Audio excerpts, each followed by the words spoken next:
Peck's Uncle Ike and the Red-Headed Boy. By George W. Peck. Chapter 2. Uncle Ike sat and smoked his pipe in silence for a few minutes, blew the smoke out in clouds, and looked at it as though searching for something, and there was a serious look on his face, as though he was trying to fathom some mystery, while the red-headed boy was looking at himself in a hand mirror to see if the freckles on his nose were any smaller since he had been using some of his mother's toilet powder to remove them. Finally Uncle Ike put the bowl of the pipe to his nose and smelled of the burning tobacco, turned up his nose and snuffed, and said, "There is something the matter with this air tobacco. I suppose the tobacco makers have got into a trust, and they don't care how the stuff smells. Condemned if I ain't half a mind to quit smoking and break up the trust." "Oh, I forgot to tell you," said the red-headed boy, "that I fixed your tobacco for you so it would not smell so bad. I put some cinnamon bark and wiener skins in it." "Well, of all things," said Uncle Ike, as he emptied the tobacco out of the pipe by rapping it on the heel of his boot, and looked sick. "What in the name of heaven is wiener skins?" "Why, it is the envelope that goes around a wiener sausage. Us boys were smoking cigarettes one day made of paper and dried dandelion leaves, and the boy at the butcher shop said if we would dry some wiener skin and cut it up and put it in the cigarette and smoke it, it would make the finest flavor, and make us strong. I tried it, and the cigarette smelled just like camping out and cooking over a campfire, and the next day I was so strong Ma noticed it. I thought you were getting old, and I would make you strong and young again. Don't you notice how different the smoke smells since I fixed the tobacco? I was going to put in some red pepper pods, but—" "Here, hold on," said Uncle Ike. "The butcher has got you mixed up. He was giving you a recipe for a Mexican pudding. But don't you ever try any experiments on your Uncle Ike any more. I don't want to be made strong any more on sausage skins. A gymnasium is good enough for me, and it don't smell like burning a Negro at the stake. I know anything would help the flavor of this tobacco, but I have got used to it, after about 60 years burning it under my nose, and if the trust will not water the stock with baled hay or cut cabbage, I will try and pull through as it is." "So you experiment on yourself, condemn you! I knew it was you that had disturbed my tobacco. I can tell by the freckles on your face when you have done anything wrong. A boy that is freckled has got to be square, or I am right onto him. When you are guilty, the freckles on your nose are changeable.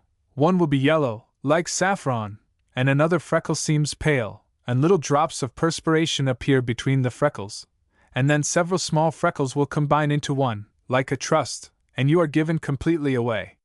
So remember, as long as you wear freckles, if you do anything crooked, there is a sign right on your face that tells the tale." "Say, Uncle Ike, what is a trust?" asked the red-headed boy, anxious to turn the subject away from wiener skins and freckles. "What good does a trust do?"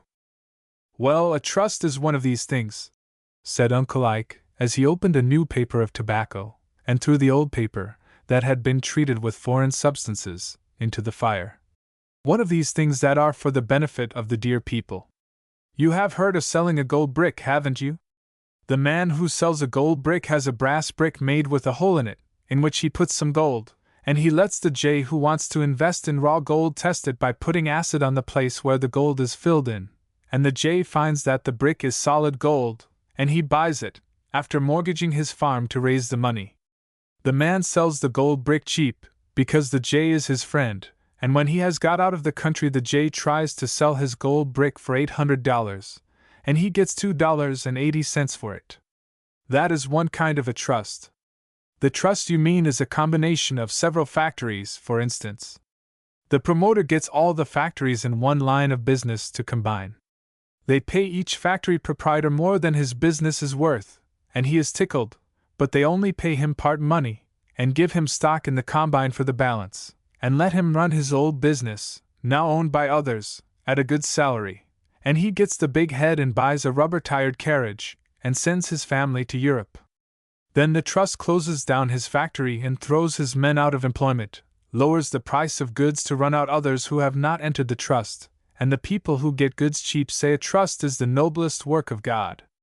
After the outsiders have been ruined, and the man who entered the trust in good faith has spent the money they gave him, and tries to sell the stock he received, it has gone down to 7 cents on a dollar, and the trust buys it in, and he cables his family to come home in the steerage of a cattle ship. His old employees have gone to the poorhouse or to selling bananas with a cart, and the former manufacturer who was happy and prosperous has become poor and shabby, and he looks at his closed factory, with its broken windows, and he tries to get a position pushing a scraper on the asphalt pavement, and if he fails he either jumps off the pier into the lake, or takes a gun and goes gunning for the trust promoter who ruined him. And after the factory man is drowned, or sent to the penitentiary for murder, the stock in the trust takes a bound and is away above par, and he hasn't got any of it, and the poor competitors of the trust having been ruined and closed up, prices of the goods go up kiting, and the dear people who said a trust was the noblest work of God say it is the dumbest work of man, and they pass resolutions to down the trust, while the owners of the good stock in the trust stick out their fat stomachs, full of champagne and canvasback and terrapin, and laugh at the people till they nearly die of apoplexy, and drive bobtailed horses that live better than the people, and carry blanketed dogs on velvet cushioned carriages, that would turn up their noses at good wiener skins worse than I did when you loaded my tobacco, you little red-headed rascal. And Uncle Ike drew a long breath, and brought his fist down on the table in anger, as he got worked up over the wrongs of the people at the hands of the gold brick trusts. Gosh, said the red-headed boy, as his eyes kept opening wider and wider when he took in all Uncle Ike had said. I should think the people would have the trusts arrested for breach of promise. What do you know about breach of promise? Said Uncle Ike, coloring up and looking foolish. Who has been telling you about my being arrested once for breach of promise? If your mother has told you about that old trouble I had, I'll leave this house and go board at a tavern. I never heard anything about it, Uncle Ike, so help me. I never heard that you was ever in love. I never was in love, said the old man, as he loaded up the pipe again. Except with my pipe. That affair was a clear case of a dog getting stuck on a man, and the owner of the dog thinking she was being loved. You see, I went to a summer resort years ago, and got acquainted with a widow. She was a sweet creature, but I never said a word to her about marriage. She had a pug dog, and I petted the dog, and called it to me, and do you know, that dog got so he would follow me, and sit on my lap, and come to my room, and whine, until I got scared. I talked with the widow some, and once I took her and the dog out boat riding, but I never gave her any cause to think that I was in love with her. But you ought to have seen that dog. He just doted on me. I encouraged it till all the guests at the hotel began to notice that I was very dear to the dog, and the widow looked on smilingly and encouraged the intimacy. Then I tried to drive the dog away from me, but he would curl up at my feet and look up at me in such a loving manner that I weakened. Then the widow began to hint at her desire to have someone that the dog could look up to and love, and it was getting too warm, and I left the summer resort, and was sued for breach of promise. Of course I didn't know what the woman or the dog would swear to, so I settled for $1,000. The next year I called at the summer resort, and found the dog stuck on another man, and I know just as well as can be that the widow paid her expenses each summer by that dog getting in love with men, and I have never looked at a woman twice since. Serve them right, said the boy, who had an idea that Uncle Ike was right about everything. I don't take much stock in girls myself. I am mighty glad I haven't got any sister. The boys that have got sisters are in hot water all the time, and have to go home with them from parties, and carry their rubbers to school when it rains, and fight for them if the other boys call them tomboys. Sisters are no good. And the red-headed boy looked smart, as though he had said something Uncle Ike would applaud. There, that will do, said Uncle Ike, as he put his hand in the boy's hair to warm it. Don't let me ever hear you say a word against sisters again. You don't know anything about sisters. They are great. Let me tell you a story. I know a man who is away up in public affairs, at the head of his profession in his county, and one the world will hear more about some of these days. He was just such a little shrimp as you are, when he was a boy. He got out of the high school, and was going to clerk in a feed store, when his sister took him one side, one Sunday, and told him she wanted him to go to college. He almost fainted away at the idea. There wasn't much money in the family to burn on a boy's education, and he knew it, and he asked where the money was to come from. This little sister of the poor boy said she would furnish the money. She knew that he would be one of the great men of the country, if he had a college education, and it was arranged for him to go to college, this little sister being his backer financially. She had a musical education, and began to look for chances to make money. She took scholars in music, and was so anxious to make money for this brother to blow in on an education that she fairly forced music into all her pupils, working night and day, often with her head ready to split open with pain, but every week she rounded up money enough to send to that brother at college, and for 4 years there never was a Monday morning that he did not get a post office order from that sweet girl. And every day a letter of encouragement and advice, and when he graduated a pale girl stood below the platform with bright eyes and a feverish cheek, and when he came down off the platform with his diploma he grasped her in his arms and said, "Sister, darling," and kissed her in the presence of 5,000 people, and she fainted. She had worked as no man works, for 4 years, and the result was a brother, a lawyer, a grand man, who loves that sister as though she was an angel from heaven. So, confound you, if I ever hear you say a word against sisters again, I will take you across my knee and you will think the millennium has come and struck you right on the pants. And Uncle Ike patted the boy on the cheek, and said they had better go out and catch a mess of fish. Chapter 3. Uncle Ike, did you ever take many degrees in secret societies? Asked the red-headed boy, as he saw the old gentleman reading an account of a man who was killed during initiation into a lodge, by being spanked with a clapboard on which cartridges had been placed. About 100 degrees, I should think, without counting up, said Uncle Ike, as he thought over the different lodges he had belonged to in the past 50 years. What set you to thinking about secret societies? Oh, I thought I would join a few, and have some fun. I read every little while about someone being killed while being initiated, and it seems to me the death rate is about as great as it is in Cuba or the Philippines. Is there much fun in killing a man, Uncle Ike? Well, not much for the man who is killed, said the old man, as he gave the grand hailing sign of distress for the boy to bring him his pipe and tobacco. Accidents will happen, you know. It isn't 1 man in 10,000 that gets killed being initiated. What do people join lodges for, anyway, when they are liable to croak? Said the boy, as he passed the ingredients for a fumigation to the uncle. Don't you think there ought to be laws against initiating, the same as clipping horses and cutting their tails off, or cutting off clogs' tails and ears? What do the lodges have those funny ceremonies for? Well, a fool boy can ask more questions than the oldest man can answer, said Uncle Ike, as he hitched around in his chair, and looked mysterious, as he thought of the grips and passwords he once knew. No, there is no occasion for laws against men going up against any game. Most men join lodges because they think it is a good thing, and after they have taken a few degrees they want all there are, and after a while the degrees keep getting harder, and they think of more to come, and by they get enough. In most lodges all men are on an equal footing, the prince and the pauper are all alike. Occasionally there is a man who thinks because he is rich or prominent in some way, that he is smarter than the ordinary man in a lodge. Then is the time that the rest try to teach him humility, and show him that he is only a poor mortal. It does some men good to have their diamonds removed, their good clothes replaced by the tattered garments of the tramp, and then let them look at themselves and see how little they amount to. In some lodges a man is taught a useful lesson by stripping him to the buff and taking a clapboard and letting a common laborer maul him until he finds out that he is not the whole business. If that were done occasionally by society you wouldn't find so many men looking over the common people. It would take the starch out of some people to feel that if they put on too many airs they would be liable to have a boot hit them any time.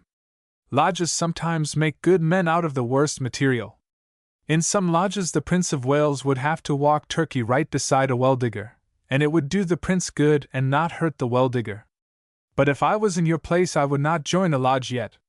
Try the Salvation Army first. And Uncle Ike got up and went to the window, and listened to the bugle and bass drum and tambourine of the army as it passed on its nightly round. That Salvation Army makes me tired, said the red-headed boy, as he reached for his putty blower. Going around the streets palming that noise off on the public for music, and scaring horses, and taking up a collection, and singing out of tune. Say, I'll bet I can blow a chunk of putty into that girl's bonnet and make her jump like a box car in a collision. And the boy opened the window and was taking aim at the tambourine girl's bonnet when Uncle Ike reached out and took the putty blower away from him and said, "Don't ever worry those poor people, or let any other boy bother them when you are around. They are entitled to the respect of all good people. It does not take opera music to get people to heaven. Even that wretched music they give so freely may turn some poor wretch from the wrong to the right way, and a poor devil who becomes a follower of Christ from practicing following the Salvation Army is just as welcome in heaven as though he went to church with a four in hand and listened to a heavenly choir that is paid $100 per. It does not seem possible to some rich people that St. Peter is going to extend the glad hand to a dockwallaper, and let the rich man stand out in the cold until he tells how he used his money on earth, whether to oppress the poor or to make them glad. Lots of men are going to be fooled thinking they are going to get inside the pearly gates on the strength of their money, but some of them may have to be vouched for by a Salvation Army lassie. So, boy, if you love your old uncle, always respect the religion of every soul on earth, and don't fire putty at any girl's bonnet. You hear me?" And the old man patted the boy on the back, and his old face looked angelic through the tobacco smoke cloud. "Well, Uncle Ike, you are the queerest man I ever saw," said the red-headed boy, as he wiped a tear out of his eye with his shirt sleeve. "There is nothing I can do to agree with you, until you have talked to me a little. When I feel funny and want to laugh, you make me cry, and when I get serious about something, and get you to talking, you get me to laughing. I never agree with you until you have had your say. But I agree with you on one thing. You said the other day, when we were talking about breach of promise, that you were never in love. That's where you and I are alike. It makes me weary to see some boys in love with girls, and run around after them, and make themselves laughing stock of everybody. If a girl should get in love with me, I would tell her to go to thunder, and I would laugh at her, and tell all the boys she was silly. There is no good in love. I thought I liked a girl once, and gave her a German silver ring that I got off an old china pipe stem, and she loved me just a week, and then she shook me because the German silver ring corroded on her finger and gave her blood poison. It wasn't true love, or she would have stuck to me if she had been obliged to have her finger amputated. Bah! I was so discouraged that I will never have anything to say to a girl again, and I will grow up to be an old bach like you, who never did love anybody but a dog. Isn't that so, Uncle Ike?" "Did I say I never loved any woman?" said Uncle Ike, as he looked away off, apparently his eyes penetrating the dim past, and a wet spot on his cheek that kept getting wetter, and spreading around his face, until he wiped it off with one end of his necktie. "Why, boy, don't you ever tell your ma, but I have been in love enough to send a man to the insane asylum. You think you will never love any girl again, on account of that blood poisoning. Why, blood poison is nowhere beside love. Some day you will have a girl pass to windward of you, and when cool air of heaven blows a breath of her presence toward you, the love microbe will enter your system with the odor of violets that comes from her, and there is no medicine on earth that will cure you. The first thing you know you will follow that girl like a poodle, and if she wants you to walk on your hands and knees, and carry her parasol in your mouth, you will do it. When she looks at you the perspiration will start out all over you, and you will think there is only one pair of eyes in the world, that all beautiful eyes have been consolidated into one pair of blue ones, and that they are as big as moons. If you touch her hand you will feel a thrill go up your arm and down your spine, as you do when a 4-pound bass strikes your frog when you are fishing. She will see that your necktie is on sideways, and she will take hold of it to fix it, and you will not breathe for fear she will go away, and when she gets you fixed so you will pass in a crowd, you will be paralyzed all over, and unable to move, until she beckons you to come along, and when you start to walk you will feel all over like your foot is asleep. Walking a block or two beside this girl will be to you better than a trip to Europe, and a look at her face will seem to you a glimpse of heaven and angels, and you will leave her after the too short interview, and you will be glad you are alive, and then you may see her riding in a street car with another, and you will want to commit murder. When these things occur, boy, you are in love, and you have got it bad. You think you don't love anybody, but you will. I have been there, boy, and there is no escape without taking to the woods, and love will make a trail through the forest, and over glaciers, and catch you if you don't watch out. So when love gets into your system that way, just hold up your hands as though a hold-up man had the drop on you with a revolver, and let the girl go through you. The only way I escaped was that the girl married. Now go away and let me alone, boy, or I shall have to take you across my knee." And the red-headed boy backed out of the room and left Uncle Ike, his trembling fingers rattling the yellow paper of tobacco, trying to fill his pipe, and as the boy got outdoors and blew a charge of putty from his blower at the washwoman bending over the wash-tub, he said, "Well, Uncle Ike hasn't had a picnic all his life." Chapter 4. "What is the matter with your Aunt Almira this morning?" asked Uncle Ike of the red-headed boy, as he came out into the garden with a slingshot, and began to shoot birdshot at the little cucumbers that were beginning to grow away from the pickle vine, as the boy called the cucumber tree. "She's turned nigger," said the boy, turning his slingshot at an Italian yelling strawberries. "Wait till I hit that dago on the side of the nose, and you will hear a noise that will remind you of Garibaldi crossing the Rubicon. Garibaldi never crossed the Rubicon, and you couldn't hit that Italian count on the nose in a week, and if you did he would chase you with a knife, and tree you in the cellar under the kindling wood, and if I interfered he would gash me in the stomach and claim protection from his government, and a war would only be averted between this country and Italy by an apology from the President, saluting the Italian flag by our navy, and an indemnity paid to your dago friend, enough to support him in luxury the balance of his life. So be careful with your birdshot. But about your Aunt Almira, she was yelling for help this morning, and didn't come down to breakfast." "Well, sir," said the boy, respectfully, as he sheathed his trusty slingshot in his pistol pocket, after the dago had felt a shot strike his hat, and he looked around at the boy with the whites of his eyes glassy and his earrings shaking with wrath. "It was all on account of the innocentest mistake that Auntie is ill this morning. You see, every night she puts cold cream all over her face, and on her hands clear up above her wrists, to make herself soft. Last night she forgot it until she had got in bed and the light was put out, and then she yelled to me to bring the little tin box out of the bathroom, and I was busy studying my algebra and I made a mistake and got the shoe dressing, that paste that they put on patent leather shoes. Well, Aunt Almira put it on generous, and rubbed it in nice. I didn't know I had made a mistake until this morning, but I couldn't sleep a wink all night thinking how funny Auntie would look in the morning." "Hold on," said Uncle Ike. "Don't prevaricate. You did it on purpose, and knew it all right, and let that poor lady sleep the sleep of innocence, blacker than the ace of spades. Say, if you was mine I would have a continuous performance right here now." And Uncle Ike run his tongue a couple of times around a dry cigar a friend had given him, and licked the wrapper so it would hold in the shoddy filling. "Don't interrupt the speaker," said the boy, as he handed Uncle Ike a match to touch off the Roman candle. "If you had seen Aunt Almira, just after she had yelled murder the third time this morning, you would not scold me. She woke up, and the first thing that attracted her attention was her hands, and she thought she had gone to bed with her long black kid party gloves on, and she tried to pull them off. When she couldn't get them off, she raised up in bed and looked at herself in a mirror, and that was the time she yelled, and I went in the room to help her. Well, sir, she hadn't missed a place on her face, neck and arms, and the paste shone just like patent leather. I said, 'Auntie, you can go into the nigger show business,' and she said, 'What is it?' and I said, 'I give it up for I am no end man.' Then she yelled again.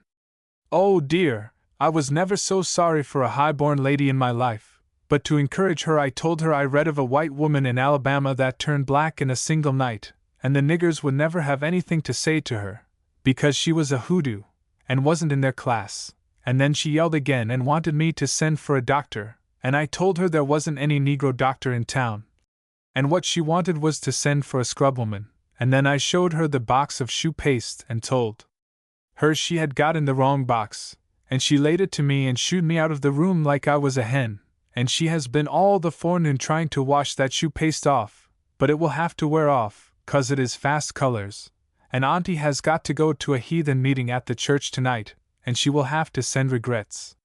Don't you think women are awful careless about their toilets?" And the boy rubbed his red hair with a piece of sandpaper, because someone had told him sandpaper would take the red out of his hair. "Do you know," said Uncle Ike, as the cigar swelled up in the center and began to curl on the end, and he threw it to the hens, and watched a rooster pick at it and make up a face. "If I was your aunt, I would skin you alive. If you were a little older, we would ship you on a naval vessel, where you couldn't get ashore once a year, and you could get punished every day. I wouldn't go in the Navy, unless I could be Dewey. Dewey has a snap. Every day I read how he has ordered some man thrown overboard. The other day a Filipino shoemaker brought him a pair of shoes and charged him $2 more for them than he agreed to, and Dewey turned to a coxswain, or a belaying pin, or something, and told them to throw the man overboard.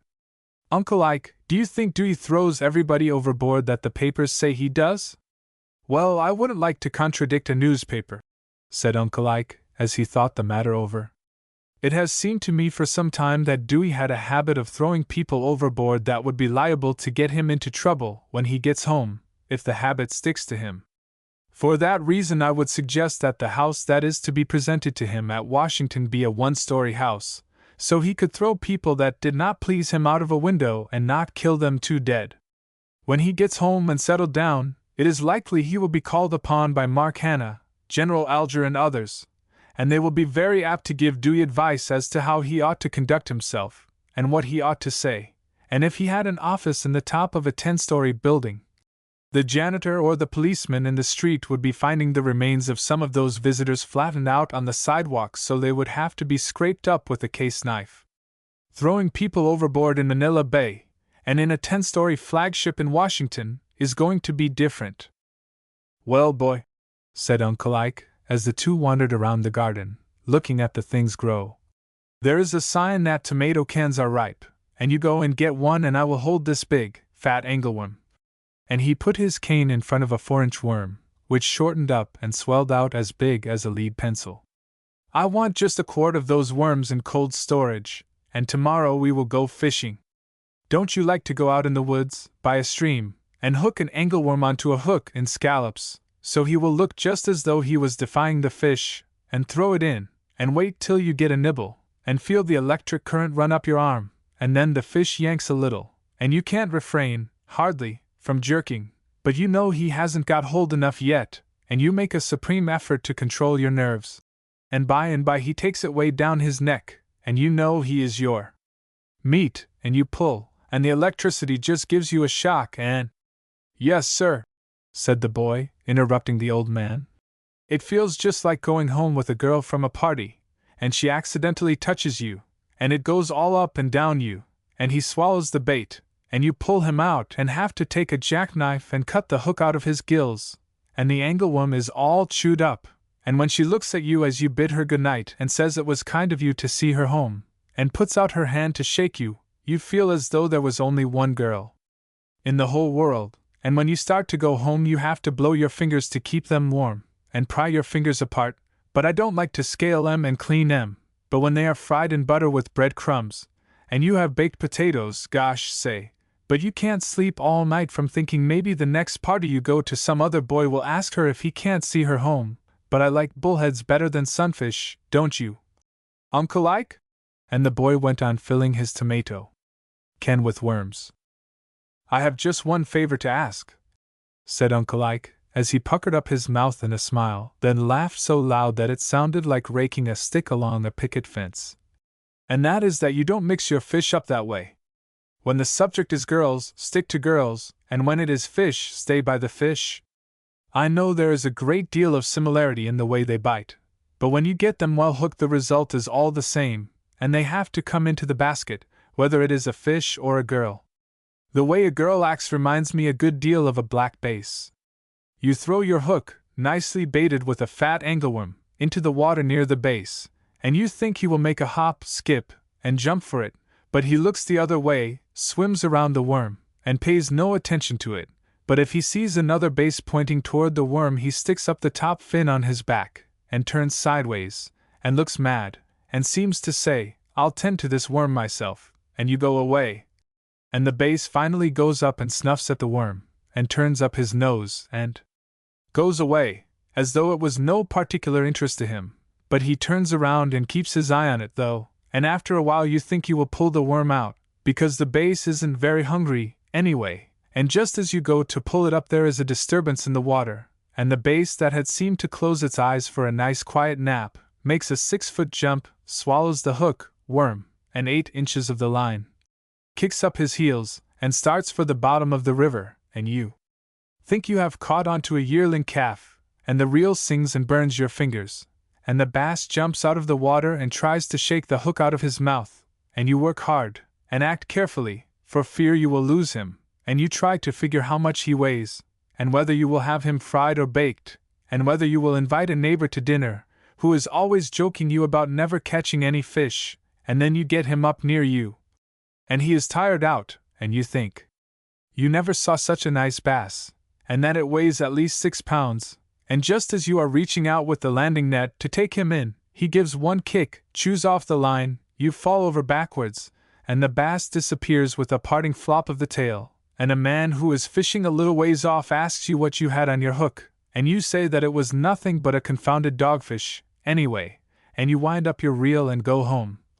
And you are so mad and hot that the leaves on the trees curl up and turn yellow like late in the fall. Many a girl has acted just that way, and finally chewed off the line, and let the man fall with a dull thud, and after he has got over it he says to those who have watched the angling that she was not much account, anyway, but all the time he knows by the feeling of goneness inside of him that he lies like a Spaniard. And Uncle Ike tied a handkerchief over the tomato can to keep the worms in, and said to the boy, "Now, if you can get up at 4 o'clock in the morning we will go and get a fine mess of bass or girls?" said the boy, as he looked up at the old man with a twinkle in his eye. "Bass, by gosh!" said Uncle Ike. Chapter 5. "Here, what you up to, you young heathen?" said Uncle Ike, as a pair of small boxing gloves, about as big as goslings, struck him in the solar plexus and all the way down his stomach, and he noticed a red streak rushing about the room, sidestepping and clucking. "You are a nice-looking Sunday school scholar, you are, dancing around as though you were in the prize ring. Who taught you that foolishness, and what are you trying to do?" And the old man cornered the red-headed boy between the bookcase and the center table, and took him across his knee, and fanned his trousers with a hand as big as a canvas ham, until he said he threw up the sponge. "Well, I'll tell you," said the red-headed boy, as the old man let him up and he felt of his trousers to see if they were warm. "I am going into the prize-fighting business, and Aunt Almira, who is studying for the stage, is teaching me to box. Gee, but she can give you a blow with her left across the ear that will make you think Jeffries has put on a shirt-waist and a turquoise ring, and she and I are going to form a combination and make a barrel of money. Say, Aunt Almira has got so she can kick clear up to the gas jet, and she wants to play Juliet. I am going to play Jeffries to her Juliet. Oh, you and your aunt have got things all mixed up. She does not have to kick to play Juliet. And you can't box well enough to get into the kindergarten class of prize fighters. What you want to fight for anyway? Better go and study your Sunday school lesson." "I don't know," said the boy, as he tied on a boxing glove by taking the string in his teeth. "There is more money in prize fighting than anything, and Jeffries was a nice Sunday school boy, and his father is a preacher, and he said the Lord was on the side of Jim in the fight that knocked out Fitzsimmons. Do you believe, Uncle Ike, that the Lord was in the ring there at Coney Island, seconding Jeffries, and that the prayers of Jeffries' preacher father had anything to do with Fitzsimmons getting it right and left in the slats and on the jaw?" "No! No! No!" said Uncle Ike, as he shuddered with disgust at the thought that the good Lord should be mixed up in such things just to make newspaper sensations. "There is not much going on that the Lord is not an eyewitness of, but when it comes to being on one side or the other of a prize fight he has got other business of more importance. He watches even a sparrow's fall, but it is mighty doubtful in my mind whether he paid any attention as to which of the two prize-fighting brutes failed to get up in 10 seconds. Boxing is all right, and I believe in it, and want all boys to learn how to do it, in order that they may protect themselves, or protect a weak person from assault, but it ought to stop there. Men who fight each other for money ought to be classed with bulldogs, wear muzzles and a dog license, and be shunned by all decent people. And the old man lit his pipe with deliberation and smoked a long time in silence. But they make money, don't they? Said the boy, who thought that making money was the chief end of man. Think of making $30,000 in one night! Yes, and think of the train robbers who make $100,000 a night, said the old man. And what good did any money made by train robbing or prize fighting ever do anybody? The men who make money that way blow it in for something that does them no good, and when they come to die you have to take up a collection to bury them. Don't be a prize fighter or a train robber if you can help it, boy, and don't ever get the idea that the Lord is sitting up nights holding pool tickets on a prize fight. Uncle Ike, why didn't you go to the circus the other night? We had more fun, and lemonade, and peanuts, and the clown was so funny, said the boy.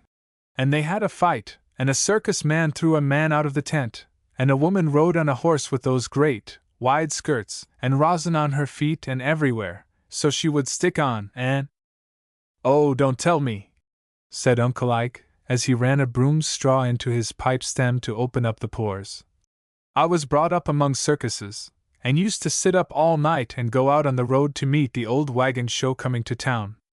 Did you ever go away out 5 or 6 miles, in the night, to meet a circus, and get tired, and lay down by the road and go to sleep, and have the dew on the grass wet your bare feet and trousers clear up to your waistband, and suddenly have the other boys wake you up, and there was a fog so you couldn't see far, and suddenly about daylight you hear a noise like a hog that gets frightened and says woof, and there coming out of the fog right onto you is the elephant, looking larger than a house, and you keep still for fear of scaring him, and he passes on, and then the camels come, and the cages, and the sleepy drivers letting the 6 horses go as they please, and the wagons with the tents, and the performers sleeping on the bundles, and the band wagon with all the musicians asleep, and the lions and tigers don't say anything, and you never do anything except keep your eyes bulging out till they get by.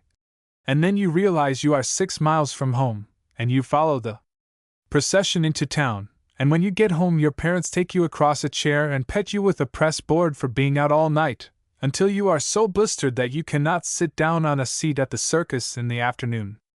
Oh, I have been there, boy, barefooted and bareheaded, with a hickory shirt on open clear down, and torn trousers open clear up.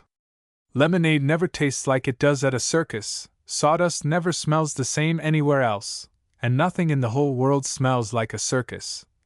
And the old man's face lighted up as though the recollection had made him young again. Did you ever see a fight at a circus, Uncle Ike? Asked the red-headed boy, who seemed to have been more impressed with the fight he had seen than with the performance. See a circus fight? Said Uncle Ike. Gosh, I was right in the midst of a circus fight, where several people were killed, and the whole town was a hospital for a month. See that scar on top of my head? And the old man pointed with pride to a place on his head that looked as though a mule had kicked him. I was a deputy constable the day Levi J. North's old circus, menagerie and troupe of Indians showed in the old town where I lived. Some country boys got in a muss with a sideshow barker and they got to fighting, and some Irish railroad graders heard the row, and they rushed in with spades and picks and clubs, and some gentlemen said, "Hey, Rube," and the circus men came rushing out, and I came up with a tin star, and said, "In the name of the state I command the peace," and I grabbed a circus man by the arm, and an Irishman named Gibbons said, "To hell with 'em." And then a box car or something struck me on the head, and I laid down, and 300 circus men and about the same number of countrymen and railroad hands walked on me, and they fought for an hour, and when the people got me home and I woke up the circus had been gone a week, and they had buried those who died, and a whole lot were in jail, and my head didn't get down so I could get my hat on before late in the fall. I grabbed a circus man by the arm. Did you resign as constable? Asked the red-headed boy, and he looked at Uncle Ike with awe, as he would at a hero of 100 battles. Did I? That's the first thing I did when I came to, and I have never looked at a tin star on a deputy since without a shudder, and I have never let an admiring public force any office on to me to this day. One day in a public office was enough for your Uncle Ike, but I would like to go to a circus once more and listen to those old jokes of the clown, which were so old that we boys knew them by heart 60 years ago. And Uncle Ike lighted his pipe again, and tried to laugh at one of the old jokes. Uncle Ike, I've got a scheme to get rich, and I will take you into partnership with me," said the red-headed boy, as Uncle Ike began to cool off from his circus story. "You go in with me and furnish the money, and I will buy a lot of hens, and fix up the backyard with lath, and just let the hens lay eggs and raise chickens, and we will sell them. I have figured it all up, and by starting with 10 hens and 2 roosters, and let them go ahead and attend to business, in 20 years we would have 17,961 fowls, which at 10 cents a pound about Thanksgiving time would amount to—" There, come off," said Uncle Ike, as he lit up the old pipe again, and got his thinker a-thinking. "I know what you want. You want to get me in on the ground floor. I have been in more things on the ground floor than anybody, but there was always another fellow in the cellar. You are figuring hens the way you do compound interest, but you are a way off. Life is too short to wait for compound interest on $1 to make a fellow rich, and cutting coupons off a hen is just the same. I started a hen ranch 50 years ago, on the same theory, and went broke. There's no way to make money on hens except to turn them loose on a farm, and have a woman with an apron over her head hunt eggs, and sell them as quick as they are laid, before a hen has a chance to get the fever to set. You open a hen ranch in the backyard, and your hens will lay like thunder, when eggs are 4 cents a dozen, but when eggs are 2 shillings a dozen you might take a hen by the neck and shake her and you couldn't get an egg. When eggs are high, hens just wander around as though they did not care whether school kept or not, and they kick up a dust and lollygag, and get some disease, and eat all the stuff you can buy for them, and they will make such a noise the neighbors will set dogs on them, and the roosters will get on strike and send walking delegates around to keep hens from laying, and then when eggs get so cheap they are not good enough to throw at actors, the whole poultry yard will begin to work overtime, and you have eggs to spare. If the hens increased as you predict in your prospectus to me, it would take all the money in town to buy food for them, and if you attempted to realize on your hens to keep from bankruptcy, everybody would quit eating chicken and go to eating mutton, and there you are.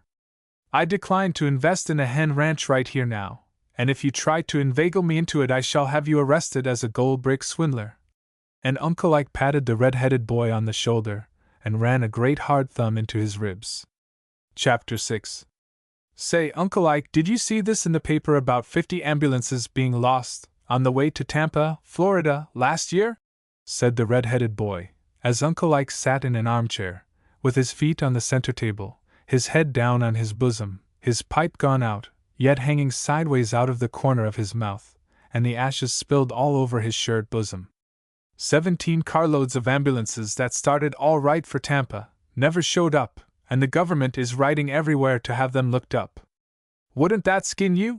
And the boy stood up beside Uncle Ike, took his pipe out of his mouth, filled it again, brushed the ashes off his shirt, and handed him a lighted wax match that he had found somewhere.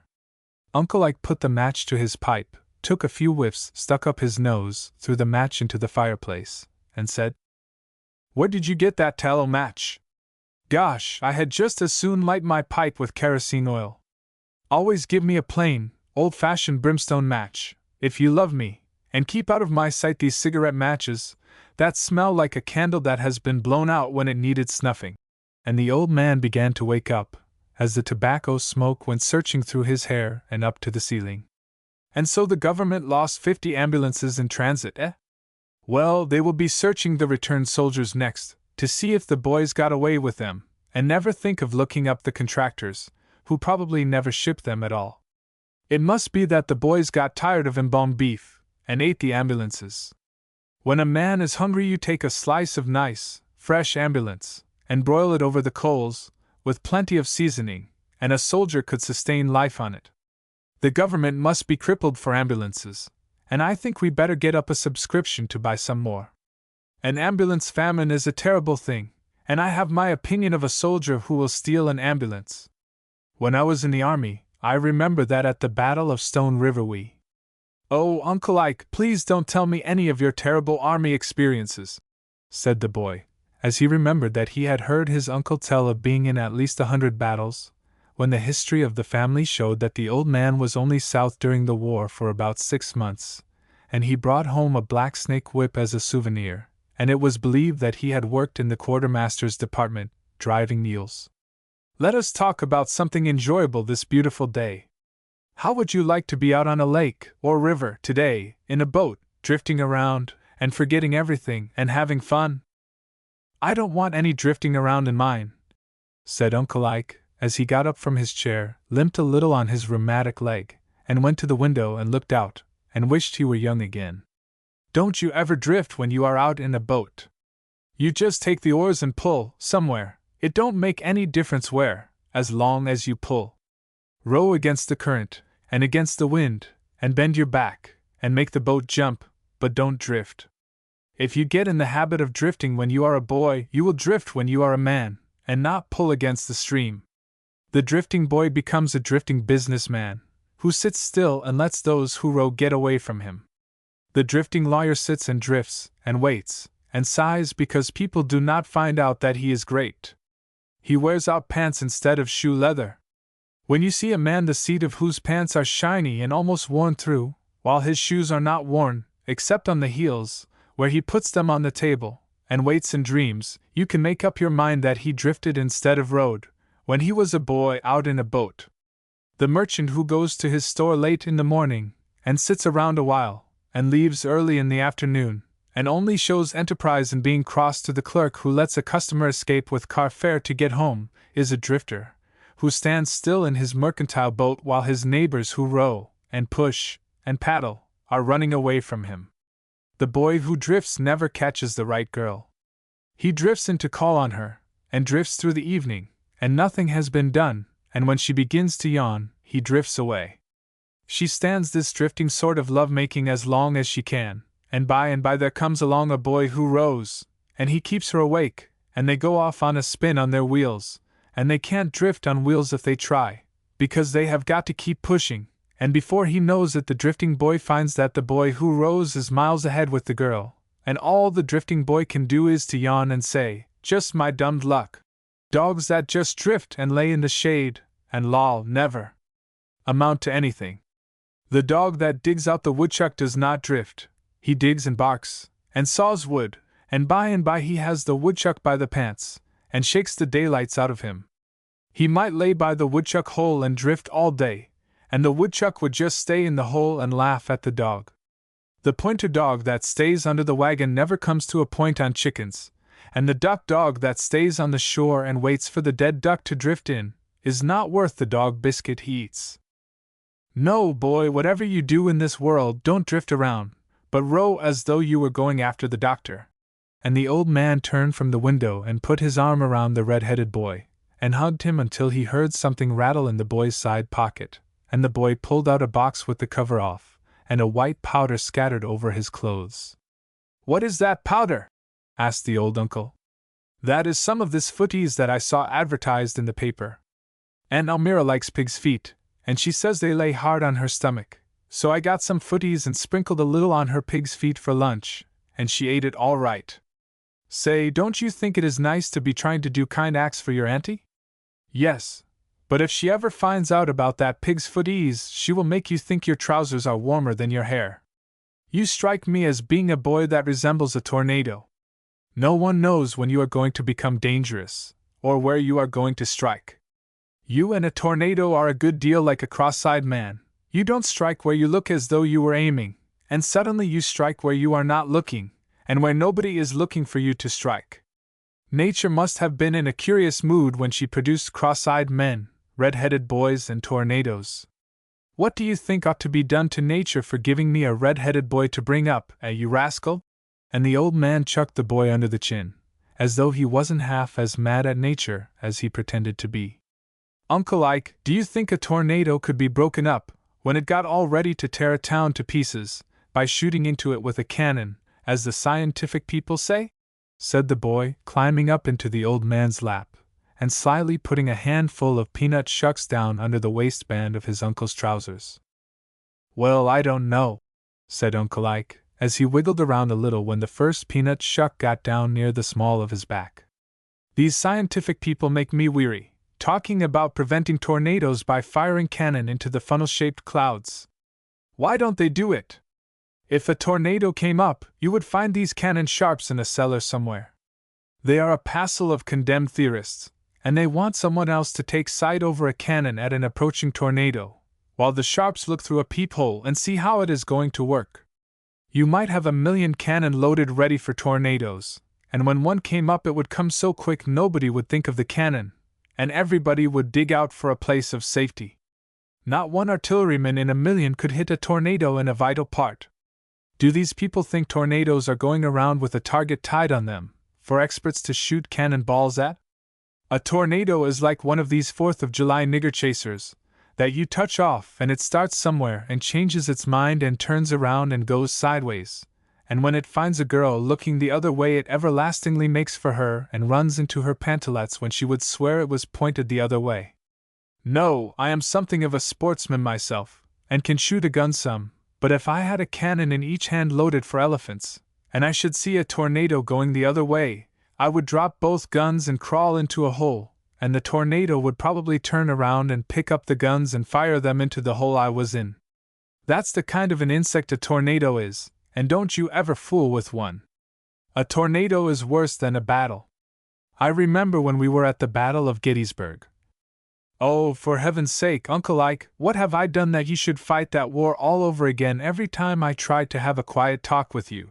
And the boy stuffed his fingers in his ears, and got up off the old man's lap, and the uncle got up and walked around, and when the peanut shells began to work down his legs, and scratch his skin, and he found his foot asleep from holding the big boy in his lap, the old man thought he was stricken with paralysis, and he sat down again, and called the boy to him and said in a trembling voice, "My boy, you are going to lose your Uncle Ike. I feel that the end is coming, and before I go to the beautiful beyond I want to say a few serious words to you. It is coming as I had hoped. The disease begins at my feet, and will work up gradually, paralyzing my limbs, then my body, and lastly my brain will be seized by the destroyer, and then it will all be over with your Uncle Ike. Remove my shoes, my boy, and I will tell you a story. When we scaled the perpendicular wall at Lookout Mountain, in the face of the Confederate guns, and—" "Can this be death?" said the boy, as he took off one of the old man's shoes and emptied out a handful of peanut shucks, and laughed loud and long. "Well, by gum!" said Uncle Ike. "Peanuts instead of paralysis." And he jumped up and kicked high with the lately paralyzed legs. "Now, I haven't eaten peanuts in a week, and I suppose those shucks have been in my clothes all this time. I am not going to die. Go dig some worms and I will show you the liveliest corpse that ever caught a mess of bullheads."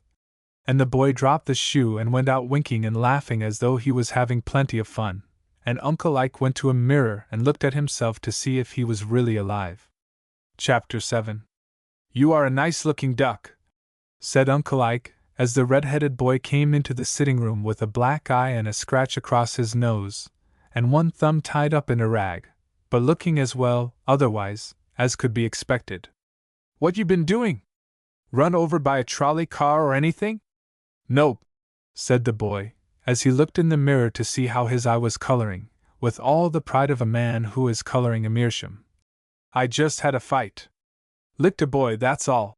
And he put his hand to his head, where a lock of his red hair had been pulled out. "You look as though you had licked a boy," said the old man, taking a good look at the blue spot around the boy's eye. "I suppose he is telling his folks how he licked you, too? My experience has been that in these boys' fights you can't tell which licks until you hear both stories. What was it about, anyway?" "He lied about you, Uncle Ike, and I choked him until he said punk, and then I let him up, but he wouldn't apologize and said he would leave it to you, if what he said was true or not, and here he comes now." And the red-headed boy opened the door and ushered in a boy about his own size, with 2 black eyes and a piece peeled off his cheek, and one arm in a sling. "Which is Jeffries?" asked Uncle Ike, as he filled his pipe, and looked over the 2 companions who had been scrapping. "He is Jeffries," said the visitor. "And I am Fitzsimmons, but I want to have another go at him, unless we leave it to arbitration." And the boy looked at the red-headed boy with blood in his eye, and at Uncle Ike with a look of no particular admiration. "Well, what was the cause of the row?" said Uncle Ike, as he took a chair between the 2 boys, lit his pipe, and smiled as he saw the marks of combat on their persons. He said you used to be a drunkard, Uncle Ike, and had been to the Keeley cure, and I called him a liar, and then we mixed up. That's about the size of it, said the other boy. Now, which was right? Uncle Ike smoked up and filled the room so it looked like camping out and cooking over a fire made of wet wood, and thought a long time, and looked very serious, and the red-headed boy could see they were in for a talk. Finally the old man said, "Boys, you are both right and both wrong, and I'll tell you all about it. I never was a drunkard, and never drank much, but I have been to the cure all the same. It was this way. I had a friend who was one of the best men that ever lived, only he got a habit of drinking too much, and no one seemed able to reason with him. He wouldn't take advice from his own mother, his wife, or me, or anybody. He was just going to the devil on a gallop, and it was only a question of a year or two when he would die. I loved that man like a brother, but he would get mad the minute I spoke of his drinking, and I quit talking to him, though I wanted to save him. I have smoked dog-leg tobacco many a night till after midnight, trying to study a way to save the only man in the world that I ever actually loved, and I finally got it down fine. I began to act as though I was half drunk whenever I saw my friend, spilled whiskey on my coat sleeves, and acted disreputable, and got a few good fellows to talk with him about what a confounded wreck I was getting to be, and he actually got to pitying me, and finally got disgusted with me. And one day he said to me that I was a disgrace, and was making more different kinds of a fool of myself than any drunkard he ever met. I got mad at him, and told him to attend to his own business, and left him. Then the boys got to telling him that the only way to save me was to get me to go to a cure, and do you know, that good fellow that I would have given the world to save came to me and urged me to take the cure, and at first I was indignant that he should interfere in my affairs, and finally he said he would go if I would. Then we struck a bargain, and went to Dwight, and took the medicine. The boys had told the doctors the story, and they only gave me one shot in the arm, but that came near killing me, because it almost broke me of using tobacco. Well, I remained there 10 days, and while they were pretending to cure me, they were curing my friend sure enough, putting the gold cure into his system with injections and drinks, while I didn't get anything but ginger ale. And when we were discharged cured, I was the happiest man in the world, except my friend, who was happier. He was not only cured himself, and an honor to his family, but he thought he had saved me from a drunkard's grave. That's the story, boys, and now you get up and shake hands, and don't fight any more over your Uncle Ike. And the old man patted them both on the head, and they shook hands and laughed at each other's black eyes. As the red-headed boy showed his late antagonist to the door, he turned to his uncle and said, "Uncle Ike, if you have ever held up a railroad train, or robbed a bank, or stolen horses, or done anything that would cause you to be arrested, I beg of you to tell me of it now, so if anybody abuses you in my presence I won't get into a fight every time." And the boy put his arm around his Uncle Ike and hugged him, and added, "You were a thoroughbred when you bilked that friend of yours to take the cure." "Oh, I don't know," said Uncle Ike. "That reminds me of the Battle of Chickamauga, when Bragg's forces were—" "Fire! Fire!" yelled the red-headed boy, and he rushed out of doors and left the old man talking to his pipe. "Has that Battle of Chickamauga been fought out to a finish yet?"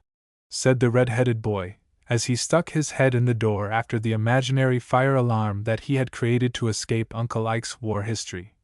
"For if it is ended I want to come in, but I can't stand gore. And your war stories are so full of blood that you must have had to swim in it." "Oh, you don't know a hero when you see one," said the old man, as he straightened up and saluted the boy in a military manner, only that he used his left hand instead of his right hand. "Well, I'll tell you," said the boy as he got inside the room and stood with his hand on the door knob, ready to escape if Uncle Ike got excited. "You old veterans make me sick. I have heard nothing for 15 years except war talk, old war talk, back number war talk, about how you old fellows put down the rebellion, and suffered, and fought, and all that rot.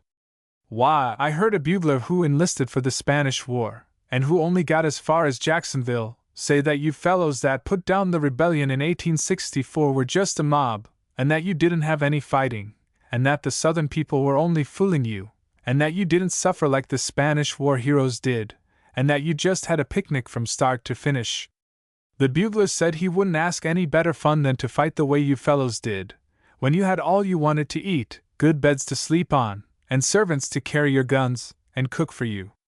The bugler said you fellows all get pensions just for making an excursion through the southern resorts, while the heroes of the Spanish War, who fought a foreign country to a standstill, and went without food, and got malaria, are without pensions, and just existing on the record they made fighting for their country. And the boy stopped nagging the old man when he noticed that Uncle Ike was turning blue in the face, and choking to keep down his wrath. "Where is this heroic bugler of the Spanish War?" said Uncle Ike, trying to be calm, but actually frothing at the mouth. "Bring him here, and let me hear him say these things, condemn him, and I will take him across my knee and I will knock the wind out of him, so that he can never gather enough in his carcass to blow another bugle. Why, confound him, he is a liar. The War of the Rebellion was a war, not a country Schützenfest, with a chance to go home every night and sleep in a feather bed, and get a Turkish bath.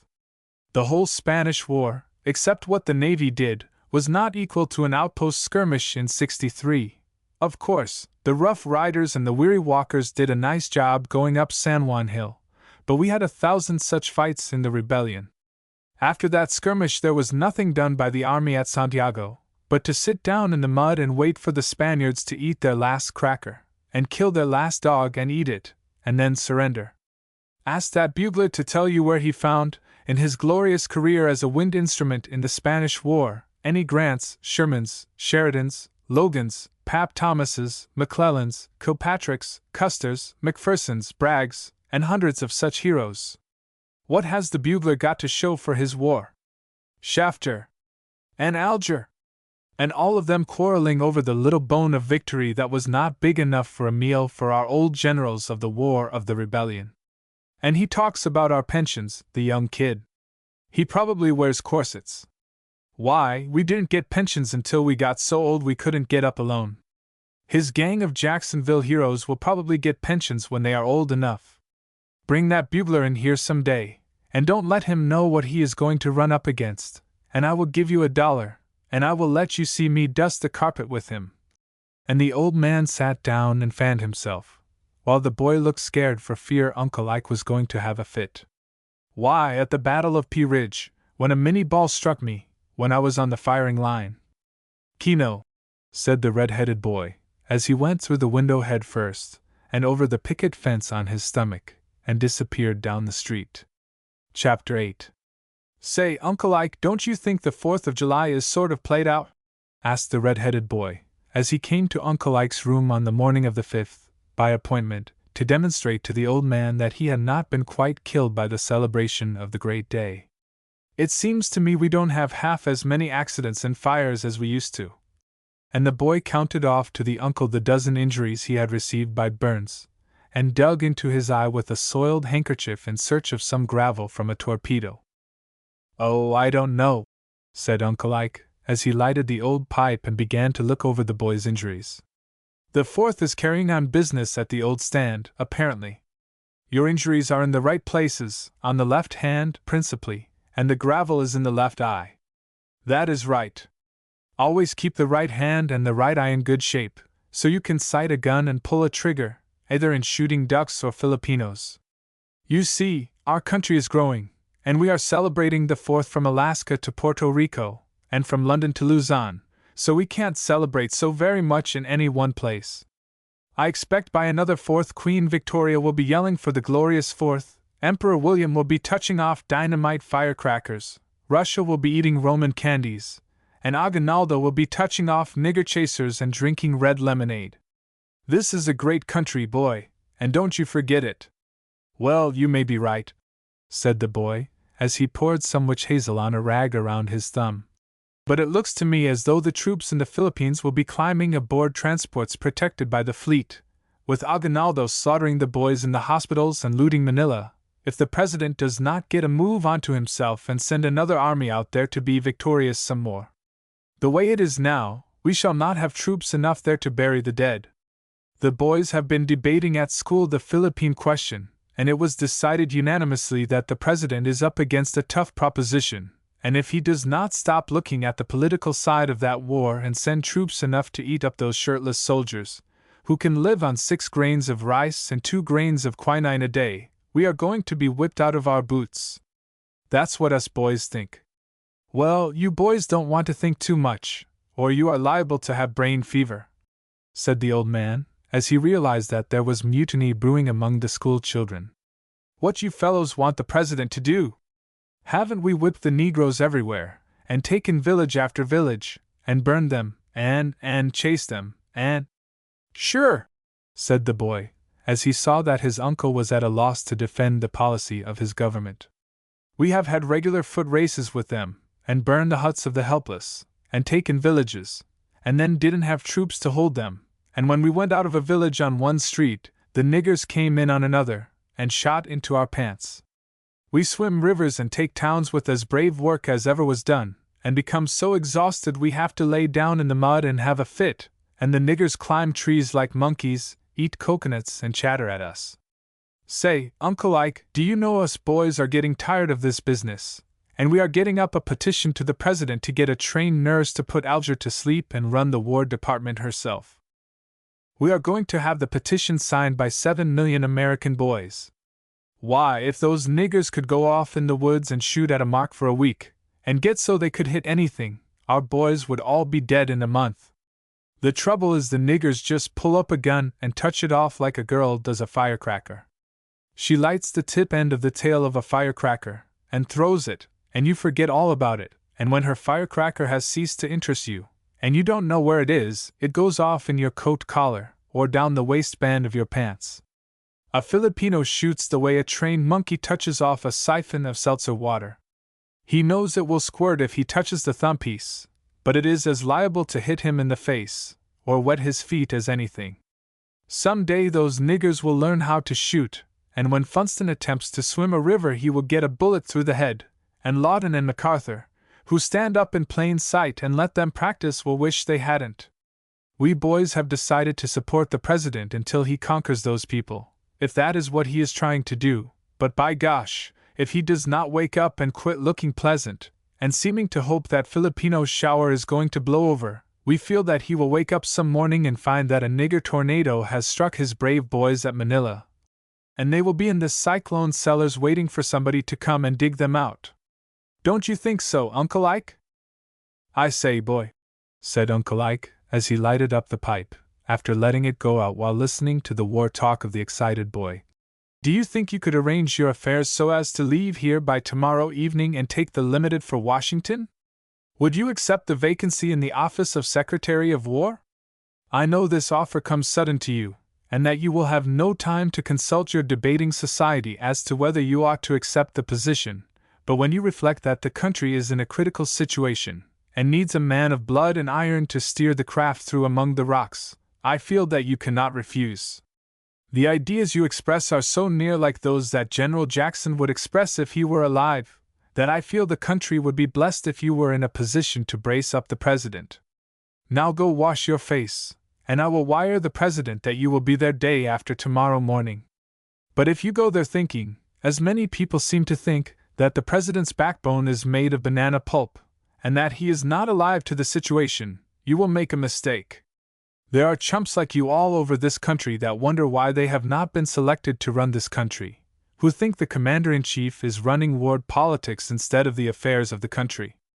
Of course, a president gets under obligations to different elements in a campaign, and finds it necessary to surround himself with a cabinet, a few members of which are not worth powder to blow them up, but if they were all weak and vicious on the make, and political ciphers, and the president himself is all right, the country will not go very far wrong. What you boys want to do is to debate less on questions you do not understand, and saw more wood. Let the grown people run things a while longer, and you boys prepare to take the burden a quarter of a century hence. And the old man got up and put his arm around the boy and felt of his head to see if he could find any soft spot.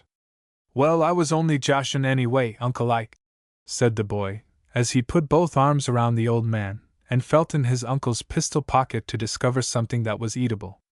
But Uncle Ike, I am serious now. I have got in love with a girl, and she is mashed on another boy, and I am having more trouble than McKinley. You know that quarter you gave me yesterday?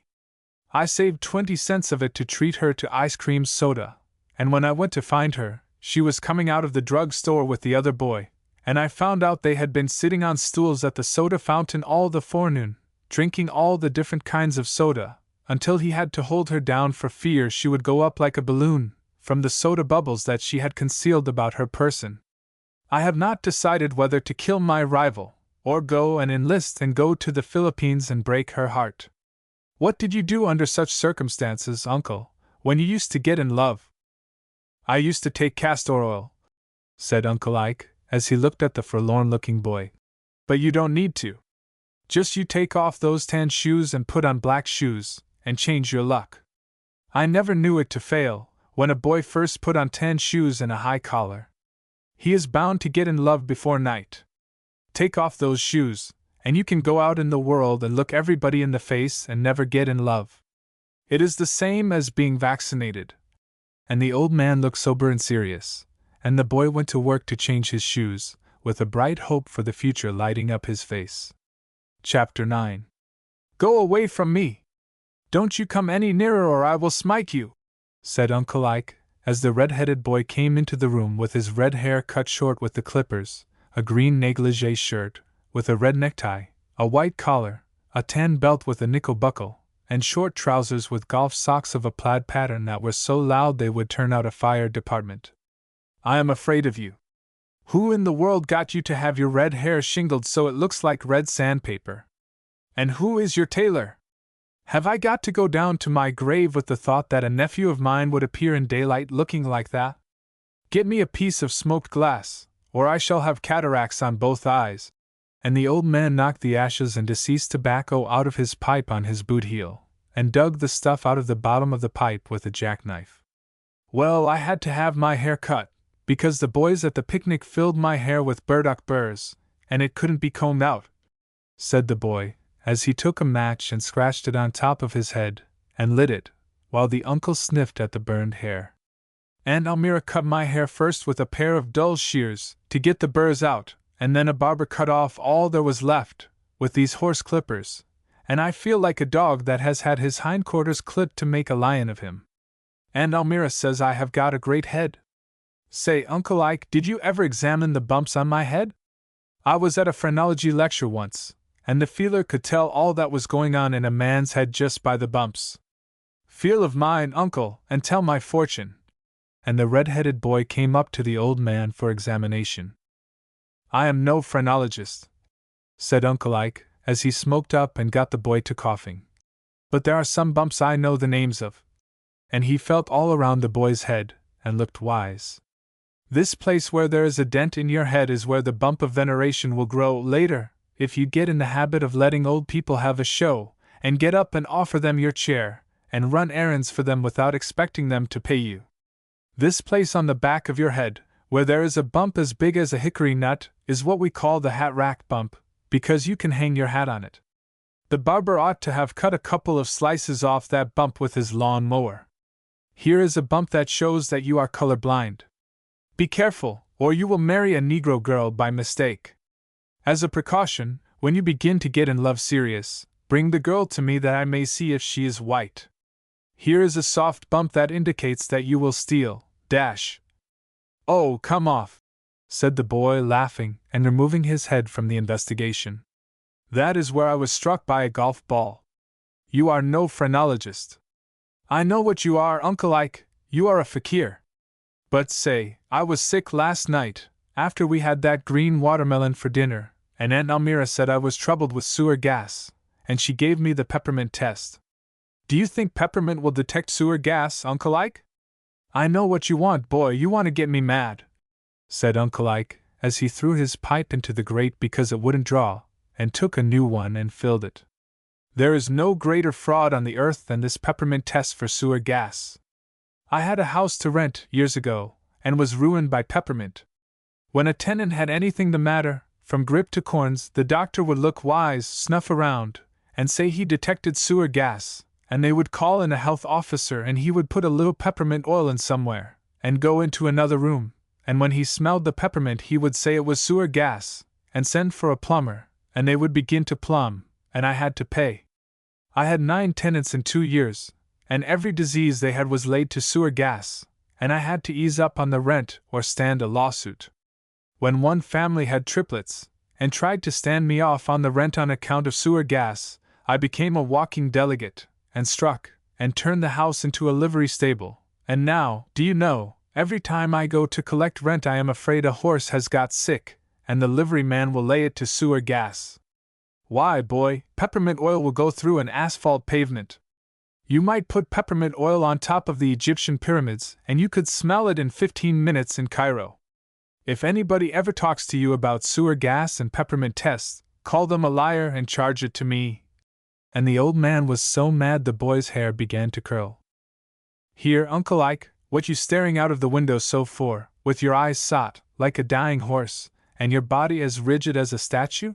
And the boy rushed up to the window and looked out to see what had come over the old man. Hush, keep still, and don't scare her away, said Uncle Ike, as he held up his hand and motioned the boy to keep still. By gosh, if it isn't a woman, Uncle Ike, that has paralyzed you, and you always said you didn't care for them any more, said the red-headed boy, as he looked out the window and saw a blonde-haired young woman standing on the corner waiting for a streetcar, and glancing up at Uncle Ike through the frosy hair that was loosely flying about her forehead. And she is a blonde, too, and blondes have gone out of style. Didn't you read in the papers that the shows won't hire blondes any more, and that nothing but brunettes are in it? It must be pretty tough on a blonde to get her hair all fixed fluffy, after years of patient coloring, and then find she has gone out of style, and no Opry will hire her to shed blonde hair on the coats of the chorus fellows. Oh, Uncle Ike, come away from the window or you will be stolen. And the boy dragged the old man away from the window, handed him his pipe, and said, Smoke up and try to forget it.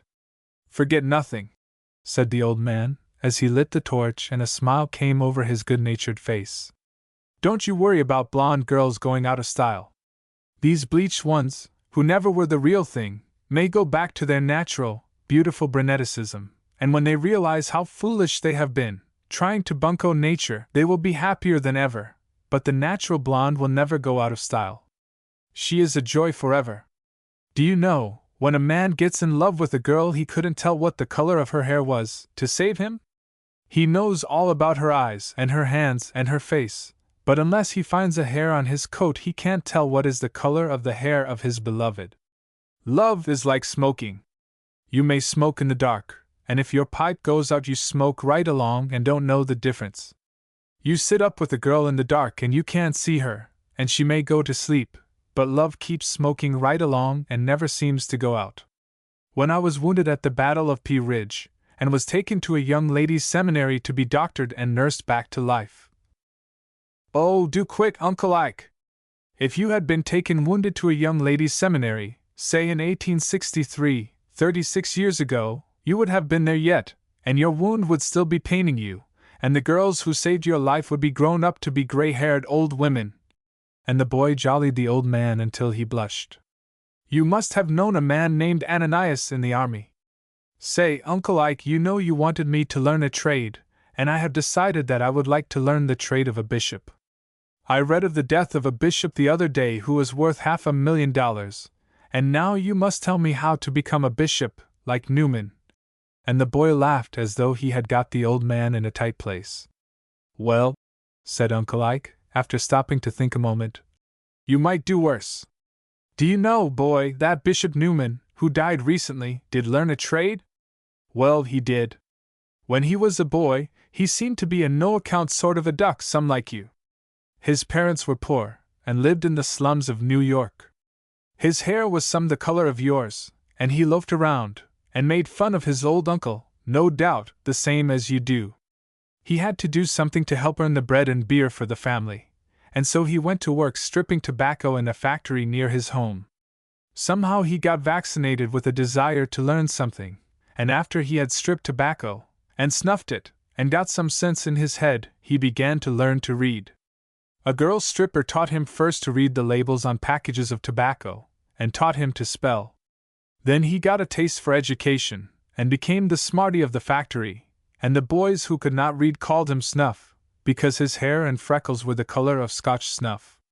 Some white man connected with the factory saw that the little rat had stuff in him, and he helped him to get an education, and he stripped tobacco daytimes and studied nights, and became a preacher, and finally a bishop. So, you smarty, if you want to learn the trade of a bishop, strip the wrapper off that package of tobacco and fill my pipe. Who knows but Bishop Newman stripped the very tobacco I am smoking now? And the old man puffed and laughed at the boy. Gosh! It smells old enough to have been stripped when the bishop was a boy, said the red-headed boy, and then he dodged behind a table, while Uncle Ike tried to catch him and teach him how to be a bishop. Chapter 10. Uncle Ike stood with his pipe in his left hand, his thumb pressing the tobacco down tight, and with a match in his right hand, just ready to scratch it on his leg, when he froze stiff in that position, and never moved for 5 minutes, as he watched the red-headed boy, who had walked into the room listlessly, his eyes staring at a picture he held in his hand, his face so pale that the freckles looked large and dark, his lips white as chalk, his cheeks sunken, his fingers gripping the picture, a faded and forlorn pansy in his buttonhole, and his short clipped hair standing up straight in rows like red beet tops in a vegetable garden. Anybody very dead? Said Uncle Ike, as he drew the match across the cloth, put it to his pipe, and began to swell out his cheeks and puff, keeping his eye on the boy through the smoke, who had taken his eyes from the picture, drawn a deep sigh, and sat down on the lounge, as though he never expected to get up again. No, nobody dead, said the boy, as he laid his head on a sofa pillow, closed his eyes, and placed the picture inside his vest. But I wish there was. I wish I was dead. How many times have I told you to put oil on cucumbers, and they wouldn't gripe you that way, said Uncle Ike, as he drew a chair up beside the lounge and felt of the boy's pulse, and took his handkerchief and wiped the perspiration off his forehead, and finally took the picture out of his bosom and looked at it. She is a nice, warm-looking girl, but you might have the picture on your stomach a week, and it wouldn't draw that colic out of you. And Uncle Ike gazed with some admiration on the picture of the beautiful girl, whose high forehead, bright eyes, and beautiful chin showed that she had the making of a rare and radiant woman. "'Tain't colic, and I haven't eaten no cucumbers," said the boy, as he rolled his eyes up toward the roof of his head. "It's love, that's what it is, and I am miserable, and Aunt Almira said you had been in love over 600 times, and could tell me what to do." "Well, I like your Aunt Almira's nerve," said Uncle Ike, as he looked half pleased at the accusation. "Of course, I have had some encounters with the fair sex, but I have never entirely collapsed, the way you have. What's the symptoms? Don't the girl love you?" "Yes." "Gosh, she idolizes me," said the boy, sitting up and getting a little color in his face. "Oh, then you don't love her," said Uncle Ike, probing into the wound. "It's false," said the boy, getting on his feet and standing before the old man in indignation. "I love the very ground she walks on. Say, when I walk a few blocks with her, and can't see her again for a week, I go around the other 6 days and look at the board she walked on, and it makes me mad to see anybody else walking where she did. I want to get rich enough to buy all the houses we have walked by, and the street cars we have rode in. Love her? Say, you don't know anything about love, Uncle Ike. The love you used to have was old style, and didn't strike in." "Oh, I don't know," said Uncle Ike. "It's all about the same. Was the same in Bible times, and will be the same hundreds of years hence, when we conquer the Philippines. Same old thing. Nobody invents any new symptoms in the love industry. There may be new languages to express it in, but it is just plain, everyday love. But if you both love each other, what is the use of all this colic? Why, you see, she has to dissemble. That's what she says. She can't go with me all the time, and when I see her with anybody else it seems as though it would kill me. I know she does not smile at anybody else the way she does at me, but the condom fools might think she did, and love her. I know if one of those ducks should squeeze her hand, she would be mad, and cuff him, but I could squeeze her hand till her fingers cracked, and she would enjoy it." "I see," said Uncle Ike, smoking right along. "You are like a man who owns the most beautiful diamond in the world, and is not allowed for some reason to be known as its owner, but is allowed to wear it only 2 hours a week, and then other people are allowed to wear it. You know it is yours, and yet when it is in the possession of others, you don't dare go and claim it, and they wear it as though they own it, and people see it in their possession and admire it, as it sparkles and throws rays of sunshine, and think how lucky is the man who wears it. Isn't that about your idea? She is yours, body and soul, but has not been delivered to you, eh? Sure. That's it, exactly. What shall I do, Uncle Ike?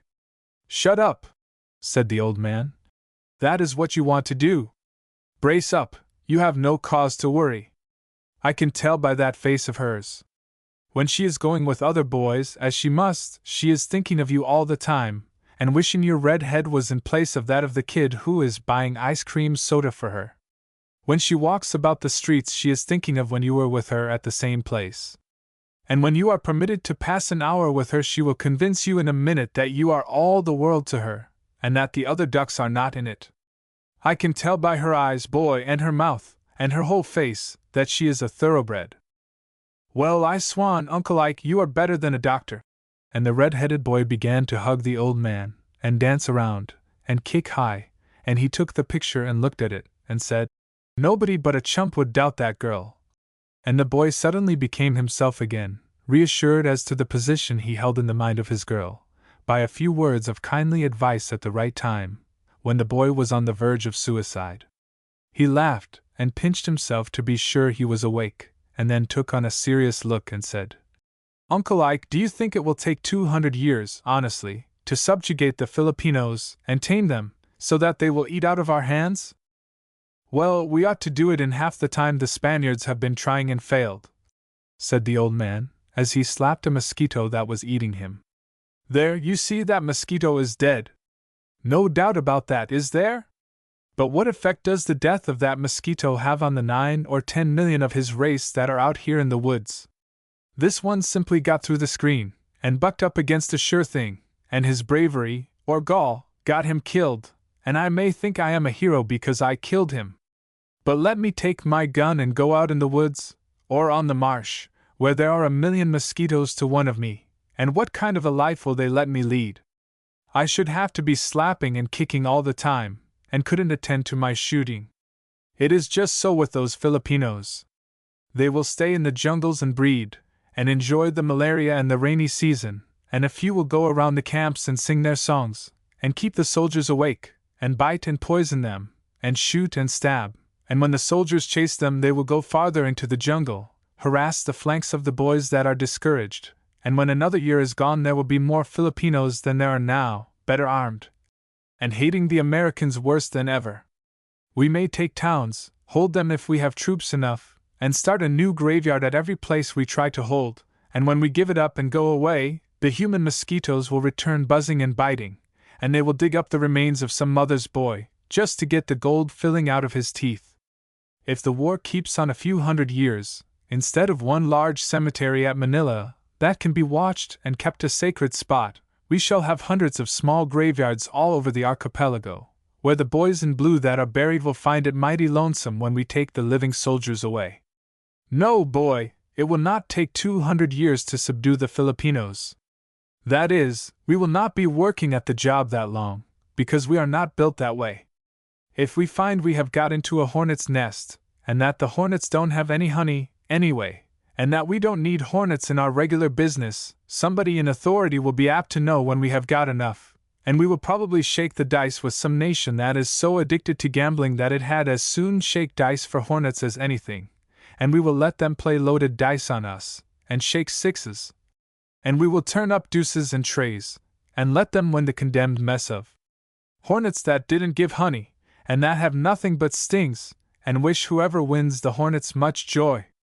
Understand me, boy, I am not saying anything against the policy of our administration, if it has got one, and I will hold up my hands and root for the army as long as it is in the game, and will encourage the president all I can to do what he thinks is right, but I shall always feel that Spain sold him a gold brick for 20 million plunks, and that he has not yet found out that it is made of brass.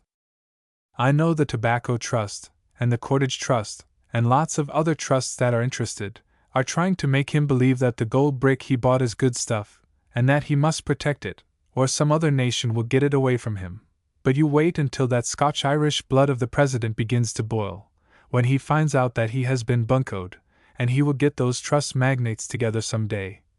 And he will get pale around the gills, and mad as a wet hen, and he will say that he has heard about all the funeral dirges on the long-distance telephone from Manila that he wants to hear, and that the wails of the mourning mothers of the dying boys are keeping him awake nights, and that he has got about enough, trying to put bells on the Filipino wildcats, and that they can take the whole Philippine archipelago and go plumb to Hades with it, for he is going to stop the death rate, and get those boys home and set them to plowing corn. Oh, Uncle Ike, don't get excited. I only wanted to change the subject from my own troubles to the troubles of our country. And he went out singing, "There's only one girl in all this world for me," while Uncle Ike took off his collar and wiped the perspiration off his neck, and fanned himself a while, and then lit his pipe, smoked a spell, and finally said, "Well, it is none of my condom business, anyway, I suppose." Chapter 11. Uncle Ike was sitting in his room with a bathrobe on, and his great, big, bare feet in a tub of hot water, in which some dry mustard had been sifted, and on a table beside him was a pitcher of hot lemonade, which he was trying to drink, as it got cool enough to go down his neck without scorching his throat. His head was hot, and he had evidently taken a severe cold, and occasionally he would groan, when he moved his body, and place his hand to the small of his back.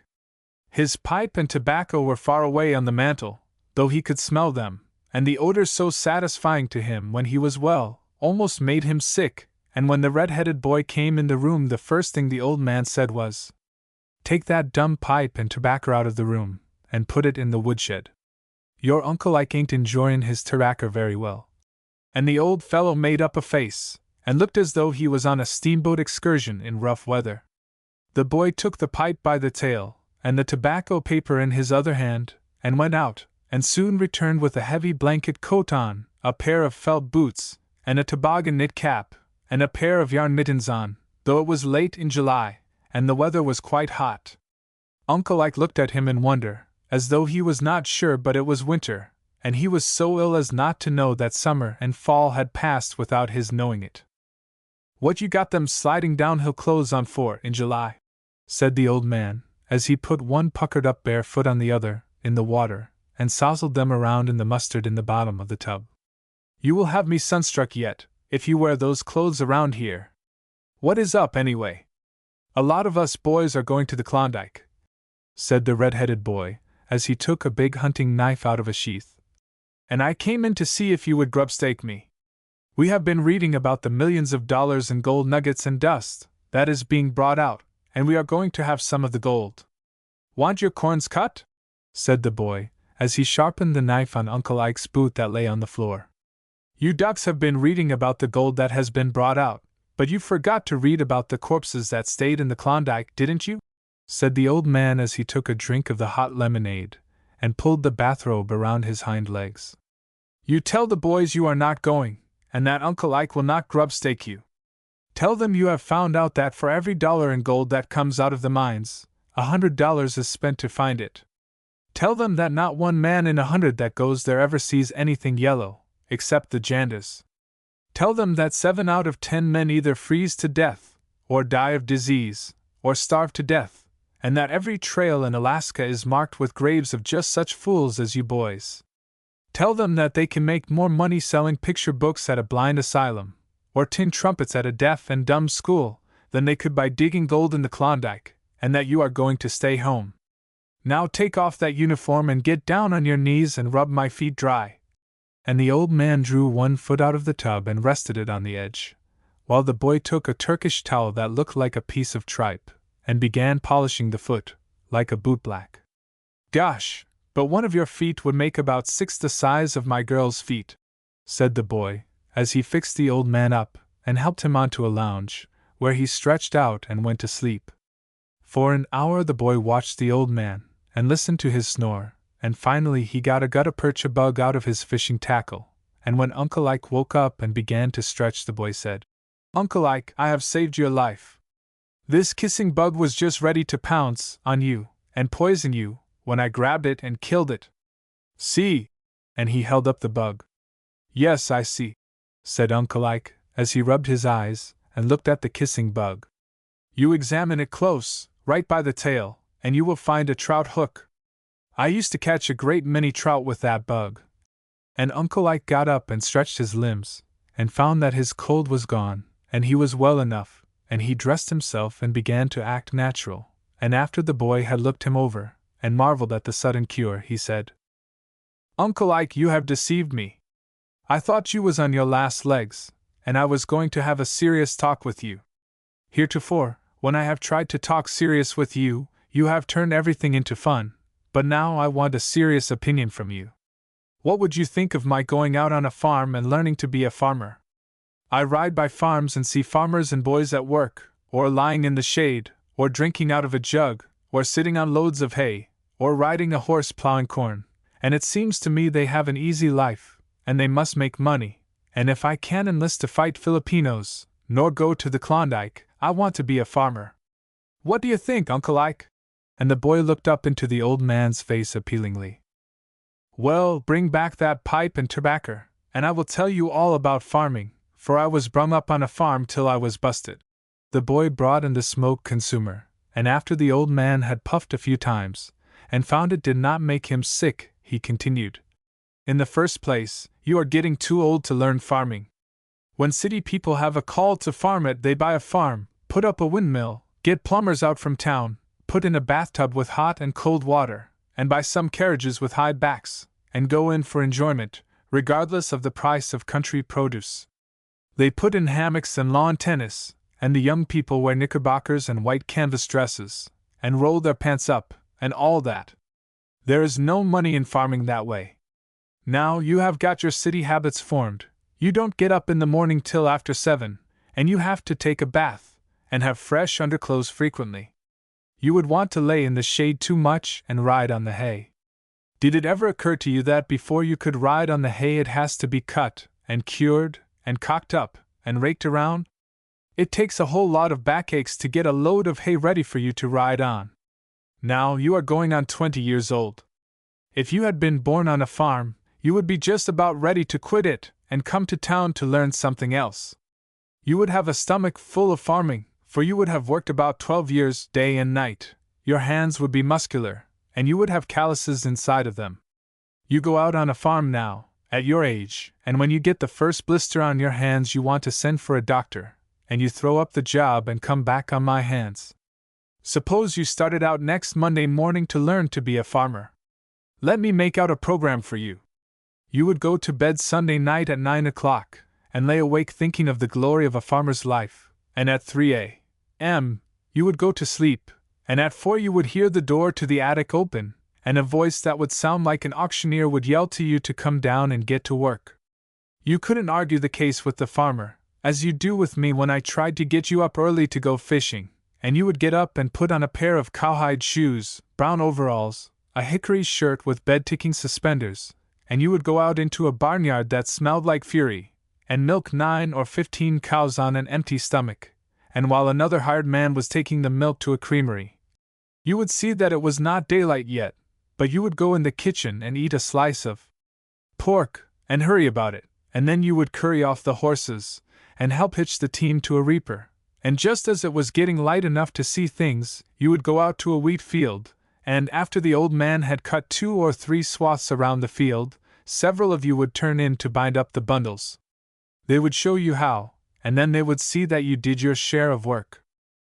You would hustle for about 4 hours, and you would be so hungry it wouldn't be safe for a dog to come around you, and you would drink warm water out of a jug till your stomach ached, and you would wonder if it was not almost supper time, and if you looked at your watch you would find it was only about 9 o'clock in the morning, with 3 more solid hours of work before dinner time.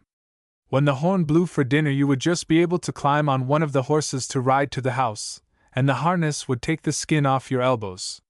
When you got to the house you would want to lay down and die, but you would have to pull water up in buckets to water the horses, and go up in the hay mow and throw down hay and carry oats to them, and when you went into dinner you would feel as though you could eat a 10-course banquet, but you would find that it was washing day, and they didn't do any cooking, and you would eat a bowl of bread and milk, and chew about a bushel of young onions.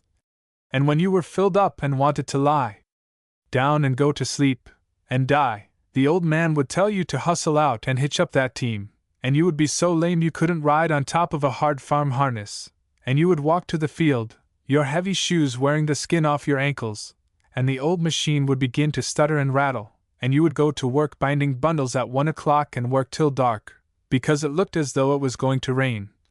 And when you got the chores done, milked the cows, bedded down the horses, carried in wood to the kitchen, and a few things like that, and they told you supper was ready, you would say you would rather go to bed than eat, and you would go up in the attic and fall on the bed, and go to sleep and dream of your Uncle Ike. Do you know where I would find you next? You would come into town on an early freight train Tuesday morning, and show up about breakfast time, and you would hunt the bathtub, and if any man ever talked farming to you again, you would be sassy to him. No, boy, the city man or boy is not intended for a farmer, but the farmer boy is intended for the city, when he gets enough of the farm.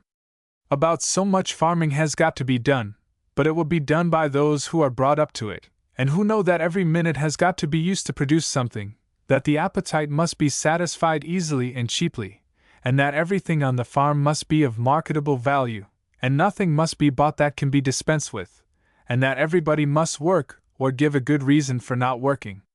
The pleasure of farming is largely in anticipation. The big crops and big prices are always coming next year. You would be about as good at farming as I would at preaching.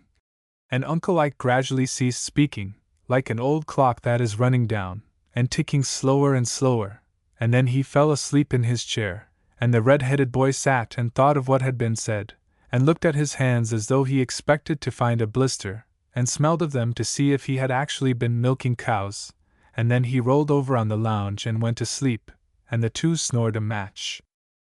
Chapter 12.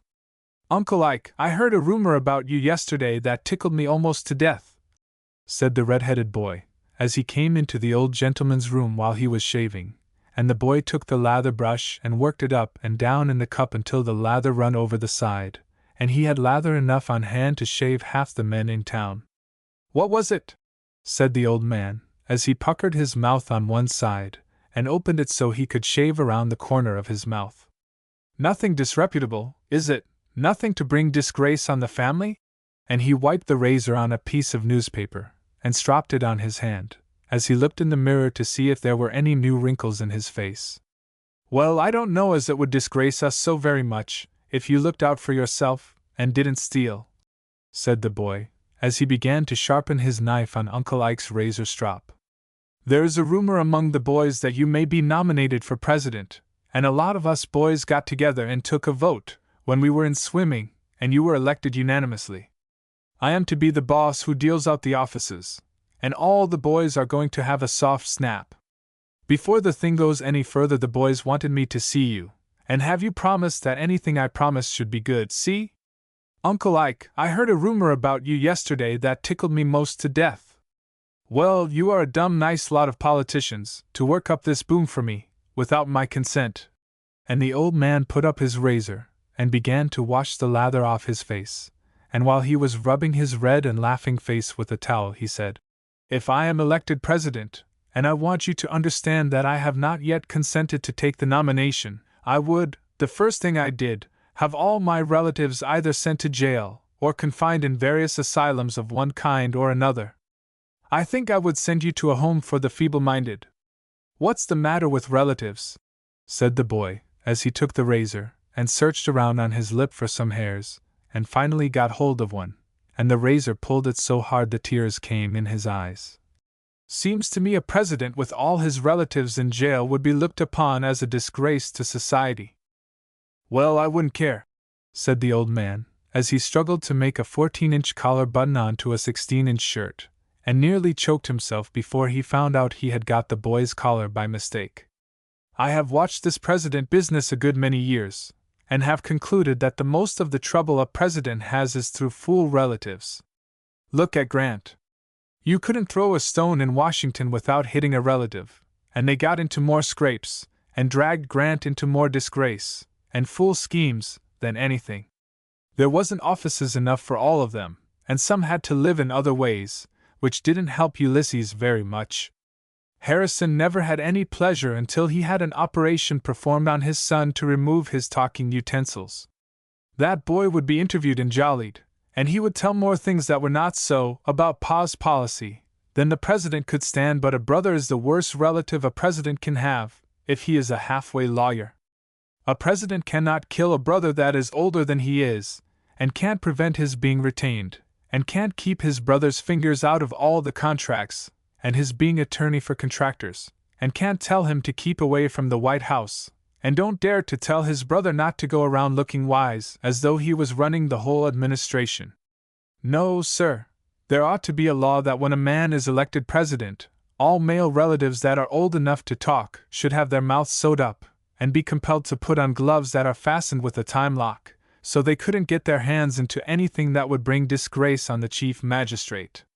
Now, if you boys want me for president, with this understanding that you shall all keep away from me after the 4th of March, and never let anybody know that you ever heard of me, and that you will never write me even a postal card, why, you can go ahead with your boom. And the old man tied his necktie so it looked like a scrambled egg, and he and the boy went into breakfast, the boy opening the outside door and whistling a weird whistle, which brought 3 boys up on the porch, when he said to them, "By the way, that presidential boom for Uncle Ike is off. Don't let the gang do another thing. He is a lobster." And the boys went out into the world looking for another candidate, followed by a dog that jumped up and down in front of them as though he could lead them to a presidential candidate, or a woodchuck hole mighty quick. "Speaking of dogs," said Uncle Ike, as he and the boy sat down to breakfast, and the other boys went out on the street to wait for the red-headed boy to finish eating. "Where you boys going?" "Just going to follow the dog," said the warm-haired proposition, as he kicked because the melon was not ripe. "Did you ever drown out a gopher, Uncle Ike?" "Bet your life," said Uncle Ike, as he dished out enough food for the boy to have fed an orphan asylum. "Oh, I had a dog once that knew more than an alderman. Do you know, boy, that a dog is the best thing a boy can associate with? A boy never does anything very mean, if he has a dog that loves him.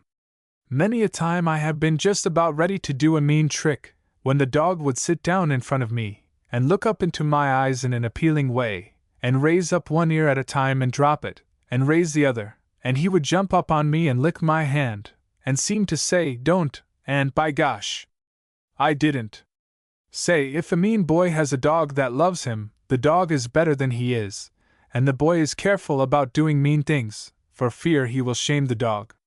I don't suppose a dog will get to heaven, but if his master goes to heaven, the dog is mighty likely to lay down on the outside of the pearly gates, and just starve to death, waiting to hear the familiar whistle of his master, who is enjoying himself inside. Now let's go out on the porch while I smoke." And the old man led the way, and lighted up the old churn, and puffed away a while, and the boy was in a hurry to get away with the other boys, and finally the boys came up on the porch, and the dog went up to Uncle Ike and licked his hand, as though he knew the old man was a friend of dogs and boys. "What's this scar on his nose? Woodchuck bite him?" "Yes, sir," said one of the boys. "And this one on the under lip?" said the old man. "Looks like a gopher had took a bite out of that lip." "That's what it was," said another boy, and they all laughed to think that a dignified old man like Uncle Ike could tell all about the scars on a cheap dog. "Well, boys, I won't detain you if you are going out to exercise the dog on woodchucks or gophers. But let me tell you this." And he puffed quite a little while on the pipe, and seemed to be harking away back to the bark of the dog friend of his boyhood, and the boys could almost see the dirt flying out of an old-time woodchuck hole as the dog of Uncle Ike's memory was digging and biting at roots, and snarling at a woodchuck that was safe enough away down below the ground. "Let me tell you something. You want to play fair with the dog. A dog has got more sense than some men. He can tell a loafer, after one woodchuck hunt. The boy who gets interested when the clog is digging out a woodchuck gets down on his knees and pushes the dirt away, and pats the dog, and encourages him, and when he comes to a root, takes his knife and cuts it away, is the thoroughbred that the dog will tie to.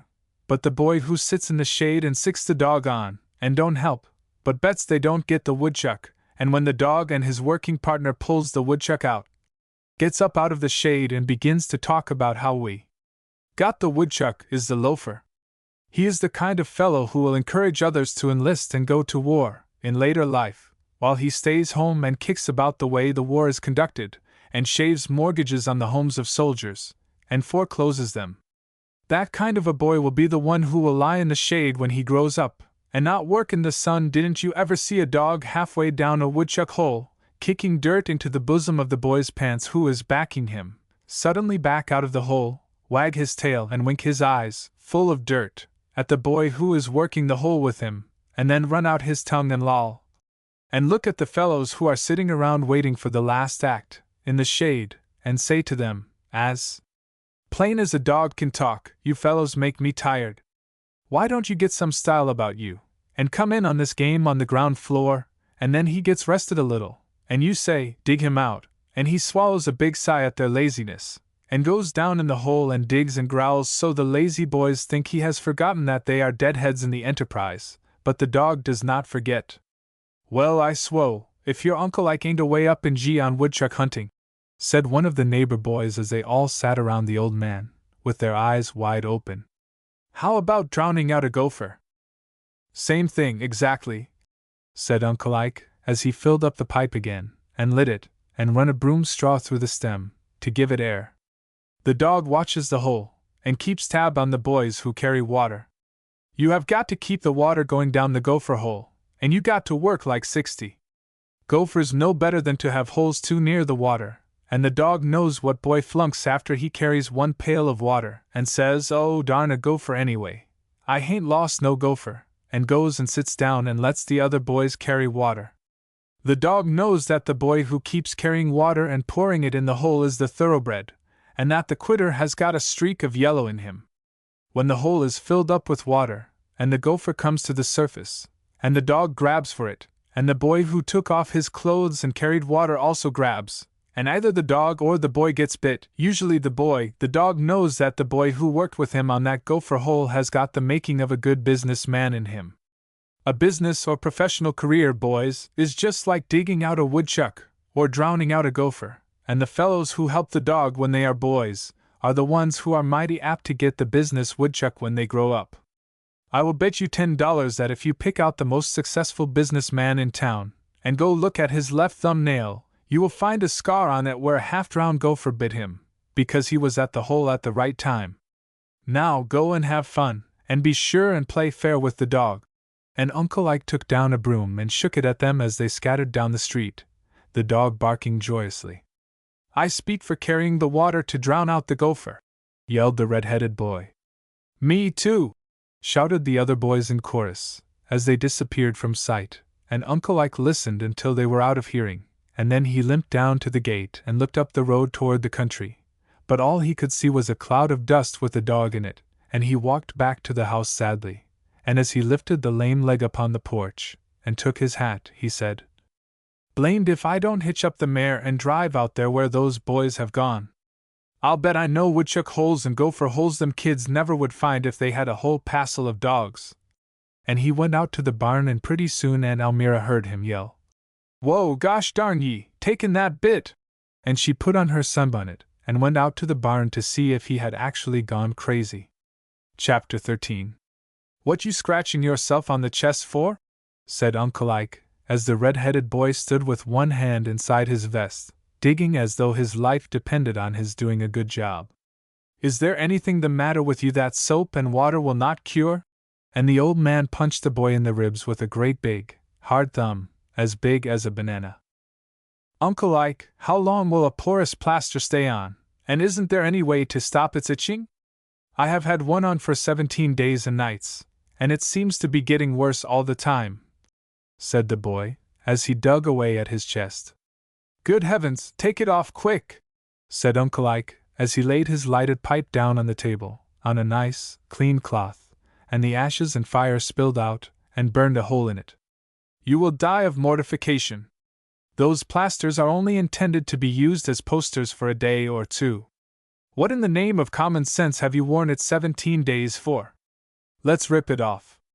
"No, I have got to wear it 18 days more," said the boy, with a look of resignation. "Now don't laugh, Uncle Ike, will you? You see, my girl has gone to the seashore to be gone 5 weeks, and she gave me a tintype and told me to wear it next my heart till she got back, and I thought I could get it nearer my heart by putting it right against the skin, and putting a porous plaster over it, and by gum, I can feel her on my heart every minute. Now don't laugh, Uncle. Well, I guess not, said Uncle Ike, as he put out the fire on the tablecloth, and smoked a little while to settle his thoughts. Here, this plaster has got to be removed before the fatal day of her return, or you will be holding down a job as a red-headed angel. Now open your shirt. And the old man reached in and got a corner of the plaster, and gave a jerk that caused every hair on the boy's head to raise up and crack like a whiplash, while the tintype of the girl, covered with crude India rubber and medicated glue, dropped on the floor, and the boy turned pale and yelled bloody murder. Now, don't ever do that again. A picture in your inside pocket is near enough to the heart for all practical purposes. Next, you will be swallowing her picture in the hope that it will lodge near your heart. Now I got something serious to talk with you about. One of the park policemen was here this morning looking for you. He said some of you boys just raised Mary Hades at the park concert last night. What did you do? Just flushed quails, said the boy, as he buttoned his shirt, and gave the sore spot a parting dig. We played we were hunting quail, and we had more fun than you ever saw. There are no quail in the park, said Uncle Ike, as he looked curiously at the boy through the smoke. Here, this plaster has got to be removed before the fatal day of her return, and puffed until his cheeks sank in, and the tears came to his eyes. What is this quail fable, anyway?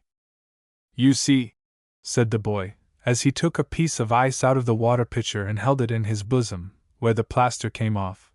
When there is an evening concert at the park, the boys and girls go off in couples and sit under the trees in the dark, or on the grass, where no one can see them very well, and they take hold of hands and put their arms around each other, and all the time they are scared for fear they will be caught, and ordered to quit.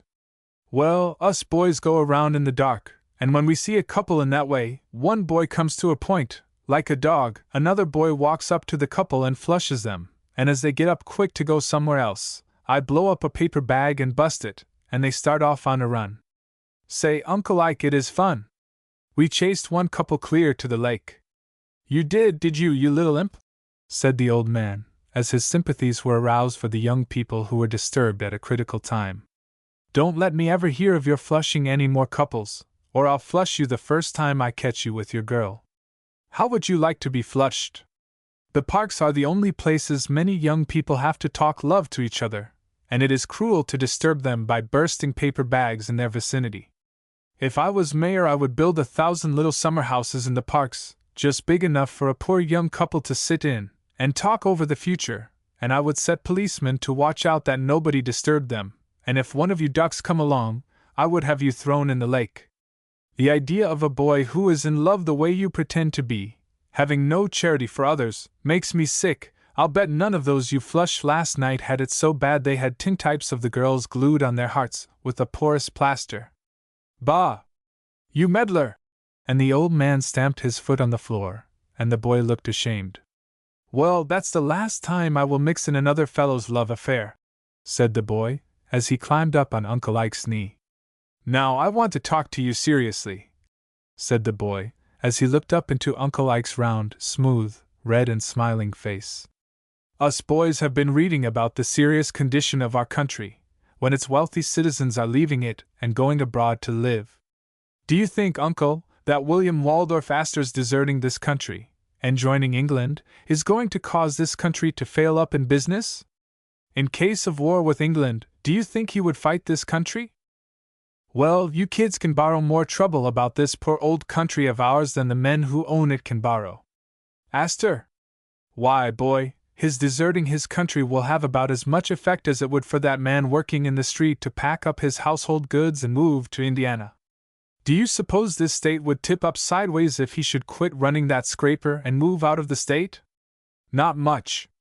The Astors have been rich so long that they are un-American. It is not the natural condition of an American to be rich. When a man gets too rich, he is worried as to what to do with his money. There is no great enjoyment that the very rich can have in this country that the poor cannot have a little of. The first thing a very rich man acquires is a bad stomach. He becomes too lazy to take exercise, and lets a hired man take exercise for him. He looks at his money, and thinks of his stomach. In Astor's case, there was nothing in this country that he could enjoy, not even sleep. Nobody respected him any more than they did every other honest man. Only a few toadies would act toward him as though he was a world's wonder, on account of his wealth. People with souls, and health, and good nature in the West got rich as he, and went to New York, and knew how to spend money and have fun, and do good with it, and Astor couldn't understand it. He wanted to be considered the only, but he never had learned how to blow in money to make others happy. If he gave to the poor, an agent did it for him, and squeezed it, and made a memorandum and showed it to him once a year, and he frowned, and his stomach ached, and he took a pill, and sighed. I suppose 2 girls from California, daughters of an old Roman of the mines and the railroads, who died too soon, a senator with a soul, taught Astor how to do good with money, and maybe scared him out of the country. Those girls seemed to know where there was a chance for suffering among the poor, and they kept people in their employ on the run to get to places before the bread was all gone, until 500,000 of the people that only knew there was an Astor by the signs on buildings for rent, knew these fair girls by sight, and worshipped them as they passed. The girls are married now, but they give just the same, and wherever they are in the world there is the crowd, and there is the love of those who believe them angels. Astor could not find any one to love him for any good he ever did that did not have rent or interest as the object, and he went away where a man is respected in a halfway manner, in proportion to the money he spends on royalty, in imitating royalty, and he will run a race there, and get tired of it, and some day, if he lives, he will come back to this country in the steerage, as his ancestors did, and take out his first papers and vote, and maybe he will be happy. The only way for a rich man to be very happy is to find avenues for getting his congested wealth off his mind, where it will cause someone who is poor and suffering to look up to him, and say that riches have not spoiled him. But to inherit money and go through life letting it accumulate, and not finding any avenue where it can leak out and be caught in the apron of a needy soul, is tough. No, you boys need not worry about the desertion of Astor. If we have a war with Great Britain, you would find Astor taking a night trip across the Channel, and France would draw him in the lottery. One foreigner who landed in this country the day Astor sailed away will be of more value in peace or war than Astor could be if he had remained. Gosh, said the boy as he got up out of Uncle Ike's lap, if you are not a comfort. Between that porous plaster, and Astor's going to England, and my girl at the seashore, I was about down with nervous prostration, but I am all right now. And the red-headed boy went out to round up the gang and tell them the country was all safe enough, as long as they had Uncle Ike to run it. Chapter 14. Well, you are a sight, said Uncle Ike, as the red-headed boy came in the room, all out of breath, his shirt unbuttoned and his hair wet and dripping, and his face so clean that it was noticeable. Why don't you make your toilet before you come into a gentleman's room? Where you been, anyway? Been in swimming at the old swimming hole, said the boy as he finished buttoning his shirt, and sat down to put on his shoes and stockings, which he had carried in his hat. Had more fun than a barrel of monkeys. Stole the clothes of a boy, and left him a paper flour sack to go home in. Wait a minute and you will see him go by. And the boy rushed to the window and yelled to Uncle Ike to come and see the fun. Presently a boy came down the street from toward the river with nothing on but a flour sack. He had cut holes in the bottom to put his feet through, and pulled it up to his body, and the upper part covered his chest to the arms, which were bare and sunburned, and the boy was marching along the street as unconcerned as possible, while all who saw him were laughing. What did you do that for?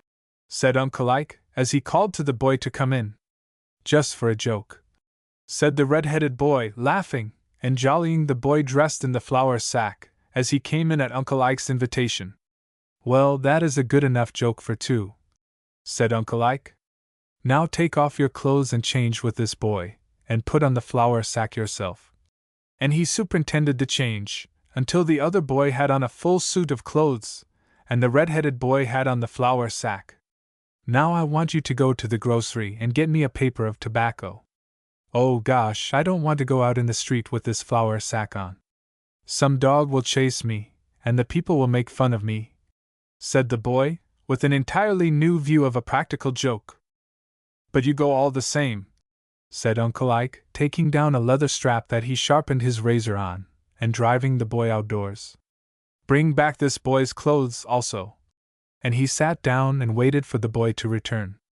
He came back after a while with the tobacco and the clothes, followed by a lot of other boys, and after the two had changed clothes, and all had enjoyed a good laugh, Uncle Ike said, "Boys, playing practical jokes is a good deal like jumping on a man when he is down.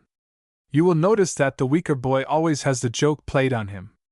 Boys always combine against the weak boy. The boy that can whip any of you never has to wear a flour sack home from the swimming hole, does he?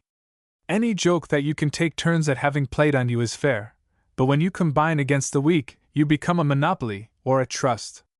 When I was a boy, we used to tie the clothes of the biggest and meanest boy in knots, and if he couldn't take a joke, we all turned in and mauled him. After this, if there is to be any jokes, let the biggest boy take his turn first, and then I don't care how soon the others take their dose, but this trust business has got to be broke up." And Uncle Ike patted the boys on the head and said they could go and have all the fun they wanted to.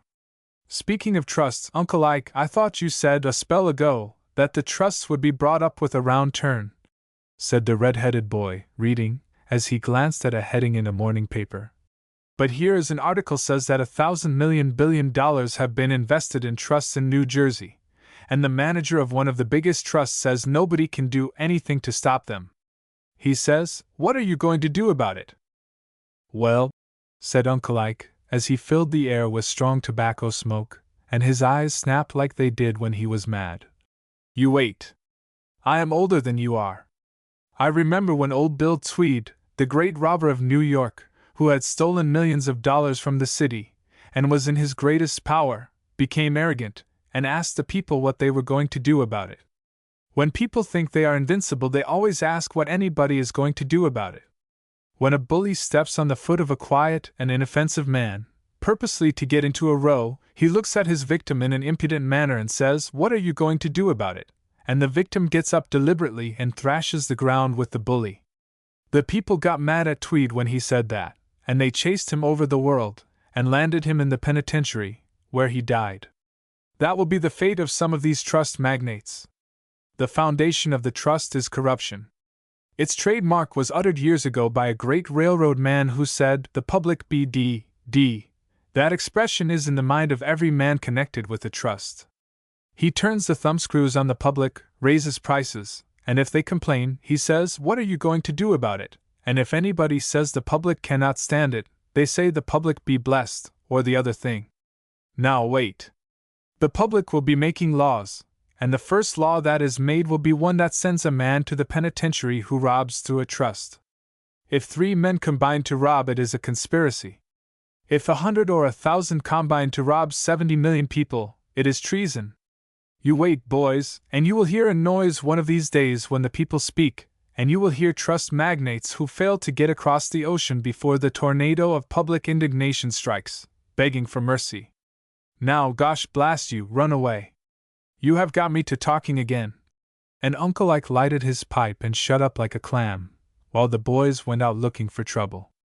Uncle Ike had been dozing and smoking, and fixing his fishing tackle, and oiling his gun, and whistling, and trying to sing, all alone, for an hour, after the boys had gone out to have fun, and when he saw them coming in the gate, 2 of them carrying a big striped watermelon, and the others watching that it did not fall on the ground, he was rather glad the boys had come back, and he opened the door and went out on the porch and met them.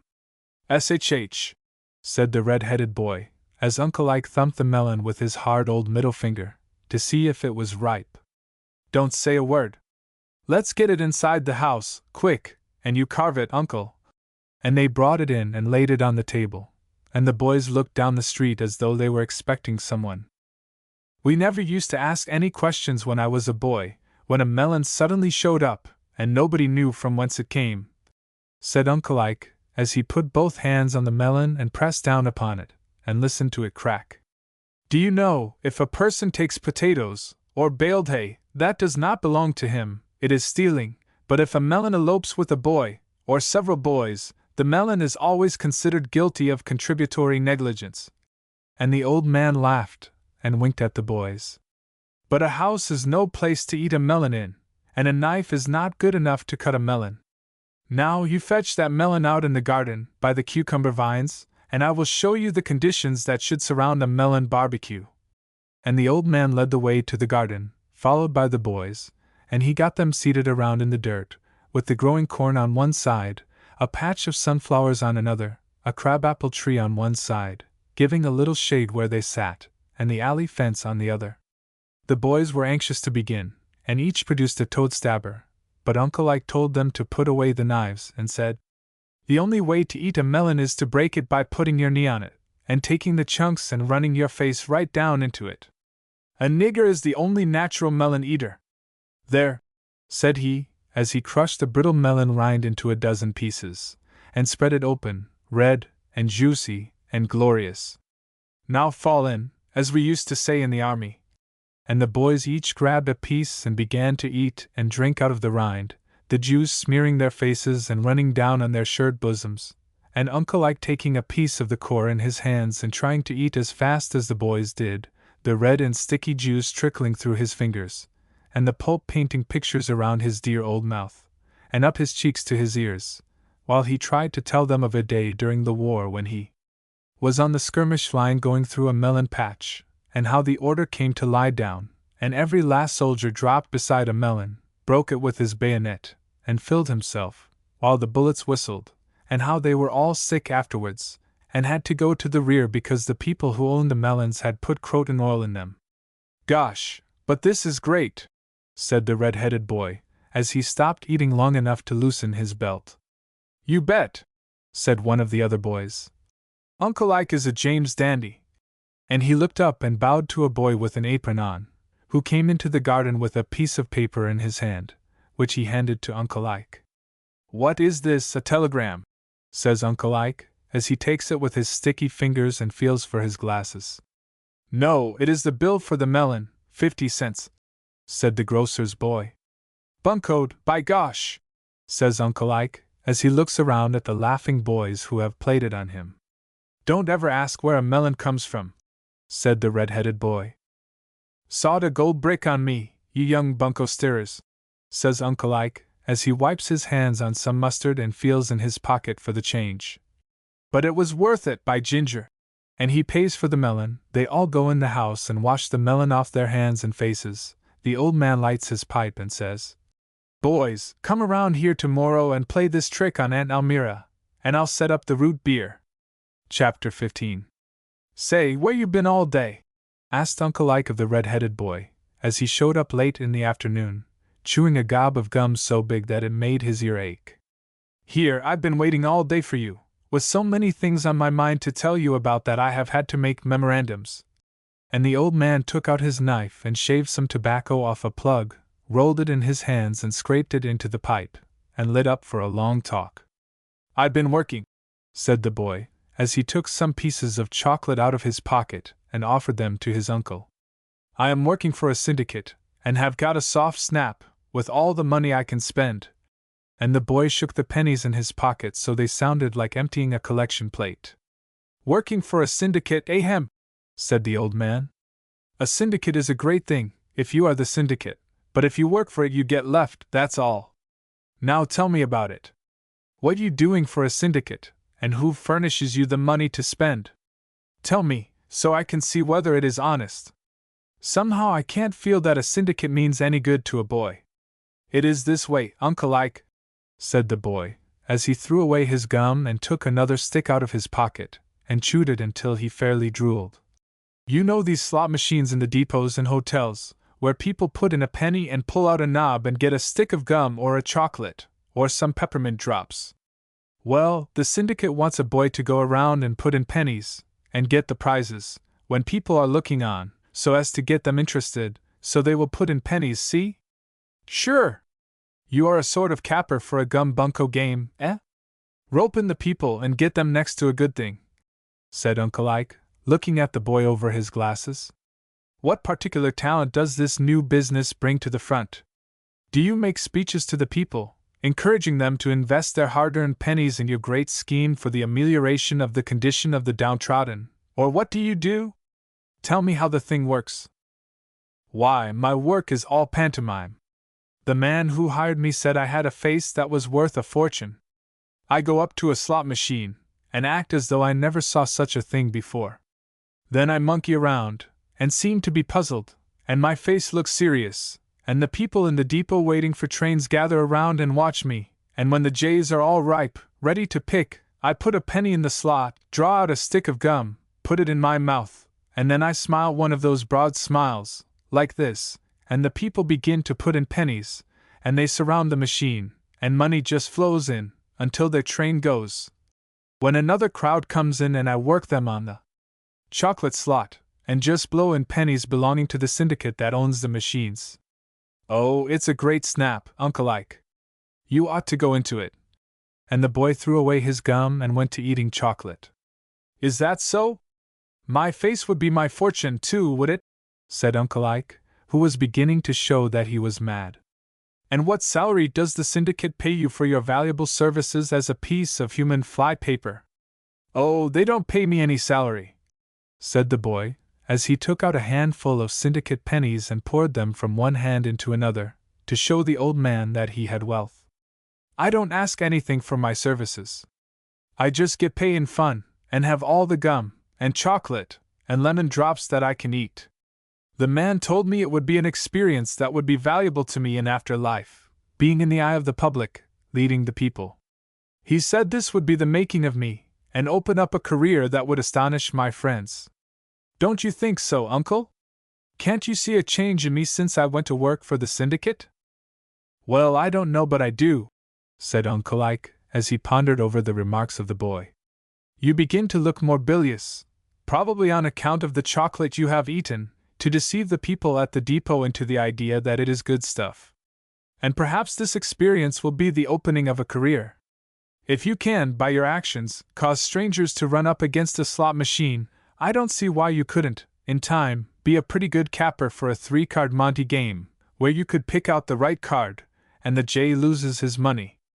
If this is the kind of business you have selected for a career, it will not be long before you will be in demand as a bunco stirrer.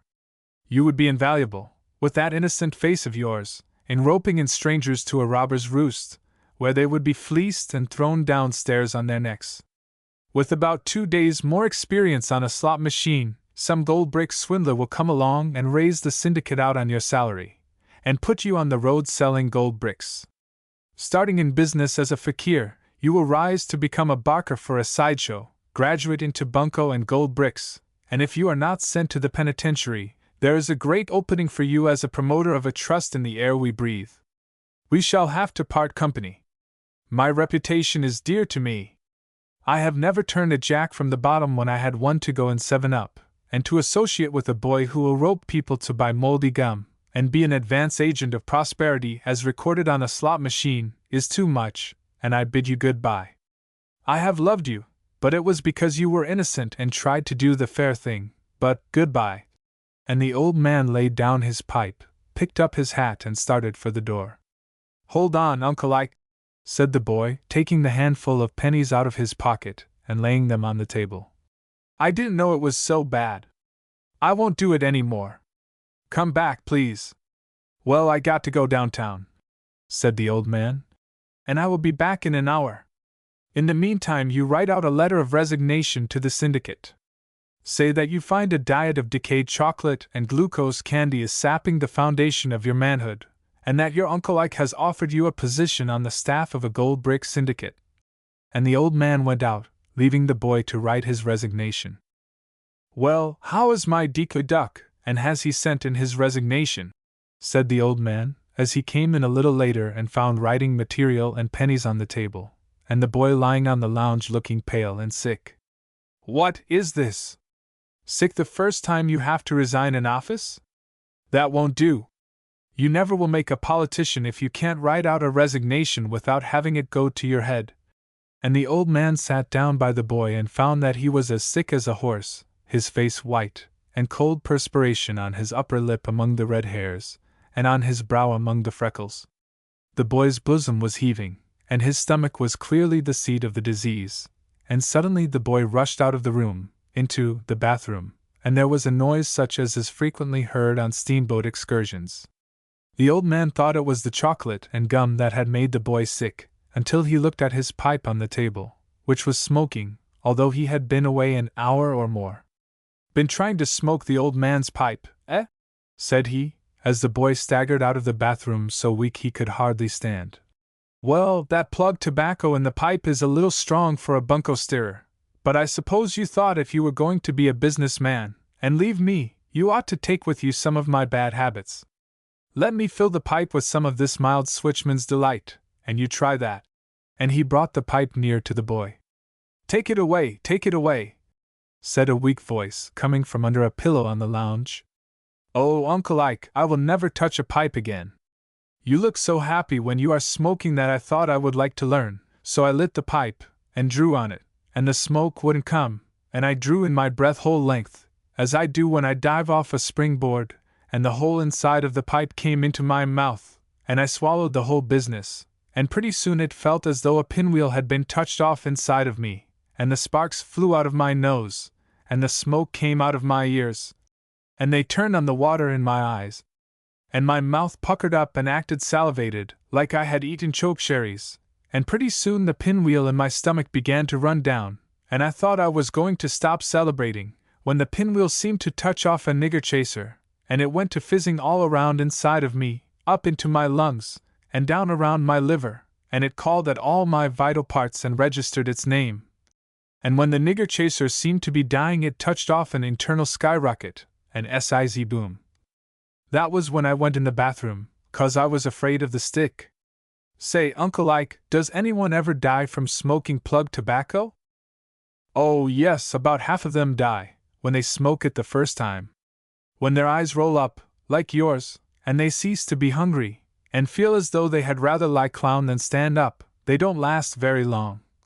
And the old man looked serious, and reached for his pipe and a match, and said, "Any last message you want to send to anybody? Any touching goodbye?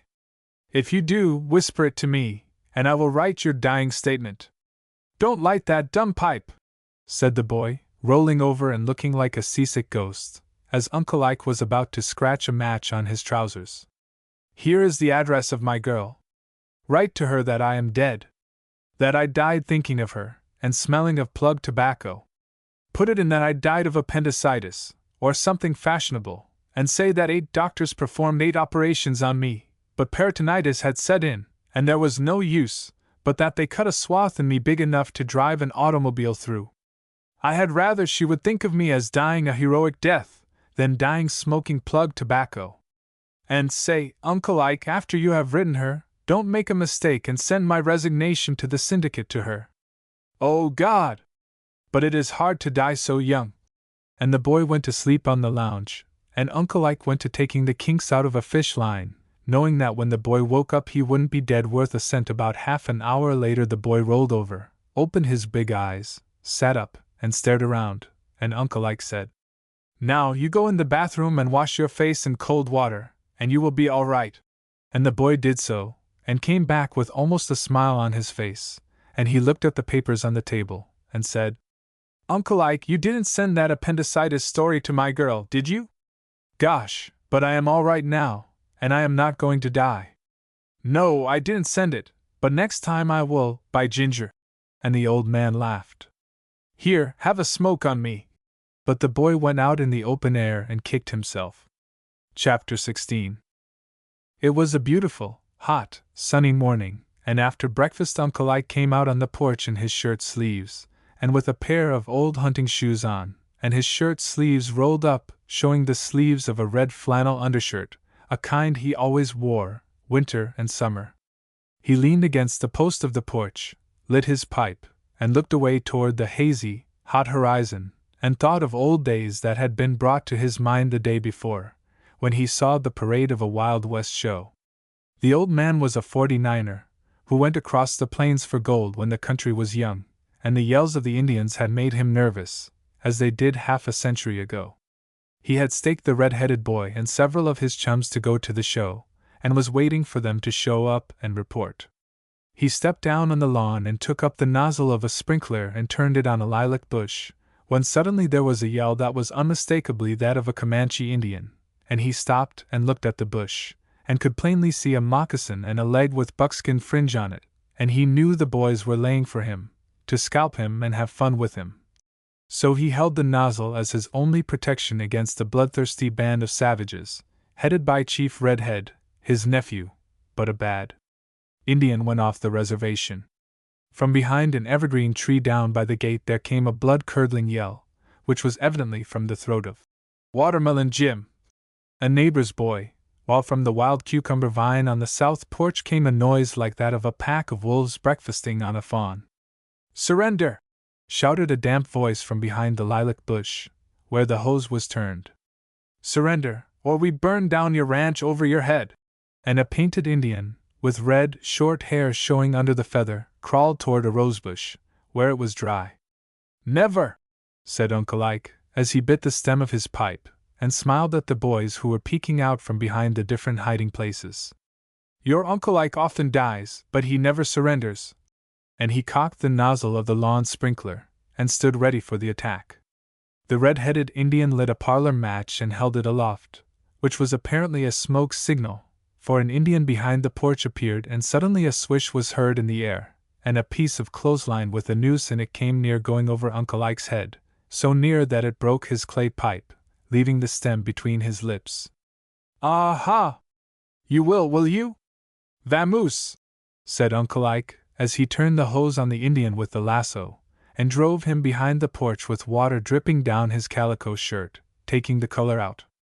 Then an Indian near the gate began to fire blank cartridges with a toy pistol, and Uncle Ike put his elbow up in front of his face, as he said afterward, to save his beauty, and Uncle Ike started toward that Indian, dragging the hose, and shouting, "Take to the chaparral, condemn you, or I will drown you out like a gopher."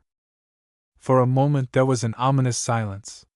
The Indians had withdrawn behind the currant bushes, but Uncle Ike knew enough of Indian warfare to know that the silence was only temporary. Suddenly there was a blazing and crackling, and a big smoke from the back of the house, and it seemed the redskins had set fire to the house. The hired girl yelled fire and murder, and came out with a pail of water, while the chief yelled, "Charge!" And in a minute Uncle Ike was surrounded by the tribe, his legs tied with the clothesline, though he fought with the garden hose until there was not a dry rag on one of the boys or himself. "Burn him at the stake!" shouted a little shrimp who carries papers every afternoon, after school, as he wiped the red paint off his cheek onto his bare arm, and shook water out of his trousers leg. "No, let's hold him for a ransom," said the red-headed boy. "Aunt Almira will give us enough to buy a melon, and make us a pail of lemonade, if we let this gray-haired old settler off without scalping him." "Chief, spare me, please," said Uncle Ike, as he sat up in a puddle of water on the battleground, with his legs tied. "I am the mother of 11 orphan children. Oh, spare me! And don't walk on that pipe of mine on the grass there, with your moccasins. I will compromise this thing myself, and pay the ransom. Here is $1. Go and buy melons, and we will have a big feed right here. But what was the fire behind the house, and is it put out?" "The ransom is agreed to," said the red-headed boy, as he took off his string of feathers, and gave a yell, hitting his lips with the back of his hand so it would gargle, "and the fire is out. We put some kerosene on an empty beer case, that was all." So Uncle Ike handed over the $1, and was released, while a boy who had washed his paint off was sent to a grocery after a melon.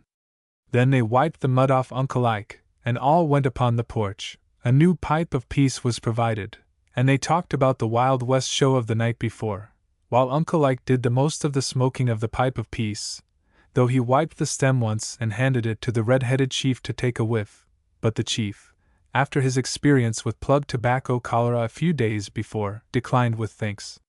"What interested you most at the show?" said Uncle Ike, puffing away, as he sat on the floor of the porch, and leaned his back against one of the posts. "When you go to a show you always want to get your mind on something that makes an impression on you." "Well, sir," said the boy who had worked the lasso on Uncle Ike, "the way these Mexicans handled the lariat struck me the hardest, only they looked so darned lazy. They just wait for a horse to get in the right place, and then pull up. I would like to see them chase something, and catch it by the leg, that was trying to get away. But the Cossacks! Oh my! Couldn't they ride, standing up or dragging on the ground with one foot in the stirrup? Gosh! If Russia turned about 1,000,000 of those Cossacks loose on China, they wouldn't do a thing to John Chinaman. The Indians got me, said another boy, as he took off a moccasin and hung it up in the sun to dry, after his fight to the death with Uncle Ike's waterworks. I would like to be an Indian, or a squaw, and never have anything to do but travel with a show and yell. They just have a soft snap, dressing up in feathers, and paint, and buckskin, and living on the fat of the land, and yelling key, in a falsetto voice. Oh, I don't know, said the red-headed boy. What struck me as the most exciting was the Battle of San Juan Hill. Say, did you see our boys just walk right up to the Spaniards, in the face of a perfect hailstorm of blank cartridges, with the Gatling guns stuttering smokeless powder, and the boys in blue firing volleys, and the Rough Riders walking on foot, and the Spaniards just falling back, and pretty soon we went right over them, and down came the Spanish flag, and then the stars and stripes went up, and there was where I yelled so the roof ripped. But what made me cry was to see Old Glory and the British flag get together, every little while, and float side by side, and seem to be grown together as one flag, and everybody seemed glad. What you think about things, Uncle Ike? Don't sit there and smoke up all the time, but tell us what you think about the American and British flags waving together so much lately. Are you in favor of an alliance? Do you want to be an assistant Englishman, Uncle Ike? Well, I don't want to be quoted much on this business, said Uncle Ike, as he looked around at the boys, who were listening intently. I have watched the course of England and all the countries, for over 50 years, in their relations with this country, and the only friendship England ever showed to us was in the last war. They did us good, no doubt, and I trust I am grateful, as becomes a good citizen. It was like a big boy and little boy fighting. The big boy can whip if he is not interfered with, but a lot of boys are standing around, ready to mix in to help the little fellow. They are ready to trip up the big fellow, so the little one can jump on him, and they are getting ready to throw stones at him, and kick him on the shins. Then a big bully that they are all afraid to tackle comes along and says this little fellow picked on the big fellow, and kept nagging him till he had to fight or run. Now the little fool has got to take his medicine, and you fellows mustn't mix in, or you got me to fight. Just keep hands off, that's all there was to it, but it came in mighty handy, and we appreciate it, but there is too much grandstand play about an alliance. In other wars with England, Germans and French and Poles have fought with us, and for us, and yet we have never felt like having an alliance with them. Do you ever take much stock in Russia, boys? Don't ever forget Russia. During our war between the North and South, we were once in a tight place. England and other countries were about to recognize the Southern Confederacy, and England was doing everything possible to break us up, furnishing privateers, and harboring Confederate gunboats, and making it warm for us. Boys, your Uncle Abraham Lincoln was perspiring a good deal those days. They say he couldn't wear a collar, he sweat so. It was believed that England and several other countries were going to simultaneously recognize the Confederacy, and maybe turn in and fight us. Warships from other countries were hovering around our southern coast, and our soldiers were feeling pretty blue. The cabinet never smiled, and nobody laughed out loud except Uncle Abe, and even his laugh seemed to have a hollow, croupy sound. One day, when the strain was the greatest, and everybody felt as though there was a funeral in the family, and there were funerals in most families, a flock of warships flying the flag of Russia, steamed by Sandy Hook, and up to New York, saluted the forts and the stars and stripes all along up to the battery. It seemed as though those battleships never would stop coming. They lined up all around New York, and their guns pointed toward the sea, and every Russian on board acted as though he was loaded for bear. The news went to Washington that night, and they say Uncle Abe had night sweats. The next morning a Russian admiral, who had gone over to Washington on a night train, called to pay his respects to the president, and presented him with a document in the Russian language, which had to be interpreted by the Russian minister. When it was interpreted, they say old Abe danced a Highland fling, and hugged the Russians and danced all hands around. That document has never been published, but it was to the effect that the Russian fleet was at the disposal of the President of the United States, to fight any country on the face of God's green earth that attempted to mix in. See? It was not long before other nations discovered that Russia had sent her fleet to stay, and every Russian on every vessel acted as though he was spoiling for a fight, and seemed to say to the world, "Come on, condemn you," and nobody ever came along to fight. And Uncle Abe began to be in a laughing mood, and you know the rest if you have read up about the war. Nobody has ever suggested an alliance with Russia, and yet we are under more obligations to that old Tsar than to anybody. In fact, we don't want an alliance with anybody. We want the friendship of all. If I have any more love for one country than another, I do not know which it is. Only when I see a Russian, even one of those Cossacks that rode so well, I feel like taking him by the hand and telling him, when he goes home, to go up to the Winter Palace and give my love to the Tsar, because I always have before me the picture of that Russian fleet in New York Harbor, when things were hot. England has done a similar favor during this last war, and if we had another war, and the newspapers would quit nagging him, you would find the young Emperor of Germany doing something for us equally as good. So, boys, don't get stuck on one country, but give them all a chance to be good to us. Gosh, Uncle Ike, I never heard anything about that Russian fleet, said the red-headed boy. England can go plumb to thunder. I thought England was the only country that was ever even polite to us. Come on, boys, let's go and play Cossack, said one of the Indians, and they went rolling over the picket fence on their stomachs, leaving Uncle Ike to go and put on some dry clothes. Chapter 17. Uncle Ike had been having twinges of rheumatism in one of his legs ever since he had the scrap with the Indians, and turned the hose on them and got wet himself, and he sat out on the porch one morning with a blanket over his leg trying to warm it up, smoking his pipe in silence, and wondering why the good Lord arranged things so a good man should grow old, and have pains. The red-headed boy and quite a flock of kids of about his age were sitting on the sidewalk, outside the fence, arguing something in loud voices, and finally he heard them agree to leave it to Uncle Ike, and then they piled over the fence and came up to the porch, and the red-headed boy was the spokesman. He said, "Say, Uncle Ike, us boys have got a bet, and you are to decide it. Isn't it true that the people of Cuba, Puerto Rico, and the Philippines are gamblers, and hasn't our government fought them to a standstill to send people there to induce them to stop gambling and to attend to business? Isn't gambling a sin, and is it not our duty as a nation to teach these ignorant people the wickedness of gambling, bullfighting, cockfighting, and all that?" And the boys sat all around Uncle Ike, waiting for a decision to be handed down, as they say in court. The old man rapped the bowl of his pipe on the arm of the rocking chair, blew through the stem, made up a face when he got some of the nicotine on his tongue, took a piece off the broom and run through it, blew again, reached for the tobacco bag, filled it up, lighted it, smoked a minute or two in silence, while 5 pairs of big boys' eyes watched him as though he was a Chief Justice. He wiggled around a little, to ease his leg, knitted his brow as the pain shot through his leg, almost said damn.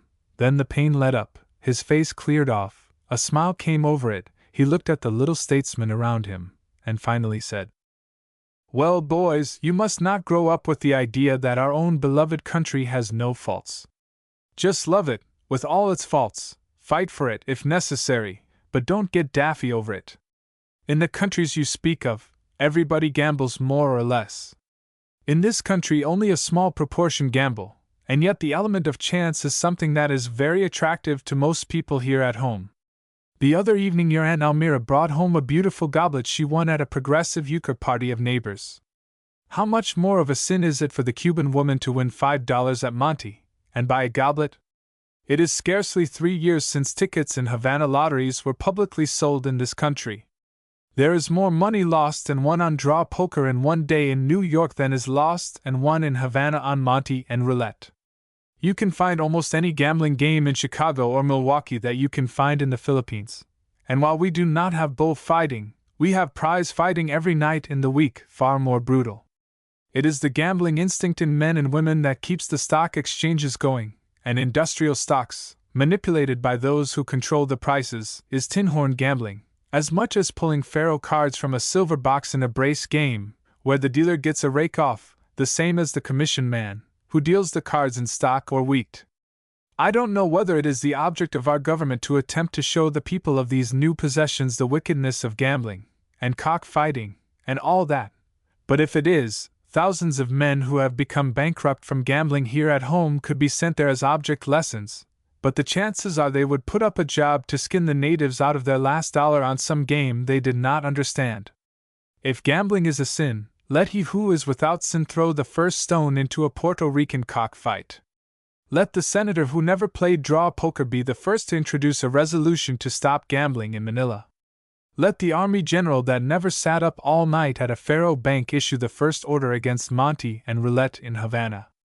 Let the men who furnished embalmed beef for widows' sons issue edicts against making fresh meat out of live bulls. I can't decide your bet. You better call it a draw. And the old man looked at the boys as though he wanted to change the subject. Say, boys, Uncle Ike knows more than any man in the world, said the red-headed boy. But he argues too much. Let's go and play shinny and call it golf. And they went off on a gallop, leaving Uncle Ike with his lame leg and his pipe. Uncle Ike sat and thought for an hour or more on the porch, occasionally moving his rheumatic leg so it hurt him worse than it did before he moved it, and then he wondered what in the deuce he had moved it for. He thought of his experience as a gambler, since the boys had talked about gambling. He thought of the time he went to a state fair, when he was a boy, right fresh off the farm, with his white shirt his mother had sat up the night before to iron for him, his ready-made black frock coat that the sun had faded out on the shoulders, the old brown slouch hat he had traded another one for with a lightning rod peddler, his shoes blacked with stove blacking, instead of being greased, as usual. He thought how a gambler at the state fair picked him out for a greena before he had fairly got through the gate, and wondered how the gambler could have known he was so green without being told, and yet he carried a sign of greenness, from the faded and sunburned hair of his head to the sole of his stove-blacking shoes. He thought how the gambler got him to bet that he could find the pea in the shell, and how he had been so confident that he could find it that he had bet his whole month's wages, and when the gambler had taken it, and wound it around a wad he had, and put it in his vest pocket, he remembered, here sitting on the porch with his rheumatic leg, how mad he was when the gambler who had ruined him shouted, "Next gentleman, now! Roll up, tumble up, any way to get up!" As he sat there waiting for the boys to come back and be company for him, he thought how destitute he was when the gambler had taken his money, how he was 20 miles from home, with only 20 cents in his pocket, and he sat down on a chicken coop, and ate 10 cents worth of the hardest-hearted pie that ever was, and the tears came to his eyes, and the great crowd at the fair all mixed up with the horses and cattle. And he wandered about like a crazy person all the afternoon, and at night started to walk home, with the balance of his wealth invested in gingerbread that stuck in his throat as he walked along the road in the dust, and he drank at all the wells he passed, until before he got home the peaches he had eaten before he gambled, combined with the corrugated iron pie, and the gingerbread and the various waters, gave him a case of cholera morbus big enough for a grown person, and when he got home along toward morning he wanted to die. And rather thought he would. Then he began to wonder if that gambler ever prospered, and whether he wound up his career in the penitentiary, or in politics, when he saw a big dust down the road, where the boys had gone, and presently the whole crowd came on a run, barefooted, and the first to arrive hit Uncle Ike on the arm and said, "Tag, you're it!" And they all laid down on the grass and panted, and accused each other of shoving, and not running fair. After they had got so they could breathe easy, and each had taken a lot of green apples out of his shirt, and were biting into them and looking sorry they did so, the red-headed boy said, "Uncle Ike, we have been talking it over, and have decided that some day you are to take us down to Pullman, the town founded by George Pullman. We have read a book about the town, and all about the philanthropist who laid it out, and made a little utopia, I think that's the word, for the laboring men in his employ, where they have little brick houses made to fit a family, with gas and water. The book says he was a regular father to them, and we want to see a place where everybody is happy and contented. Will you take us there sometime, Uncle Ike? Isn't Pullman the greatest and happiest man in the world? Look-a-here. said Uncle Ike, as he got up and tried his lame leg, and found the pain was gone, and walked down on the lawn where the boys were rolling in the grass, and sat down on a lawn chair. When you read a book of fairy stories, you want to look at the date. That book was written a dozen years ago to advertise Pullman cars. It is out of date. Well, isn't the town there, and are not the laboring people happy, and singing praises to the great and good Mr. Pullman, and showering blessings on his family, and helping to make a heaven upon earth of the town he built for them?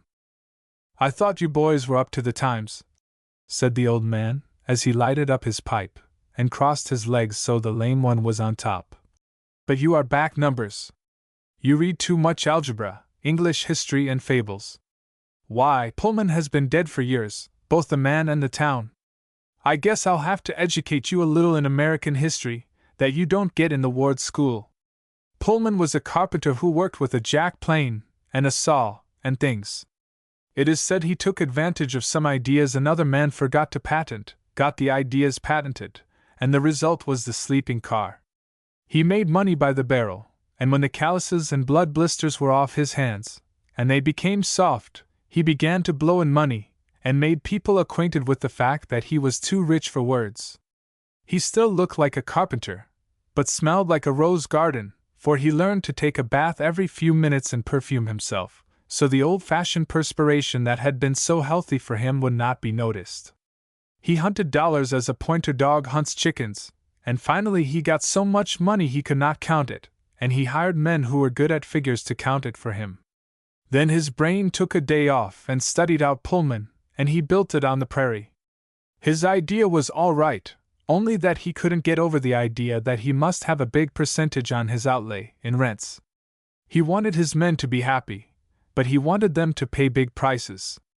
Another thing he wanted was for them not to think, but to let him do all the thinking. For a few years they were happy, but they kept getting in debt. He cut down on wages, but kept rents up, and the price of gas and water never went down. If they did not like it, they could go somewhere else, and leave some of the furniture to square up, if they were behind in rent, but usually the bookkeeper took it out of the wages. Then they traded at his stores, attended his theater, and he got most all the velvet.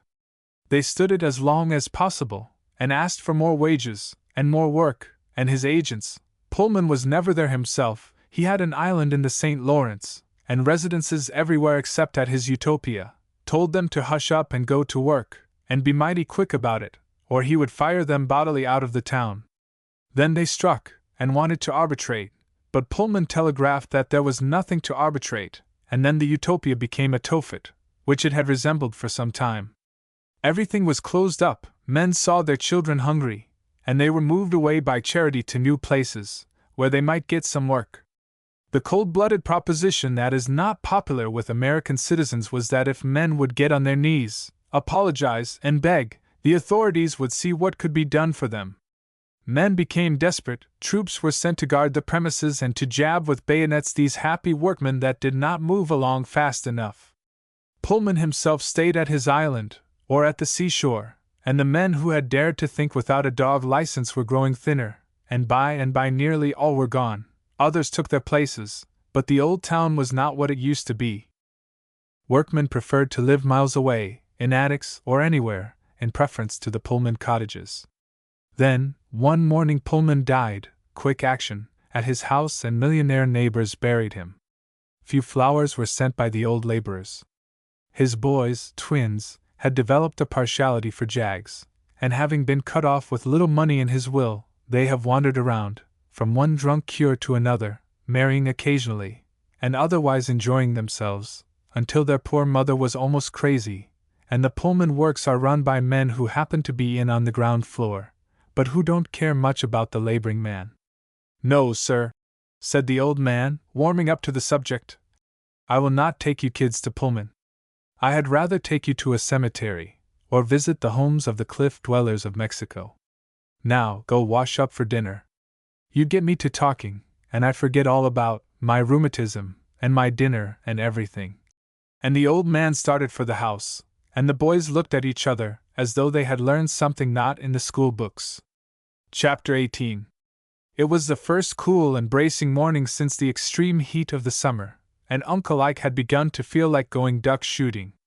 He could almost smell duck feathers in the air, and he had put on an old dead grass-colored sweater, with a high collar that rubbed against his unshaven neck, and he had got out his gun to wipe it for the 100th time since he laid it away at the close of the last season.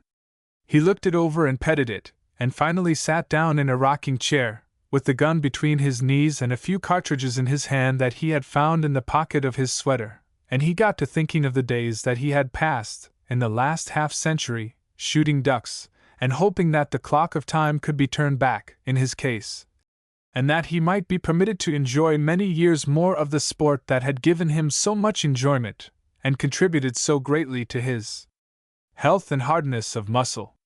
He was cocking the old gun and letting down the hammers in a contemplative mood, and occasionally aiming at a fly on the opposite wall, as though it was a clock, when the door opened and the red-headed boy, accompanied by 8 other boys, armed to the teeth with such weapons as they could find, marched in and formed a line on the opposite side of the room, and at the command, "Present arms," given by the red-headed captain, they saluted Uncle Ike. He arose from the rocking chair, placed his shotgun at a carry, and acknowledged the salute, and said, "If that horse pistol that number 2 soldier has got pointed at my stomach is loaded, I want to declare that this war is over, and you can go to the cook and get your discharges, and fill out your blanks for pensions. But now, what does this all mean? Why this martial array? Why do you break in on a peaceful man this way, a man who does not believe in shedding human gore, so early in the morning?" "Uncle Ike," said the red-headed boy, stepping 1 pace to the front, and saluting with a piece of lath, "we came to offer you the position of colonel of our regiment. We have thought over all the men who have been suggested as leaders, and have concluded that you are the Jim Dandy, and we want you to accept." "Well, this takes me entirely by surprise," said Uncle Ike, as he laid the shotgun on the table. "I certainly have not sought this office. But I cannot accept the trust until I know what is the object of the organization. Who do you propose to fight?"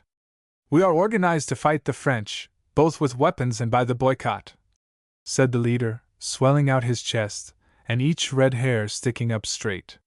"We have watched the trial of Dreyfus, and the outrage of his conviction without a particle of testimony against him has just made us sick, and we are forming a regiment to fight Frenchmen wherever we find them. We had the first battle at daylight this morning, when a French milkman drove along, and we threw eggs at him, and his horse run away and spilled 4 cans of milk. We are for blood, or milk, or any old thing that Frenchmen deal in. We will not drink any French champagne, and have decided not to visit the Paris Exposition." "Well, I swow! You have got it up your noses pretty bad, haven't you?" said the old man as he ordered the platoon to sit down on the floor and go into camp. "It is pretty tough, the way the French treated Dreyfus, but how are you going to make your boycott work?" "We are going to petition the President to cut off supplies for the Paris Exposition, withdraw from participation in it, and we are going to ask all the people that were intending to go to Paris to stay away." I see, said Uncle Ike, feeling in the pocket of his old sweater, and finding a handful of leaves, twigs and plug tobacco that had accumulated there for years. "How many Jew boys have you got enlisted in your army? You know this Dreyfus trouble is a fight on the Jews, not only in France, but of the whole world. You ought to have a whole regiment of Jew boys. How many have you got?" "Well, we haven't got any yet, but a whole lot of them are going to think about it, and ask their parents if they can join," said the captain. "Yes, they will think about it, but they won't join," said the old man, reaching for his pipe, and lighting up for a talk. "The Jews are the most patient, peaceful people in the world. They come the nearest to acting on the theory of the Golden Rule, of any class of people, and they are about the only people that will turn the other cheek, when hit on the jaw. They have been assailed for thousands of years, until they look upon being ostracized and trodden upon as one of the things they must expect, and they don't kick half as much as they ought to. If they had the enthusiasm and the fighting qualities of the Irish, they would take blackthorn clubs and mow a swath through France wide enough for an army to march over. Why don't you fellows wait until the Jews map out a plan of campaign, and then follow them? It is no dead sure thing that if the people of other countries boycotted France, that they would not ruin more Jews than Frenchmen, as the Jews are in business that the exposition will make or break, while the French just sit around and drink absinthe and shout Vive l'Armée. Don't you see you may ruin the very people you want to help? Then, stop and think of another thing. It is not many months ago that a Jew cadet at West Point was hazed and abused and ostracized by the other cadets, and had his life made such a burden that he had to resign and go home, heartbroken to a heartbroken mother. That was almost as bad as the Dreyfus case as far as it went. How can the president boycott France for abusing Jews when our own army officers, that are to be, have shown a meanness that will size up pretty fairly with the French army devils? I'll tell you, boys, what you do. Let your sympathy go out to Dreyfus and all his people, but don't go off half-cocked. Wait until the representative Jews of this country decide what it is their duty to do in this case, and then join them and help them, whether it is to fight or to pray. If they conclude to sit down and look sorry and turn the other cheek and be swatted some more, you be sorry also. If they decide to get on their ears and fight, with money or guns or boycott, you do as you like about helping them out. But if you read, in a day or two, that France has borrowed a few more millions of Rothschild to pay off these officers who have persecuted Dreyfus, you can make up your minds that it is a good deal like our politics here at home, mighty badly mixed. Now you go and get me a wash basin of hot soft water, and some rags, and I will clean this gun, and you disband your army, and appoint a good Jew for colonel, and when he says the affair is ripe for a fight you can spiel. And the old man took the gun apart, and prepared to clean it. "Attention!" shouted the red-headed boy to his army, and each soldier jumped up off the carpet and stood erect as possible. "I will now disband you, and deliver my farewell address." Then he whispered to Uncle Ike, and the old man handed him a $50, when the captain gave the money to a boy who seemed to be second in command, and added, "Go and buy you some ice cream soda, and be prepared to respond to the call to arms at a minute's notice. If France does not pardon Dreyfus, and I can get a lot of Jew boys to join us, we won't do a thing to France. Break ranks! Git!" And the boys went outdoors and made a rush for a soda fountain. "Now, Uncle Ike," said the boy, as he watched his army going down the street, "I have got a favor to ask of you. I want you to give me music lessons." "Well, I'll be buncoed," said Uncle Ike, as he began to pull the sweater off over his head. "I can't sing anything but Marching Through Georgia. What you want music lessons for?" "Well, sir, I'll tell you, if you won't laugh at me," said the boy, blushing. "You see, my girl has got back from the seashore, where she has been taking salt water baths. She was too fresh, but she is salty enough now, and her face and arms are tanned just like these Russia leather moccasins. You couldn't tell her from an Indian, only she doesn't smell like buckskin. She has been taking lessons all summer at a conservatory of music, and she can sing away up so high that when she strikes a high note and gargles on it, it makes your hair raise right up and bristle, it is so full of electricity. She has got a tenor voice that—" Hold on, you have got all mixed up," said the old man. "She does not gargle.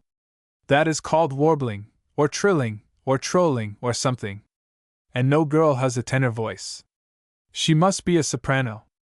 Well, that's what I want to take music lessons for, so I can talk with her intelligently about her music.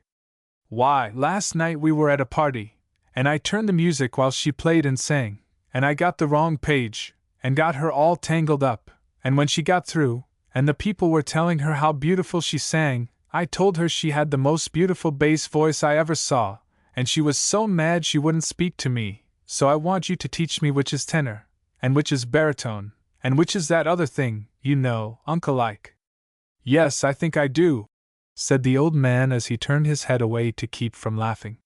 "You want to learn to be a he-patty, in 4 easy lessons. Why, you couldn't learn enough about music to be in her class in 14 years. What you want to do is to look wise, and applaud when anybody gets through singing, and say bravo, and beautiful, and all that, but not give yourself away by commenting on the technique, see? Stop her! Back her up! What is technique on a girl, Uncle Ike?" asked the red-headed boy, as his eyes stuck out like peeled onions.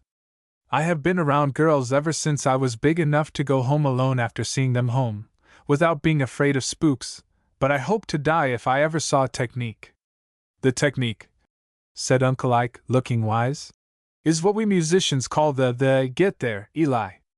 You know when a girl is singing, and gets away up on a high note, and keeps getting it down finer all the time, until it is not much bigger than a cambric needle, and she draws in a whole lot of air, and just fools with that wee bit of a note, and draws it out fine like a silk thread, and keeps letting go of it a little at a time until it seems as though it was a mile long, and the audience stops talking and eating candy, and just holds its breath, and listens for her to bite it off, and she wiggles with it, and catches another breath when it is keeping right on, and it seems so sweet and smooth that you can almost see angels hovering around up in the roof, and she stands there with her beautiful eyes shining like stars, and her face wreathed in smiles, and that little note keeps paying out like a silk fish line with a 4-pound bass running away with the bait, and the audience gets red in the face for not breathing.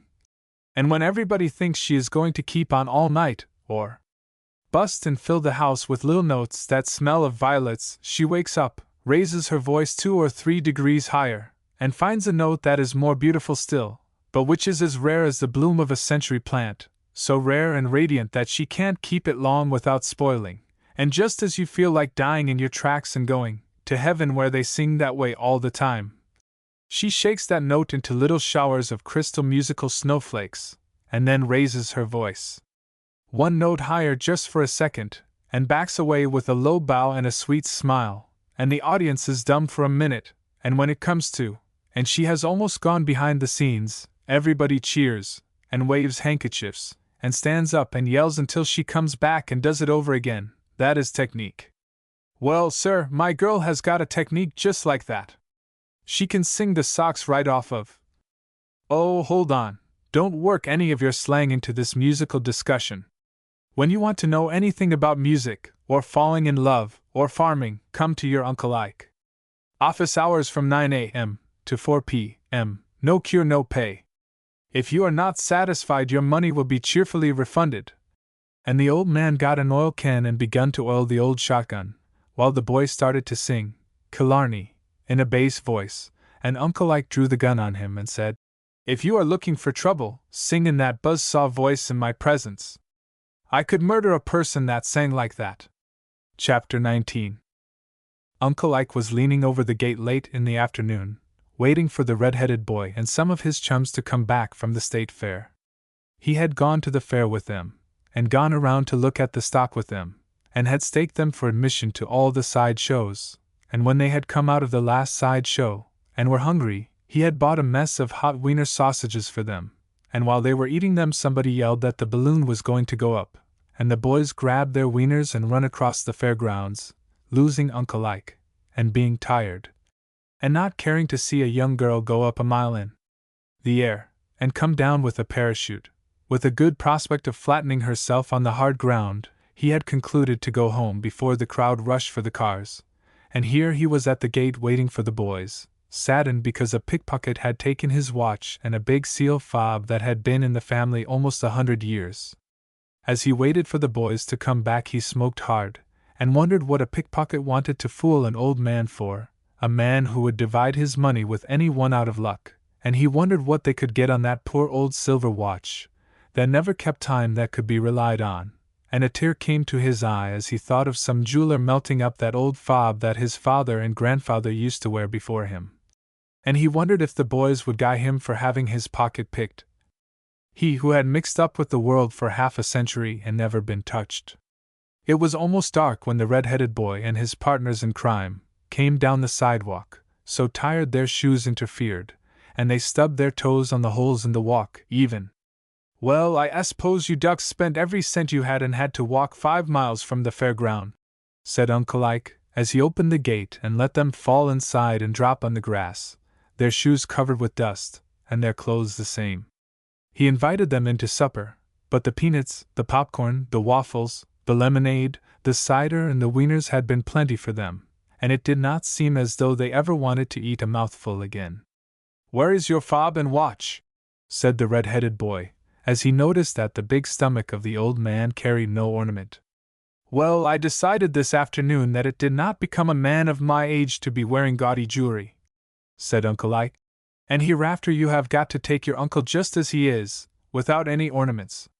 The watch never did keep time much, and I have had enough of guessing whether it was 1 o'clock or 3. Never going to wear it any more? Asked the red-headed boy, with a twinkle in his eye. No, I guess not, said Uncle Ike, as he heaved a sigh. Then I guess we can draw cuts for the old rattlebox, said the boy, as he pulled the watch and fob out of his pants pocket. Here! Where did you get that watch? Said Uncle Ike, in excitement. I thought a pickpocket on the trolley car got it, and I was hot. Say, that is one of the best watches in this town. Where did you find it? Did the police get the man? Oh, police nothin', said the boy. Say, Uncle Ike, you were the easiest mark on the fair ground. There you stood, looking up at the kites, with your hands behind your back, like a jay from way back, and I knew somebody would get your watch, so I just reached up and took it, and left you standing there. I wanted to teach you a lesson. Don't ever wear your jewelry at a fair. Here's your old ticker. Sounds as though it had palpitation of the heart. And the boy handed it to the old man. Well, by gum! To think I should live all these years, and go through what I have, and then have an amateur pickpocket take me for a Reuben, and go through me. But how did you like the great agricultural display? Oh, I don't know, said the boy, taking off his shoes and emptying the sand out. It seems to me the farmers ought to be encouraged. I wonder how many $100s it cost to hire that girl to go up in a balloon, and what good could that exhibition do the farmers? If that girl's parachute hadn't parachuted at the proper time, and she had come down and been killed, wouldn't the people have been so horrified they would never go to another fair, and couldn't the state have been sued for damages for hiring her to kill herself? Oh, maybe, said the old man, winding up his watch a lot ahead, and holding it to his ears to see if it had heart disease, as the boy had intimated. But you see, people have got to be amused. It has got so there is not the inspiration in looking at vegetables that there used to be, and the patchwork quilt does not draw like a house afire. The farmers are not going to blow in money to exhibit things for a blue ribbon, and the wealthy people who have fancy stock take the premiums and advertise their business. Money is paid for exhibits that more properly belong to the circus and the vaudeville, that ought to be paid in premiums to farmers who raise things. We hire a balloonist, believing that she will fall and kill herself before the season is over. We take the chance that she will kill herself at our fair, but if she does not, and is killed at some cheap fair somewhere else, we feel that we are abused, and have been trifled with. What interested you the most at the fair? Asked the old man. The wieners, said the boys all at once. And the red-headed boy added, when a feller is so hungry his eyes look straight ahead, and he can't turn them in the sockets, there is nothing like a hot wiener to start things moving, and the man who invented wieners ought to have a chromo. By gosh, I am going to bed. And the boys all started for their resting places, while Uncle Ike felt of his stomach where the fob rested, and looked as happy as though he had never been robbed. Come on, Mr. Train Robber, said Uncle Ike the next morning, as the boy showed up in the breakfast room, and the old man held up his hands as he supposed passengers did when train robbers attacked a train. Go through me, condemn you, and take every last dollar I have got. I have brought you up to be an honest boy, and you turn out to be a pickpocket, and rob me of my watch. Oh, I tell you, no old bachelor ever had so much trouble bringing up a boy as I have. Now I expect you will graduate in burglary, bunco, and politics, won't you? And the old man looked at the laughing boy with such pride that the boy knew he was only fooling. No, if I went into burglary and kindred industries, I could never find such easy marks to practice on as dear old Uncle Ike. And the boy put his arms around the old man and asked him what time it was, and the uncle grabbed his fob as though he was not sure whether it was there or not. Now let's eat breakfast. And they sat down together, and Aunt Almira poured the coffee, while Uncle Ike looked over the morning paper. You can disband your army, and let them go back to the paths of peace, for Dreyfus has been pardoned, said the old man. I knew that they would pardon that man. Now wouldn't that kill you? Said the boy, as he sampled 2 or 3 pieces of cantaloupe to find one to his taste. That breaks up my scheme to fight the French. Uncle Ike, I have about made up my mind to lead a different life and become a minister, and preach, and go to sociables, and just have a dandy time. Say, it's a snap to be a minister, and only have to preach an hour Sunday, and have all the week to go fishing and hunting. What denomination would you advise me to become a minister of? Well, said Uncle Ike, as he dropped a few lumps of sugar into his coffee, and looked at the boy across the table. From the color of your hair, and your constant talk about falling in love every time you see a pretty girl, and the manner in which you take up a collection every time you see me anywhere, I should say you would make a pretty fair Mormon. Yes, if I was in your place I would preach Mormonism, as your experience in taking things out of people's pockets, in the way of watches, would come handy, and you are so confounded freckled you would have to have wives sealed to you or they would not stay. A minister has got to be pretty condemned good-looking, nowadays, to hold a job in a fashionable church. But the minister business is easy, ain't it? They don't have to work anyway. And the boy looked at Uncle Ike as though life expected an opinion that was sound. If you took a job preaching, said the old man, whirling around from the table, and sitting down in his old armchair, and lighting his pipe, you wouldn't have any soft snap. Do you know anything about what a minister has to do? Let's take 1 week out of the life of a regular minister. He starts in on Monday morning by having a woman call at the parsonage, a woman dressed poorly, and whose pained face makes his heart ache, and she tells him a tale of woe, and he goes to his wife and gets a basket of stuff out of the kitchen to give her, a kitchen not stocked any too well, and sends her home with immediate relief, and then goes out to hunt up the relief committee of his church to give the woman permanent relief. He comes back after a while and finds other callers, some to have him make a diagnosis of their souls, over which they are worrying, another to have him help get a son out of the police station, who used to belong to the Sunday school, and one man wants him to preach a funeral sermon in the afternoon. He gets out of the police station in time for the funeral, and they make him go clear to the cemetery, and stop at the house with the mourners on the way back, and he gets a cold dinner that night, and has to call on several sick friends that evening, and one of them is so nearly gone that he remains with him to the last, and gets home at midnight. The other days of the week are the same, only more so, and in addition he has to run a prayer meeting, several society meetings, a sociable, settle a quarrel in the choir, and bring 2 members of the church together who have not spoken to each other for months, attend a ministers' meeting and map out a plan of campaign against the old boy, run out into the country to preach a little for a neighboring preacher who is sick, or off on a vacation, attend a missionary meeting, marry a few couples, and prepare 2 sermons for Sunday forenoon and evening, sermons that are new, and on texts that have not been preached on before. One night in the week he can get on his slippers and sit in the library, and the other nights he is running from one place to another to make a lot of other people happier, and he has more sickness at home than any man in his congregation. And he works harder than the man who digs in the sewer, and half the time the people kick on his salary and wonder why he doesn't do more, and say he looks so dressed up it can't be possible he has much to do, and when he gets worn down to the bone, and his cheeks are sunken, and his voice fails, and his step is not so active, they saw him off on to some country church that never did pay a minister enough to live on, and he never kicks, but just keeps on praying for them until he kicks the bucket, when he ought to give them a piece of his mind. How do you like it? Say, Uncle Ike, I surrender. I don't want to preach. Where can a man enlist as a pirate? The pirate business appeals to me. And the boy got up and took his golf club to go out. Yes, you have many qualifications that would come in handy as a pirate, and I will use my influence to get you into politics, you young heathen. And the old man gave the red-headed boy a poke in the ribs with his big hard thumb, and they separated for the day, the old man to smoke and dream, and the boy to have fun and get tired and hungry.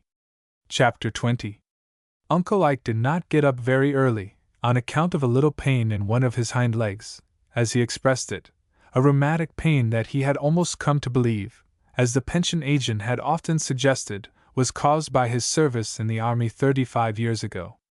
The pension agent, who desired to have the honor of securing a pension for the old man, had asked him to try and remember if he was not exposed to a sudden draft, some time in the army, which might have caused him to take cold, and thus sow the seeds of rheumatism in his system, which had lain dormant all these years and finally appeared in his legs.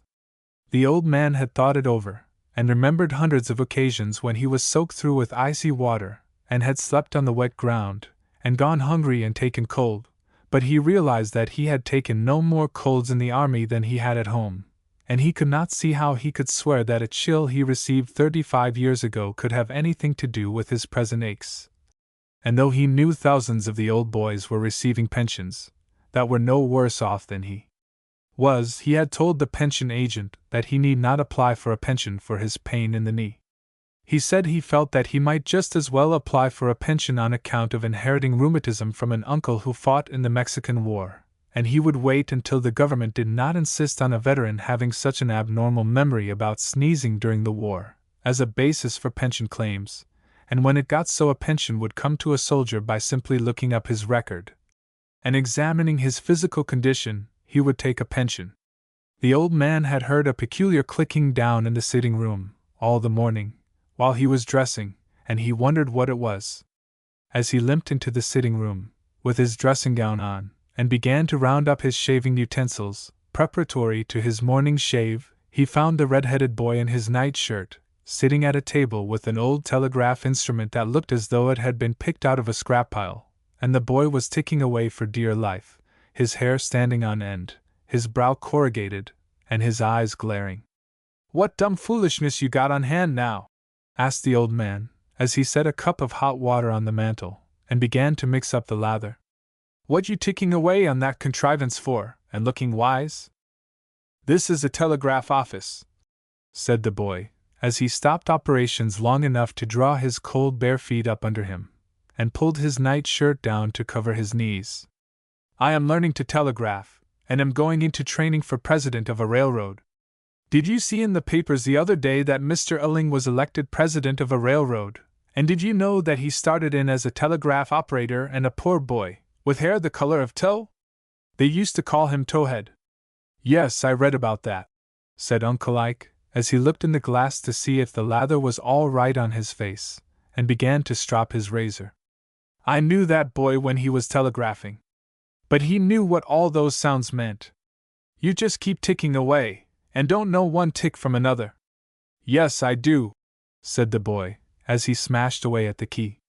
"That long sound, and the short one, and the one about half as long as the long one, that spells DM, damn."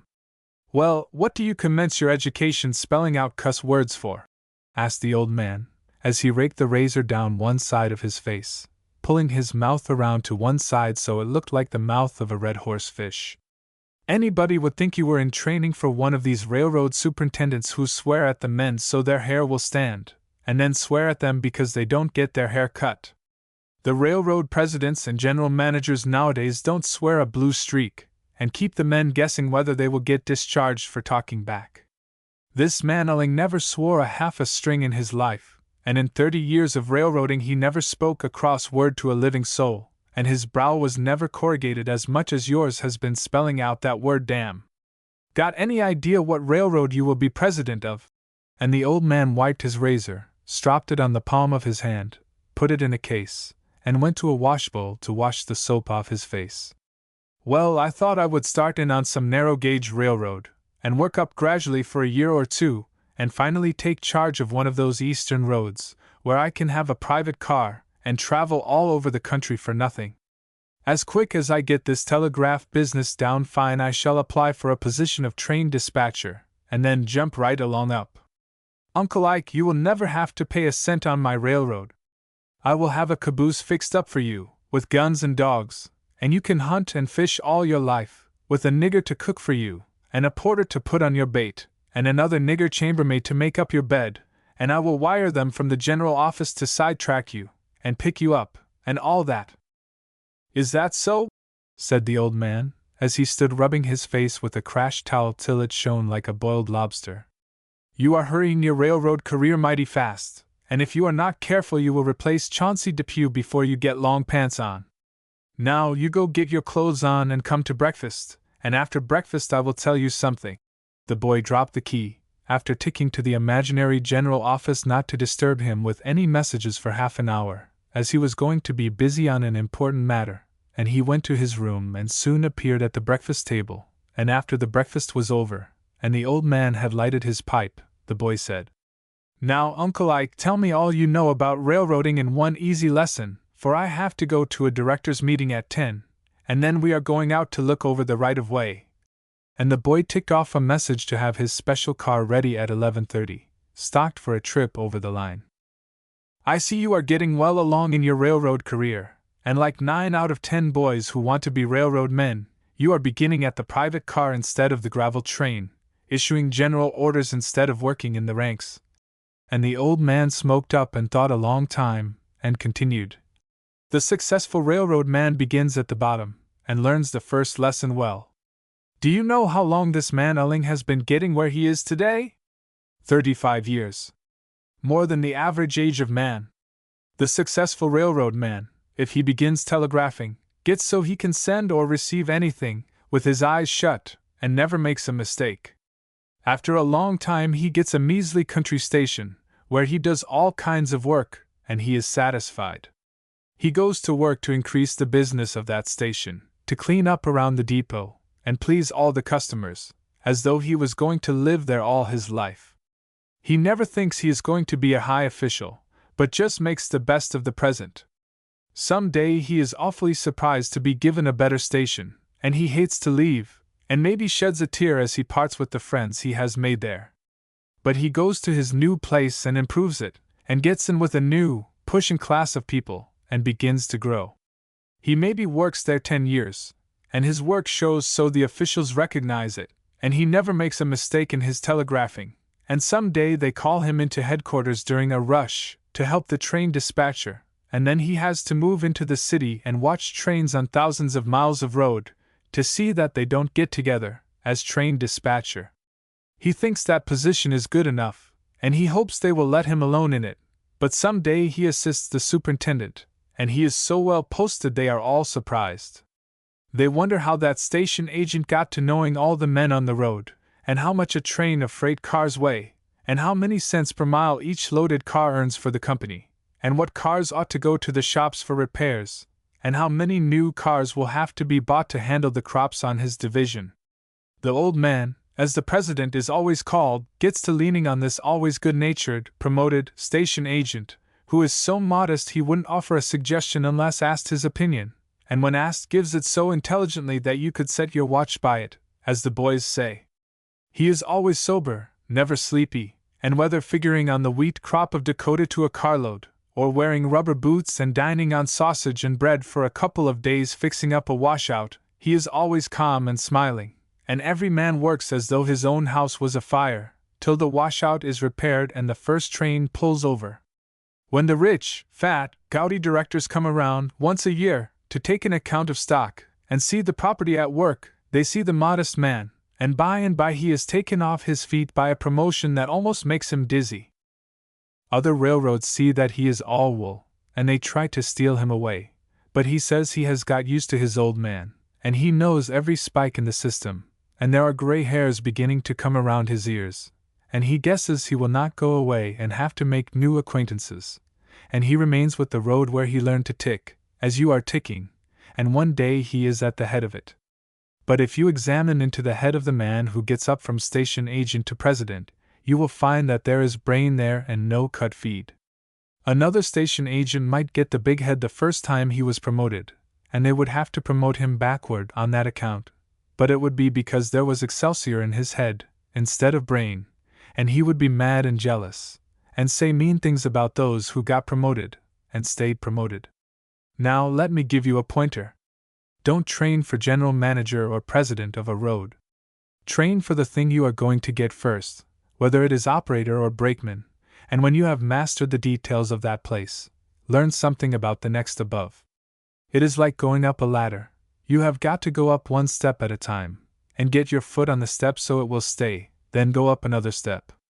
If you attempt to step from the ground to the top of the ladder, you are going to split your pants from Genesis to Revelations, and come down on your neck, and show your nakedness to those who have watched you try to climb too fast, and they will laugh at you. Now go on with your condom ticking, but tick out something besides damn. And the old man went out to see if there had been any frost the night before, with an idea that if there was he would shoot a few teal duck, and cure his rheumatism that way, instead of putting on liniment.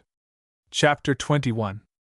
Uncle Ike was out in the front yard in the early morning, in his shirt sleeves, with no collar on, an old pair of rubber boots to keep the dew from wetting his feet, and he was helping the Indian summer haze all he could, by smoking the clay pipe and blowing the smoke up among the red and yellow leaves of autumn. And as he kicked the beautiful leaves on the lawn into piles, he thought what foolish people they were who claimed last week that winter had come, because it was a little chilly, when he could have told them, by half a century's experience, that the most beautiful part of the year was to come, the Indian summer, the lazy days when you want to shoot snipe, and eat grapes, and have appendicitis. The red-headed boy came out yawning, half awake, and raised his arms and stretched until it seemed that he would break his back. "You remind me of Indian summer," said the old man, as he stepped on the boy's bare foot with his soft rubber boot. "Oh, I don't know," said the boy, as he let out a secret school society yell at some boys across the street, which brought them all over into the yard, as though there was a dog fight on. "Uncle Ike, you remind me of Father Time, after he has been to a barber and got shaved, with your smooth old laughing face." "Why do I remind you of Indian summer?"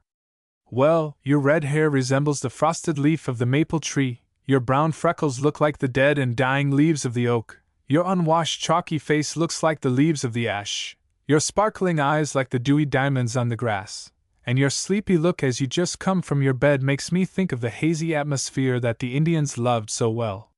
What all you boys around here for so early in the morning, anyway, disturbing your Uncle Ike when he wants to think?" And he grabbed half a dozen boys and piled them up in a heap on the grass, and put one of his big rubber boots on the top one, and held them down, squirming like a lot of angleworms in a tomato can. The red-headed boy took Uncle Ike by the suspenders and pulled him off the boys, and then they all grabbed his legs and threw him down and sat on him, breaking his pipe, and pulling off his rubber boots and making him yell, "Enough!" before they would let him up, but he laughed and spanked them with a leg of a rubber boot, and finally they all sat down on the porch, panting, and Uncle Ike was the youngest boy in the gang, apparently. "Come to order," said the red-headed boy, and every boy took off his hat, and braced back against the side of the house, and Uncle Ike looked on, wondering what was coming next. "We have met, gentlemen," said the red-headed boy, "to make arrangements to nominate Dewey for president. We have watched the manner in which the people have received him at New York and Washington, have noticed his modesty and level-headedness, and us boys, Uncle Ike, have decided that Dewey shall be the next president. If any person has got anything to say why he should not be president, let him speak now, or forever after hold his peace. It is up to you, Uncle Ike, and this assemblage would like to hear a few casual remarks from you, before breakfast, on this subject. Now, boys, hurrah for Uncle Ike, the jolliest old scrapper in the business. Now, give the yell, who are we? Who are we? We are the kids for old D, Sizz. Boom! Yah! And the boys yelled until Uncle Ike had to respond. Well, you condom heathen can settle more public questions here on this porch than all the political parties, said the old man, as he fixed a broken suspender with a nail, and came up to the boys with one rubber boot in his hand, and reached for a new pipe on the windowsill, loaded it, and lit it for a talk. You ought to have better sense than to think of Dewey placing himself in the hands of the politicians, and going into politics, where he will have to be cat-hauled by all the disreputable critters in the country. Look at Grant. When he got out of the war he was just like Dewey, and would be alive today if he had not got into the hands of the politicians. Dewey can sit down in Washington as he is, and have more power for good than any president, and he will be proud of himself and his country. If he went into politics he would be betrayed, and made responsible for all the stealing and mistakes of those under him, and in a little while he would hate himself, and would like to get all the politicians into a Spanish ship and turn the Olympia loose on them. Yes, but nobody could say anything against Dewey, said the red-headed boy, interrupting Uncle Ike. All he would have to do would be to appoint a cabinet of admirals, and give all the other offices to the midshipmen and jackies, and send army officers abroad as ministers and things. The people would lynch a man that said anything against Dewey. They couldn't say anything against him, could they? Said Uncle Ike, pulling on the rubber boot. Well, you are an amateur in politics. Do you know what they would do if Dewey were nominated? They would prove that he murdered a man in Vermont in 1852, in cold blood, and produced the corpse. They would swear that he was the inventor of the wooden nutmeg, and that he had 6 wives living, and that he was in cahoots with Aguinaldo, and that he didn't sink the Spanish fleet, but that it got waterlogged and went down without a shot being fired. They would claim that he was the originator of the process of boiling maple roots and putting the juice into glucose, and selling it for pure Vermont maple syrup. They would claim that the reception he received at the hands of the American people was a put-up job, that he paid all the expenses himself, out of money he stole from the government, and that all the cheering was done by hired clackers, who were all promised an office when he was elected. And then if he was elected, every man that knew him before he went to Manila would claim to have been the making of him, and want to be in the cabinet, and every man that has shook hands with him since would expect the best office at his disposal, and if they didn't get the offices they would prove that he was responsible for the embalmed beef scandal, and that he was in partnership with Captain Carter in robbing the government, and ought to be in jail. Oh, you can't tell me anything about politics, and if I could see Dewey I would tell him to say nothing but nixie to every proposition to mix him up. Now all you boys come in to breakfast. And the old man tossed the boys toward the dining room door as though they were footballs. Well, Uncle Ike, you have punctured our tire again. Every time we get a scheme to save the country, you come in with your consumed talky-talk, and throw us in the air. Guess you will have to take the nomination yourself, and run on a platform of 7 words, here's to the boys, God bless 'em. And the red-headed boy got under Uncle Ike's arm, and the gang went into breakfast, Uncle Ike trying to argue against being nominated, and having to go to the White House with a lot of tough boys making life a burden to him, when he would have to get married, for no president is a success as a bachelor, as Cleveland found out. As Uncle Ike got the boys all around the table, he bent his head and reverently asked a blessing, something he had never done before in the presence of the red-headed boy, and when the meal was over and the boys had all gone away, except the warm-haired one, and Uncle Ike had begun to smoke again, the boy said to him, Uncle Ike, I did not know that you belonged to any church. Well, I don't, said Uncle Ike, as he got up and looked out of the window, and blew smoke at a fly that was buzzing on the glass. Then how could you ask a blessing, and expect that it will be heard? I suppose the person had to be initiated in a church, and be sworn in, and given the password, and take the degrees, before he was ordained to ask a blessing, said the boy. No, that is not necessary, the old man said.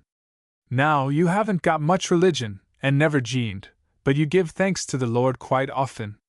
When you are happy, and enjoying yourself, and smile and laugh, you are unconsciously thanking the ruler for making things so comfortable. All pleasure is made possible by a higher power, and all you got to do is to feel grateful, same as you would to me if I gave you $1, and there you are.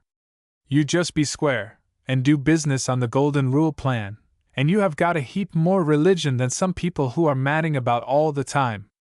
I just thought I would paralyze you kids by showing you that I was all wool, and wanted the Lord to keep tab on us, and know that we appreciated good health, and all that. Now you go to school, and don't say anything to that blue-eyed teacher of yours that you have nominated me for president. I don't want to get girls after me, thinking they will be mistress of the White House. And the old man took his gun and went down into the marsh looking for snipe. Chapter 22.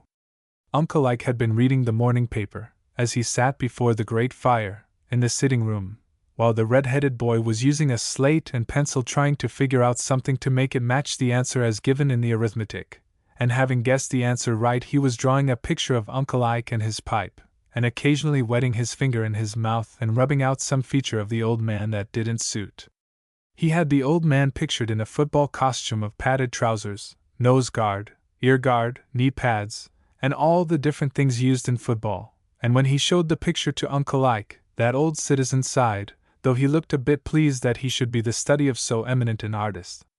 Uncle Ike had been reading that there was to be a football game that afternoon, between the State University and Beloit College, and he wanted to go like a dog, but he had abused football so much that he was ashamed to speak of going.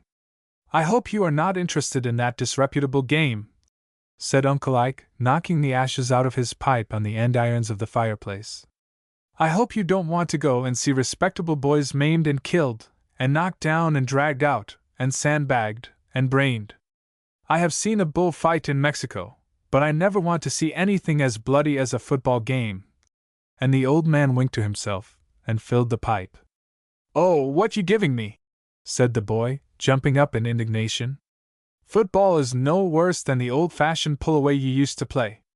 I am going to see this game through a knothole in the fence I rented from a boy who has the knothole concession at the baseball park." "No, you don't," said Uncle Ike. "You will go in the gate like a gentleman. No nephew of mine is going to grow up and be a knothole audience. You get 2 or 3 of your chums and come around here about 2 o'clock, and I will go with you, and stand between you and the sluggers, and see this game out.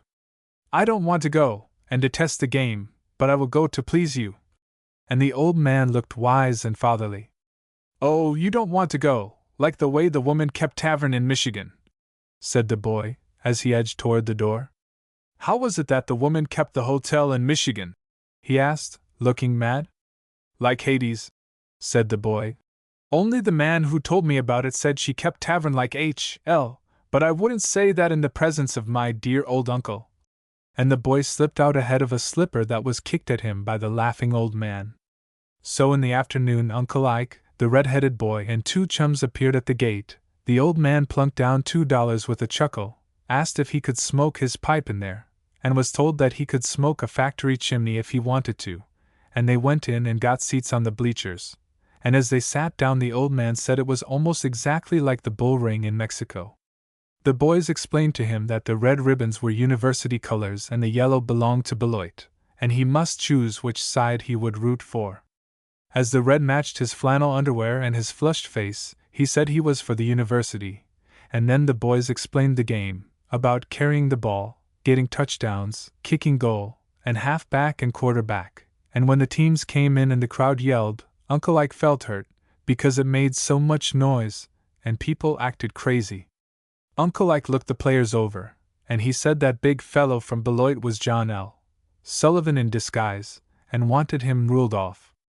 The play began, the ball shot out behind the crowd, a man grabbed it and started to run, when someone grabbed him by the legs and he went down, with the whole crowd on top of him. Uncle Ike raised up on his feet and waved his pipe, and when one of the men did not get up and they brought water and tried to bring him back to life, he shouted, "That is murder! I saw that fellow with the black socks strike him with a hatchet. Police!" But someone behind him yelled to him to sit down, and the red-headed boy pulled his coat tail, he sat down, and the game went on, but Uncle Ike was mad, because the dead boy was playing as lively as anybody. Then a man got the ball and started on a run down the field, with the whole crowd after him, and finally they got him down and Uncle Ike stood up again and said, "Stop the game. I saw a fellow trip him up, and pound him with a billy and stab him. Say, boys, he's dead, sure. Where's the police? Ain't there no ambulance here? Kill the umpire!" he shouted, remembering that he was an old baseball fan. "Oh, don't worry, Uncle Ike, they are all right," said the boy, waving a long piece of red ribbon, as the 2 bands tried to play a hot time and a waltz at the same time. "Now watch the kangaroo kick off." And as he kicked the ball the whole length of the field, the old man simply sat still and said, "Gee whiz, but that was a corker! Yura yura!" And the only way to stop him was to feed him peanuts. From an enemy of football, the old man was rapidly becoming its friend. When the men came together at first, and went down in a heap, legs flying in all directions, and noises like heavy blows coming to him, he would swear he saw a man strike another with a mallet, but later in the game he said it served the man right, and he ought to have been hit with an axe, and before the game was over he was so interested that he got down off the bleachers, leaned over the railing and yelled at the combatants to eat him up. And when the game was over he rushed into the field, hugging the players, and saying that it was the greatest thing that ever was, and offering to act as one of the bearers to the funeral, if anybody had been killed. And when the boys got him out of the grounds he took up the whole sidewalk, waving his ribbons, tied on his cane, shouting the university yell till he frothed at the mouth, and on the way home he took the boys into a store and bought them a new football, and insisted that they come into the front yard and play a game every morning, and offered to have the shrubbery cut down to give them room. As they got home, and the other boys had gone away, the red-headed boy said, "Uncle Ike, you have disgraced the whole family. You went to the football game under protest, a quiet, inoffensive citizen, ostensibly to take care of us boys, and the first jump out of the box you got crazy, and we had a terrible time to get you home. I don't suppose you remember what you did do out there. Do you remember of putting your arm around a strange lady, and hugging her, and telling her to yell? Her husband is looking for you with a gun. Do you remember of grabbing a young woman sitting in front of you, just as they made a touchdown, pulling her head over into your lap, and patting her cheeks with your great big hands, and telling her she ought to marry a football player? Her brother is coming up street now with a baseball club. I suppose you have no recollection of jumping up and sitting down in the lap of a woman in the seat behind you, throwing your arms around her, and telling her she was a darling, and squeezing her till you broke her corset. She says you offered her marriage, and her lawyer will be here in the morning to find out what you are going to do about it. I think you better be examined by doctors to see if you are not getting nutty, and let them send you to a sanitarium." And the boy sighed, and looked at the old man as though his heart was broken. "Say, did I do any of those things?" asked Uncle Ike, as he got up and looked out of the window, and then locked the door, and acted frightened. "Well, I'll be dummed! I recollect the woman in front of me, and the one behind, but I pledge you my word that I did not know that I hugged anybody. I am willing to apologize, but I'll be condemned if I marry any of 'em, and I'm not crazy. That confounded game got me all mixed up, and I may have acted different from what I would ordinarily, but it was not my intention to propose to any female. But say, Uncle Ike, what did you think of the game as a means of building up muscle, pluck, push, get there, and general usefulness?" asked the boy. "Greatest thing I ever saw," said Uncle Ike, as he looked out of the window, to see if any females he might have hugged in his excitement were out there waiting for him. "Say, I saw young fellows in that game that I used to know, who would cry if taken across their father's knee, and beg for mercy, and they would rush into the most dangerous position, and if knocked silly they would smile, never groan, and suck a swallow of water out of a sponge, and go in for another knockdown. That game will make men of the weak boys, and cause them to be afraid of nothing that walks. The boy who pushes, and tackles, and runs through a wilderness of other boys who are trying to down him, and get his pigskin away, will become the pushing business man who will go through the line of business progress, and make a touchdown in his enterprise, and he will kick a commercial or professional goal over the heads of all competitors. Life is only a football game, after all. Every man in business who is worth his salt is a pusher, a shover, a tackier, a punter or halfback, and the unsuccessful ones are the ones who carry the water to bring the business players to, when they become overheated, and do the yelling and hurrahing when the pushing businessman in the football game of life makes a touchdown. It is these rough players that become the rough riders when war comes to the country, and they rush the ball up San Juan Hill in the face of the Spanish tacklers, and the interference of barbed wire and other things. War is a football game also, and the recruiting officers are not looking for the weak sisters who can't push and shove, and fight, and fall over each other, and when wounded laugh and say it is nothing serious. A country that has a majority of its boys growing up to fight on the football field for fun has no cause to fear any war that may come to it, for if they will fight like that in good nature, to uphold the colors of their college, what will they do to uphold Old Glory, which comprises the dearest colors in all the world? Yes, boy, you can go on playing football, and if you are injured your Uncle Ike will pay all the expenses, and sit up nights with you, but you better not take me to any more games, for the first thing you know I will be bringing home here more wives than that Utah congressman has got. Now go rest up, and next week I will take you to see President McKinley, at the hotel here, and you will see him throw his arms around me and say, 'Hello, Uncle Ike, I used to know him when he wasn't president.'" And Uncle Ike dismissed the boy, and sat by the window till dark, looking out to see if anybody was coming to claim his hand in marriage, and wondering if he did make as big a fool of himself at the football game as the boys said he did. Chapter 23. It was Sunday afternoon, and Uncle Ike had been to church with the red-headed boy, and they had listened to a sermon on patriotism, and the minister had expressed himself on the subject of the Philippines, and the duty the president owed to civilization to keep on killing those Negroes until they learned better than to kick at having a strange race of people boss them around, and Uncle Ike had walked home along the bank of the lake, and breathed the free air that was his because his ancestors had conquered it from England, and he couldn't help having a little sympathy for those Filipinos who had been bought from a country that didn't own them, by a country that had no use for them, and wished it could get rid of them honorably, without hurting the political party that was acting as overseer over them. He didn't want to seem disloyal to a country that he loved and had fought to preserve, but when he thought of those poor, ignorant people, trying to learn what freedom meant, and what there was in it for them, studying the Constitution of the United States to find out how to be good and great, and dodging bullets, he felt as though he wished he knew just what the Savior of man would do in the matter if he had been elected president. He had left the red-headed boy at Sunday school, and now they were both back home, waiting for the dinner bell to ring. The boy was studying some pamphlet he had brought home, and looking mighty serious. "Any great problem been presented to you at Sunday school that you are unable to solve?" said Uncle Ike, as he walked by the boy and tried to stroke the corrugated lines out of his forehead, and patted him on the head. "For if there is anything you are in doubt about, all you got to do is to let your Uncle Ike be umpire, and he will straighten it out for you." "Thank you awfully," said the boy, as he dropped his book, walked up to the old man, and looked him squarely in the face. "You are the man I have been looking for. Uncle Ike, suppose a man should haul off, without provocation, and smash you on the side of the face, a regular stinger, that would jar your head until you could see stars, what would you do?" "Oh, say, that is an easy one," said the old man, as he filled the pipe and lighted it, and threw the match in the grate. "Do you know what I would do? I would give him one on the nose with my left hand, and when he was off his guard I would paste him one under the ear, or on the point of the jaw, and then I would stand over him and count 10, and if he came to, I would give him some more, and when he had got enough, I would say to him, 'Now, when you feel that way again, and want to enjoy yourself, you come right to me, for I don't have any too much exercise anyway. But why do you ask?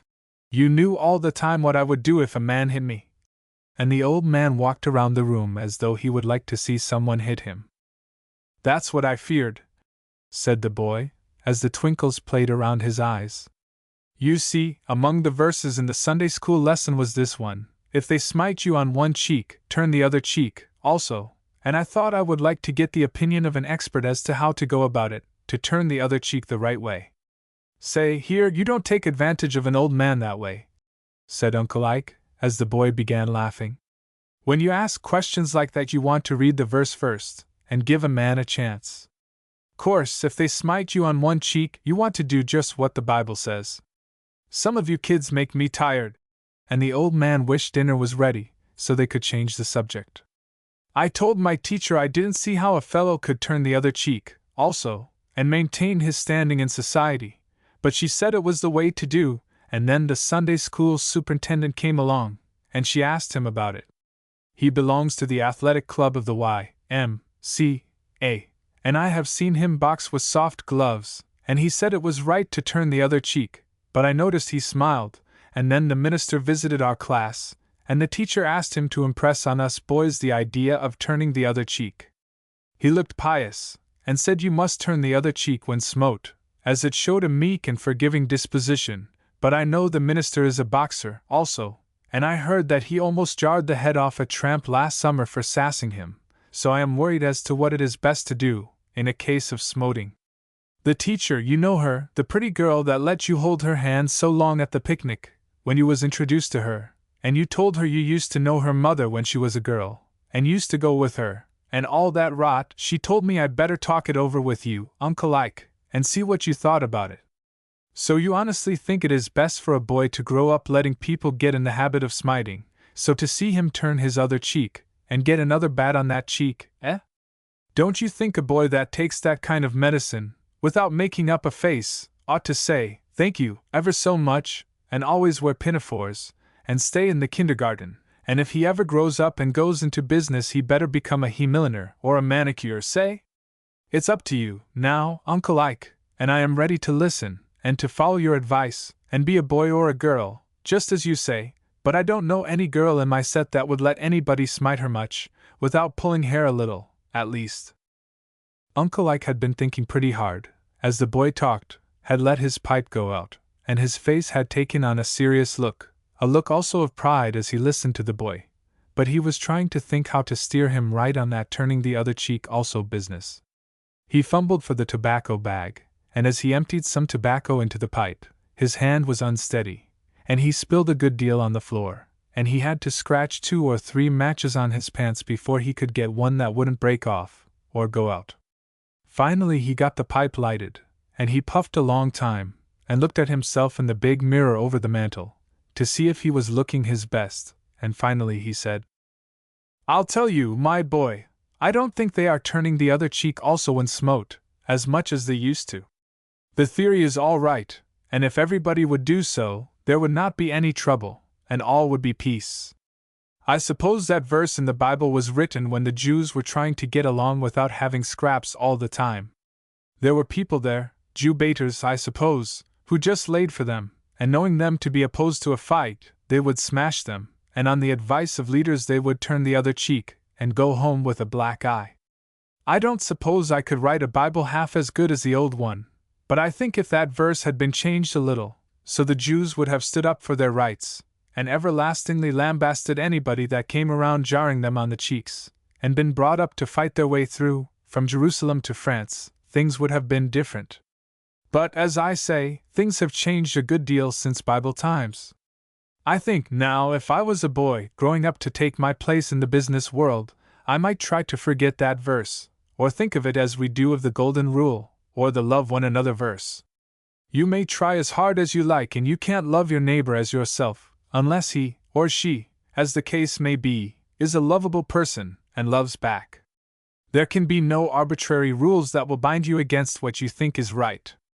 Suppose your neighbor is a horse thief, or a liar, who belongs to another political party, and backbites, and steals your wood, and kicks your dog, and puts up jobs on you, how you going to love that neighbor as yourself? 2,000 or 3,000 years ago maybe these things would have been all right, when they didn't have any newspapers, and trolley cars, and there was no business except selling fish, and no money but coppers. I'll tell you how I shall bring up my boys, when I have any, and that is to keep their cheeks away from the smoter who smotes. Be on your guard, and if a boy tries to smite you on one cheek, you duck, and sidestep, and smile at him, and keep your hands up so if he makes a feint to smite you on one cheek, just stand him off, and maybe he will think that you are onto his smiting on the cheek business yourself, and are no chicken that is going to keep cheeks for other people to smite, and he may quit, and you can laugh over it, and consider the incident closed. But if he gets gay, and it seems to be his day to smite cheeks, and he acts as though he had picked you out for a soft mark, and rushes in to do you up, if I ever hear of your running, or putting your hands down, and letting him biff you 1, 2 on both cheeks, and you come home here crying, with the nosebleed, and your eye blacked, and you haven't done a thing to that cheek smiter, I will warm your jacket so you will think there is a hornet's nest in it, hear me? And the old man looked cross and sassy. No, sir, you just let him search for your cheeks, and if he won't quit, you finally give him your left in the neck, and sidestep, and keep out of his way, and if he wants more, find a place where there is an opening, and jab him until he quits looking for cheeks to smite, and other cheeks to turn also. I don't know as it is right, but turning the other cheek also has gone out of style, and nobody is doing it that has got any gravel in their crop. Don't let me ever catch you fighting, that is, bringing on a fight, but don't you ever let anybody use you to practice that verse on, because your minister or your Sunday school superintendent wouldn't allow anybody to smite them without getting hurt. Well, I like that, said the boy, getting up and starting for the dining room. I will do just as you say, Uncle Ike, and try to avoid trouble. But what shall I tell that blue-eyed teacher you advised me, the one, you know, that you was so sweet on at the picnic? Oh, tell her I told you to try and grow up to be a regular thoroughbred, like your Uncle Ike, and only turn the other cheek to girls, see? And tell her I never squeezed anybody's hand at a picnic, unless they commenced it, by gosh. And the old man took the red-headed boy in his arms and carried him bodily into the dining room, and there was a smile on his good old face that was good to look upon. Chapter 24. Uncle Ike had met with a misfortune that troubled him, and he was smoking and trying to think of some way to explain the affair. All his life he had been an all-around sport, and cluck shooting had been his hobby. He had prided himself that he could ride any boat that an Indian could, and bragged that he had never got his feet wet in his 40 years as a duck shooter. But this morning he had gone out in a boat, before anybody was up about the house, and when he was not looking, a wave tipped the boat up on one side, filled it with water, and had gone down with him before he could say Jack Robinson. And he had floundered around in mud and water up to his armpits, singing "A Life on the Ocean Wave," and yelling for somebody to come and tie him loose. A neighbor had come with a boat, and dragged him ashore, and he had taken off his wet clothes, hung them on the fence to dry, put on some dry clothes, and he was smoking his pipe and wringing the water out of his wet pants, when the red-headed boy came out to inquire into the marine disaster. "Getting your washing out pretty early in the morning, Uncle Ike," said the boy, as he lifted a wet sweater off the fence, and took some wet cartridges out of the pockets. "Is it healthy to go in swimming with so many clothes on? How did this thing happen, anyway?" "Now, don't get gay," said Uncle Ike, "and I will tell you. It was blowing a hurricane, and the wind took the boat up in the air about 10 feet, and it dove down head first, and what could I do but get out? A cramp took me in the leg, and I stood on t'other leg, but I wasn't afraid. I didn't yell, but just said to a man who was about half a mile away, says I, 'Kindly assist me to land,' and he took me by the shirt collar and escorted me to the shore."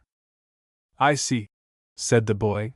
"You whispered to him, when he was half a mile away, but did not yell for help. Oh, you're a mark, trying to make believe you are young enough to enjoy sport.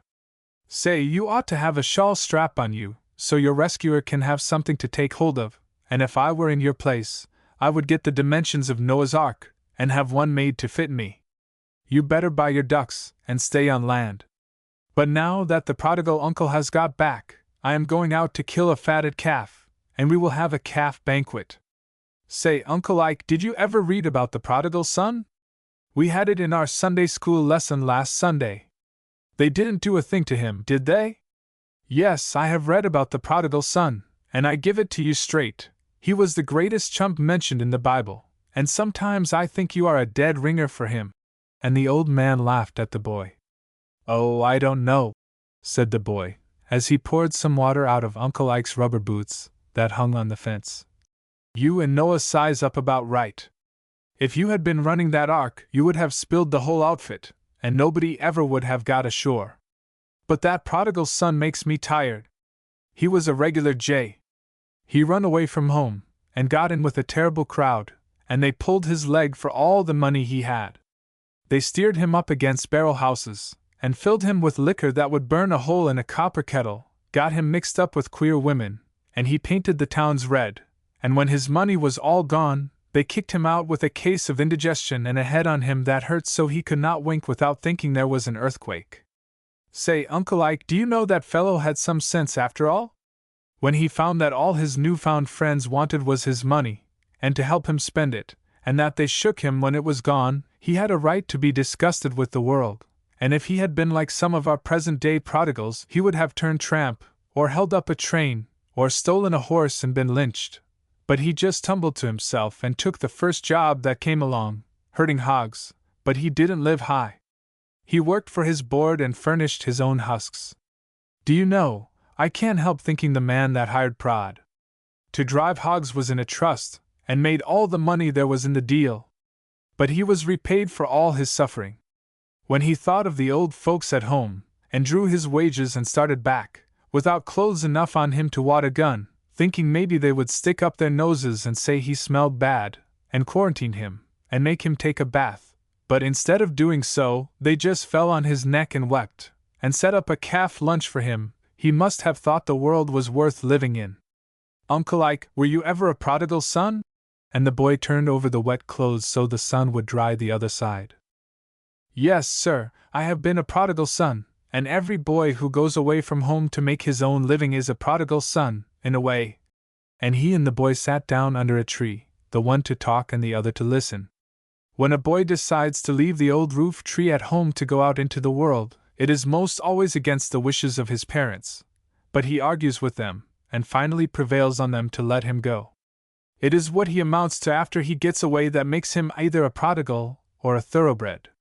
If a boy goes into bad company, and thinks the world is made to spend unearned money in, instead of to earn money in and save it, it is only a matter of time when he comes back home a prodigal son, either alive and needing a doctor and a mother's care, or he comes in a box to be buried, his father to pay the express charges. On the other hand, if he gets a job, doing something, anything, masters the business, and becomes a valuable citizen, maybe in time at the head of his profession or business, some day he comes home to the old folks, and there are smiles instead of tears, a brass band instead of the singing by the funeral choir, and he pays the mortgage on the old homestead, instead of having his father pay express charges on the remains. That is the difference. All boys can be prodigals if they have the prodigal bacillus in their systems when they go out into the world. But if they have the get there Eli microbe concealed in their pajamas when they go away, they can laugh at the traps and nets that are thrown out to catch them, stand off the alleged friends who try to induce them to go into the red paint business, use the red liquor to rub on bruises and strained muscles on the outside, instead of taking it internally to build fires that never quench.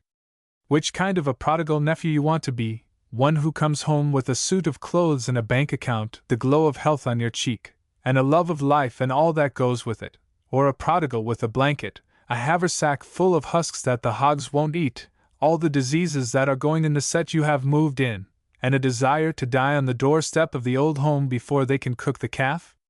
Which you want to be, boy? I'll tell you, Uncle Ike, said the boy, laying his head in the old man's lap, as they sat under the tree. I am going to be the kind of a prodigal who comes home with the good health, and the money, and the appetite for calf, and when you are old, Uncle Ike, you shan't get wet any more, for I will buy you a duck boat that can't be tipped over with jack screws, that you can't break with an axe, and that has air chambers in both ends, so it couldn't be sunk if loaded with railroad iron, and I will buy you a pump gun that will shoot ducks without your aiming it, and you shall have a picnic as long as you live. That is the kind of prodigal nephew I am going to be. And the old man stroked the red hair on the head that lay in his lap, and the tears stole down his cheeks as he thought what a difference there was in prodigals. He thought of his own prodigal days, when he went out from the home roof tree to make his way in the world, how he worked on a farm from long before daylight in the morning, till all the rest had gone to bed, and his back ached so he could not sleep. How he jumped the farm when he found his wages decreased as the work became harder and the weather colder, and he went into the city and worked at many different trades, and finally became a printer, and grew up to be an editor, made money and went back home a grown man, with a mustache that actually had to be combed, and how the girls that would not speak to him when he was a dirty, freckled boy wanted to give parties in his honor, and how he shook them, and now he regretted, old bachelor that he was, that he had not allowed them to entertain him, so he might have picked out the best one of them for his wife, and he sighed, and got up and wrung some more water out of his wet clothes hanging on the fence, and wondered how in the world he could have allowed himself to be tipped over in a boat, and if he actually did make a fool of himself when he was there in the water, wishing he hadn't gone hunting at all.